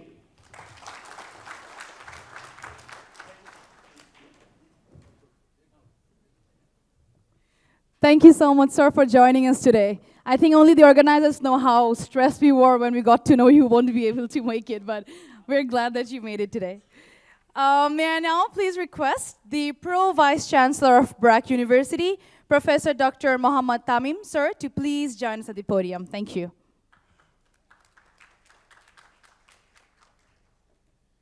Thank you, Honorable Minister, Vice Chancellor, distinguished guests on dais, and ladies and gentlemen. This is again another unprepared speaker, because I was told at the very last moment that, okay, I have to go and talk. But anyway, I take this opportunity to thank you and those who came to participate in this conference from overseas, have taken a lot of time and effort to come here, and the people who are here who took part in 3 days of intense activities. And I hope you also had some fun and learned new things and met new people, which is a big part of the conferences. From Bragg University perspective, we are committed to produce 21st century workforce for Bangladesh and actually for the world. And that is the commitment we have. And as a part of that commitment, we are getting into, I keep telling this story that there was a study that the people who are in kindergarten right now, or KG 1, 2, 3, 4, 5, 65% of the job that they will do is not even known today. So how do you prepare people like that? I mean, for the future where, we don't know what kind of job is going to come up. So that is where Bragg is thriving. Bragg University is preparing for that. And that is today's interaction. It is only possible through interaction, cooperation, and understanding and flexibility. And this industry and university education, this coordination and cooperation is absolutely required to meet that challenge. And that is what we are trying to do. It has been mentioned many times by Dean and others. The team who worked behind it, they know how difficult it is and how tough it is to organize something like this. Every detail, from a little printing mistake of your name tag, wrong affiliation, everything can turn into a major crisis. So to keep detail of, because I know all these things because I've done it, and I know how difficult it is. So I thank that team, especially Dr. Mamun Habib, who has been instrumental in organizing the first conference and also the second conference, and I'm sure he will continue doing it in future because now he has become quite experienced. And I also thank other team members who has worked hard, faculties, volunteers, and others. And once again, I thank all of you for participating in this conference. Thank you.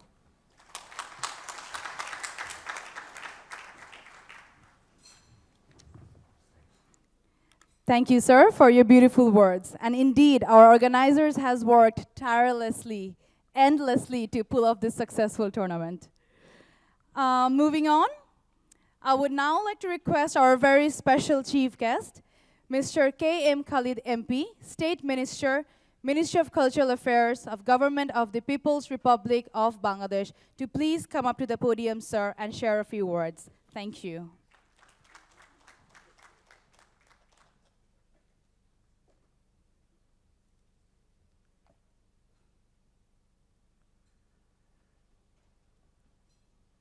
শুভ সন্ধ্যা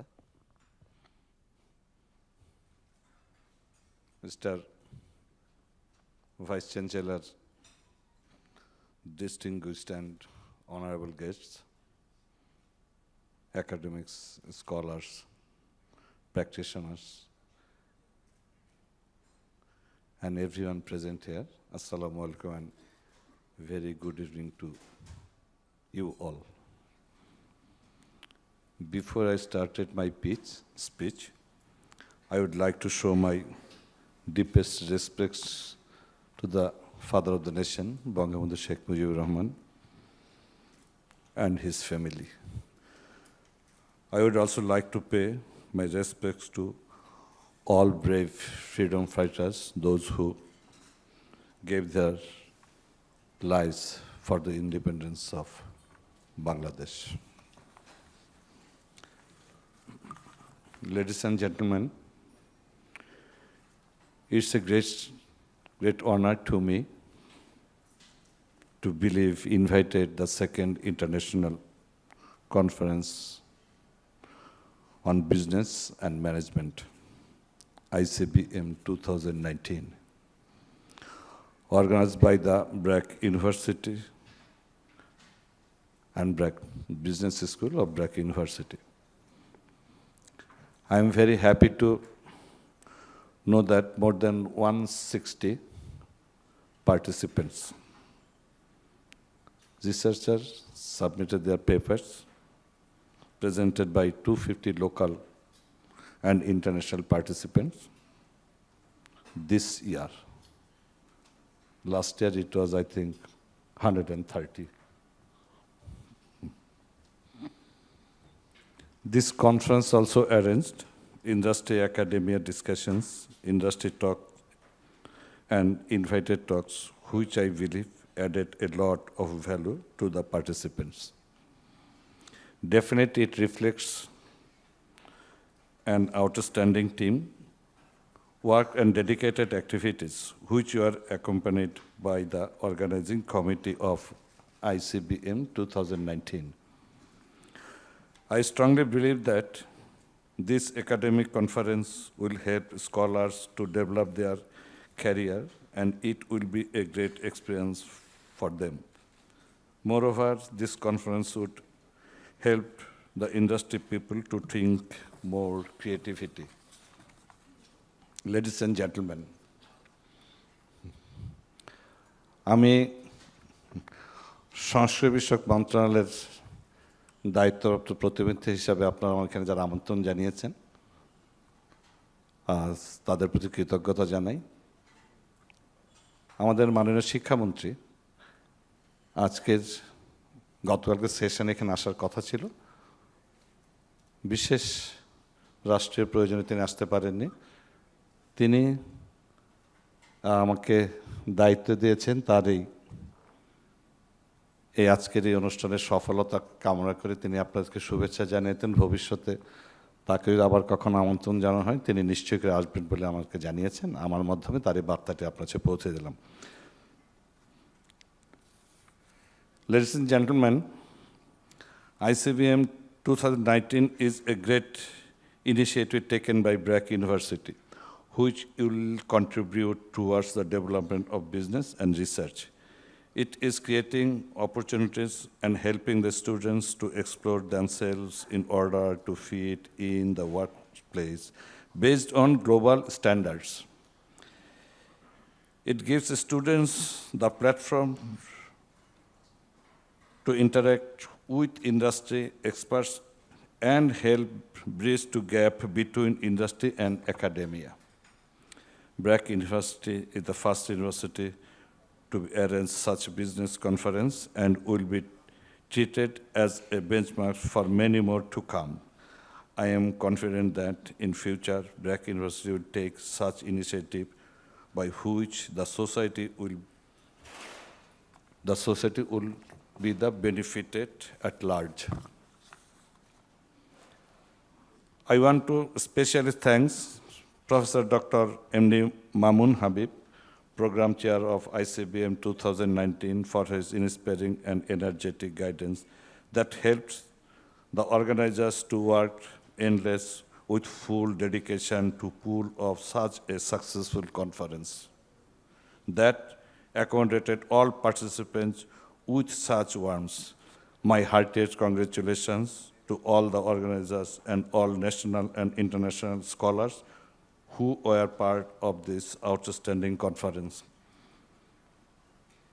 সুধীমণ্ডলী, আমি সংস্কৃতি বিষয়ক মন্ত্রণালয়ের পক্ষ থেকে যেটি বলছি যে এই ধরনের একটি কনফারেন্সে আগামীতে যদি আমার মন্ত্রণালয়ে অংশগ্রহণ করার সুযোগ থাকে সেটি যদি আমাদের সেই সুযোগটি দেন আমরা নিশ্চয়ই আপনার সাথে পার্টিসিপেট করব। আর আপনাদের এই বিষয়টি একেবারে শিক্ষা মন্ত্রণালয়ের আওতাভুক্ত, সেই ক্ষেত্রে যদি একটি কালচারাল প্রোগ্রামের সাথে আপনারা এটা যদি একটু অ্যাটাচ করে নেন তাহলে সেই কালচারাল প্রোগ্রামটি আমার মিনিস্ট্রি থেকে আমরা সেটা এনরোজ করে দিতে পারবো। সেই বিষয়টি আপনারা যদি আমাদেরকে করেন তা আমরা অবশ্যই অবশ্যই অবশ্যই আমাদের ভালো লাগবে। আর আজকের যিনি এখানে উপস্থাপনা করছেন আদিবা নওশিন, সে আমার কনিষ্ঠ কন্যা। আমারই মেয়ে, আমার দুই মেয়ে, বড় মেয়ে এখানে আছে, আমার ওয়াইফ আছে, আর সে আমার ছোটো মেয়ে। এই বিশ্ববিদ্যালয়ে সে লেকচারার ছিলেন, এখন এখান থেকে এটি তার চাকরি ছেড়ে দিয়ে তার স্বামীর কর্মস্থল সিঙ্গাপুরে অবস্থান করছে।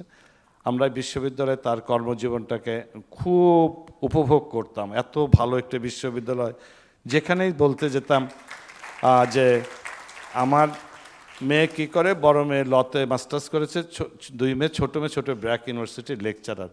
অত্যন্ত গর্ব ভরে বলতাম এটা আমরা, এবং এখনও বলি, এবং আমি কিছুটা ক্ষুব্ধ হয়েছে সেখানে চাকরি ছেড়ে চলে গেছে বলে, যে ব্র্যাক বিশ্ববিদ্যালয়ে চাকরি ছেড়ে তোমাকে কেনই বা যেতে হবে। এখন সংসারের টানে সে গেছে। আমি ব্র্যাক বিশ্ববিদ্যালয়ের প্রতি কৃতজ্ঞ যে ব্র্যাক বিশ্ববিদ্যালয়ের প্রশাসন একসময় এরকম বলেছে, ঠিক আছে গেছে যাচ্ছে, যদি কখনো আসে তোমার জন্য দরজা খোলা রইল। আমি আপনাদের কৃতজ্ঞতা জানাচ্ছি। And I would like to end my speech by thanking BRAC University again for having me, and it's been a pleasure. Thanking you. Allah Hafiz. Joy Bangla.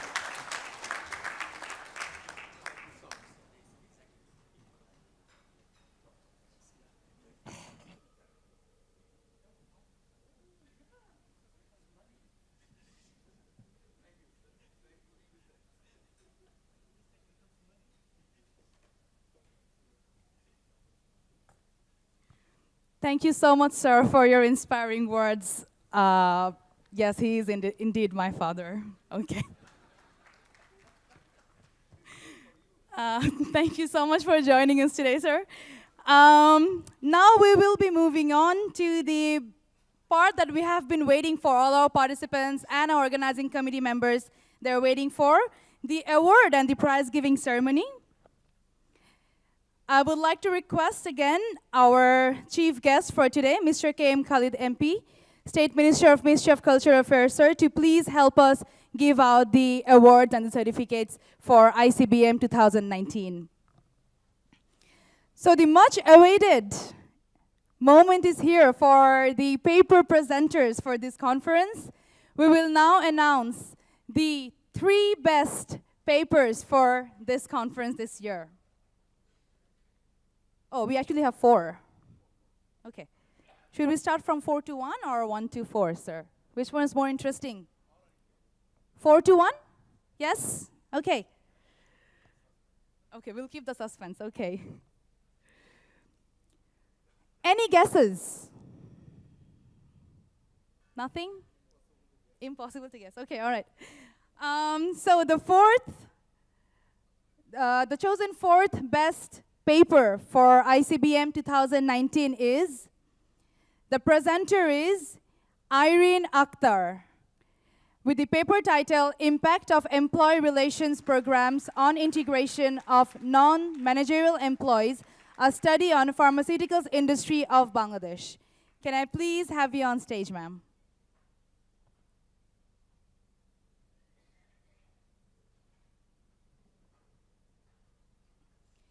Can we have a big round of applause for Ms. Irene Akhtar?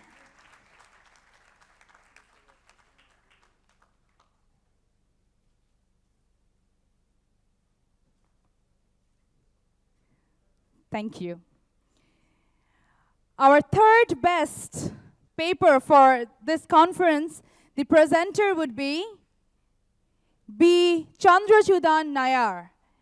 Paper title, Business Analytics Leveraging the Power of Data.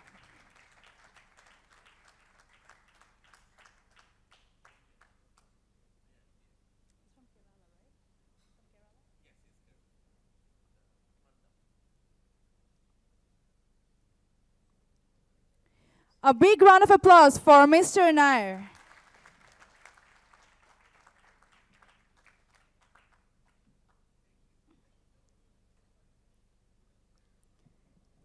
Congratulations, sir. Thank you so much. Our 2nd best paper for ICBM 2019 is for Maria Fregidou Malama, with the paper title, Why Microfinance in Rich Developed Countries. She is from Sweden.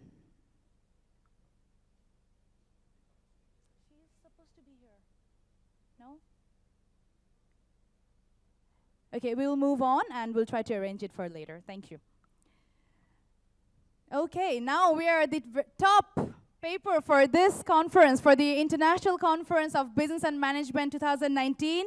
The best presenter for this conference is Dr. Ernest Zila Kasim, with the paper title, Social Enterprise Value Chain, Evidences from Malaysia. Congratulations.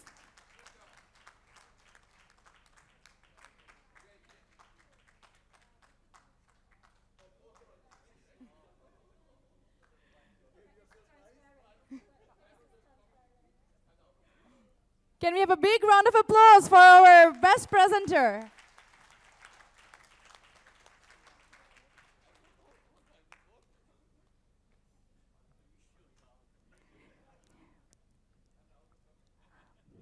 A very big congratulations to all our presenters, all our participants for ICBM 2019. We're hoping that you will make it to the top 4, hopefully in the next round, in the next year. Now, let's move on to appreciate the people who have worked endlessly, tirelessly for the past 1 year, I would say, to pull off this absolutely successful conference. Before I move on to call up their names, can we please have a very big cheer and a very big round of applause for all our organizers?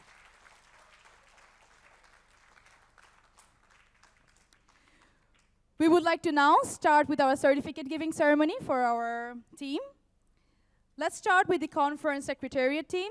May I please call upon Mr. Mohammad Hassan Maksud Chaudhry to please come up on stage and receive your certificate.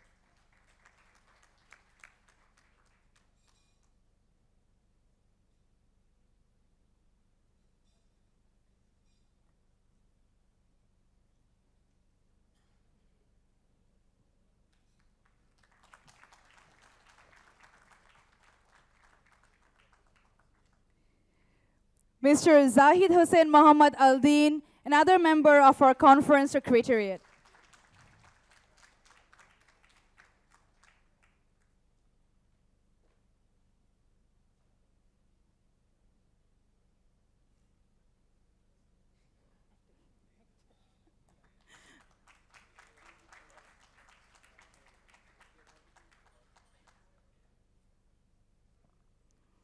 Mr. N.M. Bakibillo, our third,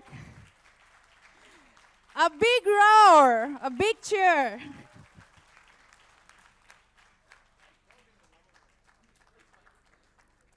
Always smiling no matter what.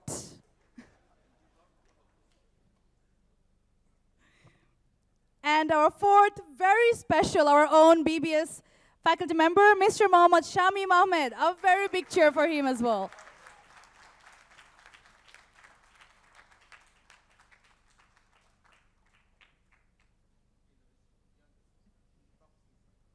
Yes, he's the youngest in the Bragg Business School. And the most sincere. Yes, sir? Should I add that? Okay. All right, let's move on to our international committee members. Can I please request Mr. Riyashad Ahmed, sir, to please come up on stage and receive your appreciation. Thank you.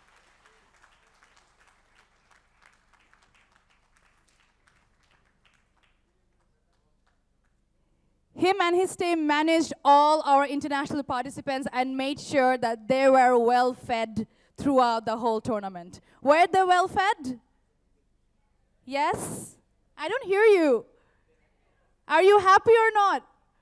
Yes? Okay, okay, thank you. May I please also call upon another member of our international committee, Ms. Priyadarshini Dina, to please come up on stage.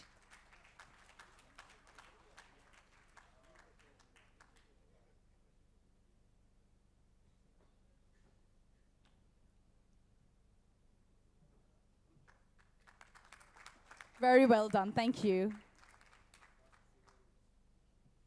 It would not have been possible for us to host an international conference and accommodate around 50 international participants and making sure everything is okay, their accommodation, their transport, including their food as well, and also arranging them to go to Arong and art gallery as well, just so that they can get a touch of Bangladesh. They have arranged it all for our international guests. So can I have a big round of applause for my international committee? Thank you.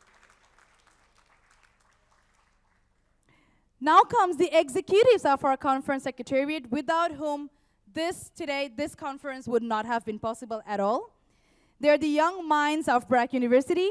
Can I please call upon Mr. Joseph Amit Gomez to please come up on stage and accept your certificate.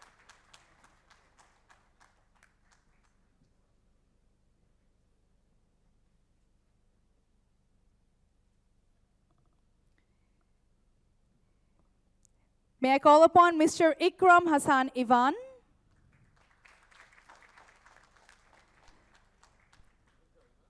Thank you, Ivan, for arranging and managing the whole registration and the booth and everything. Thank you. Mr. Abidin Arshad Fahim?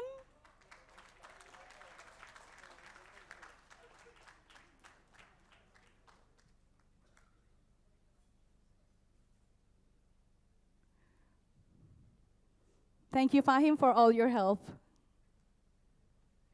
Mr. Safwan Ahmed?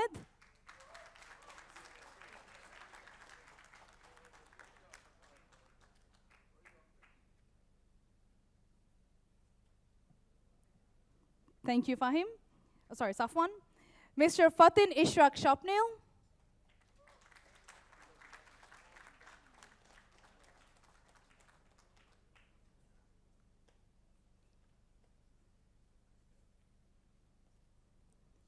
And last but not the least, Mr. Mohammad Inzamam Khan. Thank you.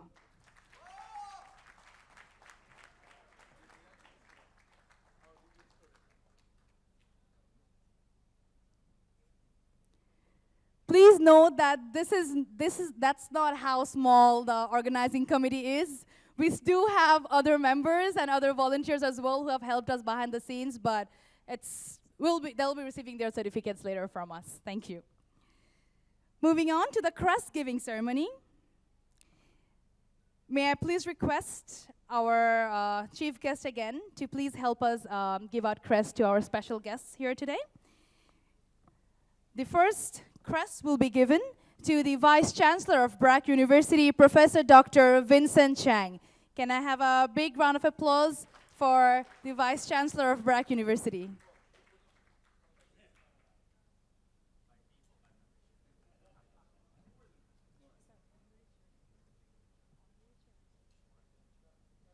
So he's the Honorary General Chair of ICBM 2019.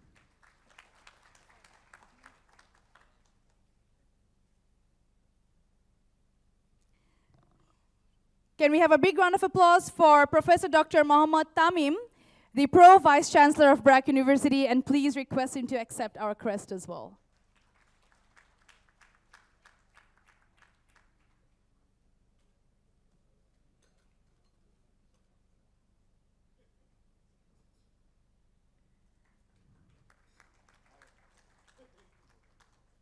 The Minister and the Pro Vice Chancellor go long back. Okay, can I now please request our Dean of BRAC Business School, BRAC University, Professor Dr. Mohammad Mahbub Rahman, sir, to please accept his crest as well. He's the General Chair of ICBM 2019.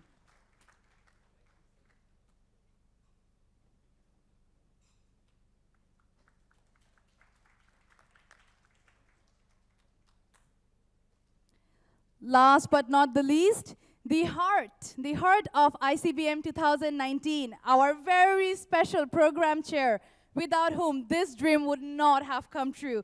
Can I have a big round of applause for Associate Professor Dr. Muhammad Mamun Habib, BRAC Business School, BRAC University, to please accept this crest.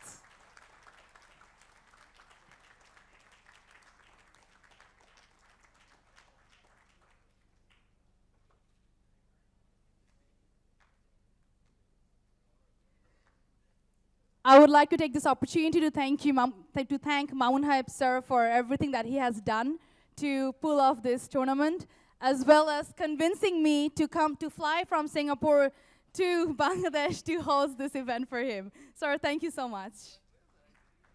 It's been a pleasure, and it's an honor to be back.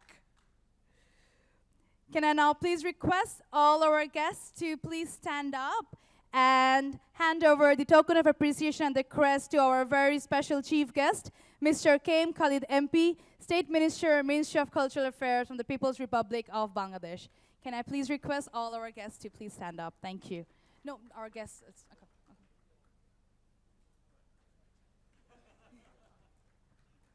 Can we have a big round of applause, please?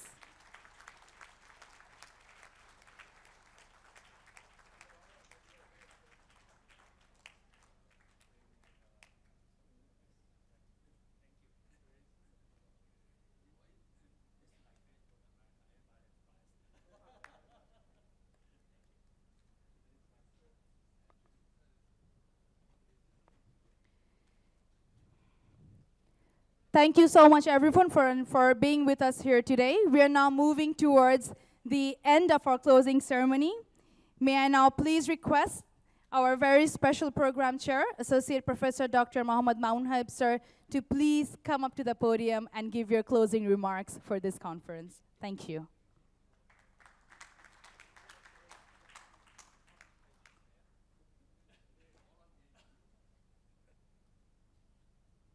Thank you so much. First of all, I'd like to give my special dedication to Almighty Allah that we have reached this position. We have reached our terminal of this conference, thanks to Almighty Allah. Dear Chief Guest, Honorable State Minister of Ministry of Cultural Affairs, Mr. Kaim Khalid MP, Government of the People's Republic of Bangladesh, our Vice Chancellor and Pro Vice Chancellor, our respectable Dean, Managing Director of ACI, Mr. M. Anisuddola, distinguished guests, professors, scholars, international foreign delegates. A very good evening. Assalamu alaikum. So how are you everybody today? That's good. Okay, you understand that we spent the 3 days here, so this is a time for me to say the special thanks to the individual person who is working with us for a long time, especially the last 2 years, I would say. And definitely you understand that is a very hard working for this one to manage. And last 3 days, one of the critical issues, the time management, what they did. You understand that there are the 3 keynote speech, 8 industry talk speakers, 9 invited talk speakers. We have the authors of 70 papers. And you understand that, other panel sessions, especially meet the editors, PhD colloquium, paper producing workshop, academia industry discussion. So we manage this one. In order to make sure that everything is happening properly, so there is a dedicated team. They spend their day and night for this event. I would like to express my heartfelt thanks to my dynamic, super talented, energetic conference secretariat for their overwhelming effort. Especially Mr. Shami Mohammed, Bakivilla, Jahid Hussain, MD Aldin, Hassan Maksud Chaudhary, International Committee led by Riyashad Ahmed and Dina, Publication Committee, especially the Joseph, Ivan, Executive of the Conference Secretariat, those are our undergraduate level students, Mr. Faim, Safwan, Injamam, Shapnil, and others. Our other organizing committee members, especially our registrar sir and his team, Mr. Bulbul, Mr. Lutfor, Captain Shahnaz, for their dedicated labor for our security and other issues. Our IT support, Mr. Alamgir and his team. Our HR department, Ms. Sadia and her team. Our procurement department, accounting and finance department, led by Mr. Monojit. And Ms. Adiba Noshin. Yes, you understand. She was flying from Singapore to Dhaka to anchoring this conference. Thank you so much. I'm really grateful to our platinum sponsor, ACI Limited. Sir is here. Thank you, sir. Because when we sent the official email to the lots of us industry people, the sir was the first one who replied that email. And that time we was thinking that, yes, now it is going to be happened. Our gold sponsor, I'm very happy that Monem sir is here, Abdul Monem Group. He was with us in the last conference and as well as this conference. And we are very happy that he is always inspiring us, especially our young generation. Our other gold sponsor, Bragg Bank, IPDC direct, our branch director is here. We are very happy. He's very energetic. And we are very happy to see his face. In the morning he was here, and today now he's here. Our runners, motors, and you understand that this kind of groups, they're working with us for a long time as well to organize this conference. Thank you so much. Our silver sponsor, Mutual Trust Bank, Bikash. Our supporting sponsor, A.H. Khan Company. And there is one sponsor, we got it from the Singapore. Mr. Sanjeev Gathani, are you here? Mr. Sanjeev Gathani, yes. This is the sponsor from the Singapore, Better Business Governance, BBG. Thank you so much. It is our great honor to get the Honorable Minister in this ceremony. Thank you so much, sir.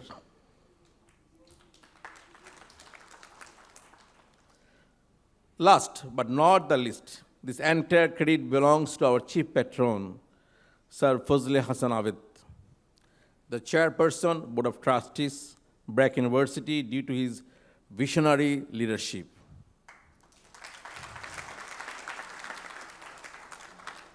Due to his leadership, we are getting this kind of dynamic group in our administration, Vice Chancellor, Vice Chancellor, Dean. Those are motivating, inspiring us in our all aspects. Finally, if we did any kind of mistakes, definitely which were unintentional, within last 3 days, as a program chair, I'm seeking apologize on behalf of my organizing committee. We tried our level best to make it successful, and we believe this is the starting, and it will be continued. See all of you in the next ICBM. Thank you so much.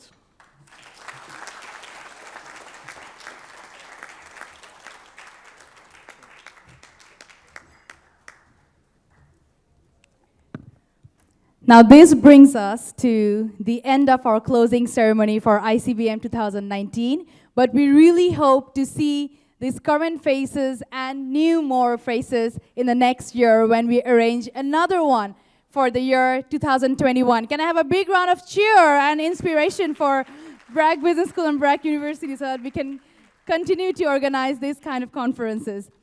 Thank you everyone present here today, all our local, international participants, all our distinguished guests present here, all our sponsors, our guests, honorable guests on stage, everyone for bearing with us as we pulled off this super amazing and successful conference. Thank you so much. So we officially end ICBM 2019 here. Thank you. Dinner will be served right now, so please help yourself. There is dinner served on the right and the left as well. So enjoy your dinner. Thank you.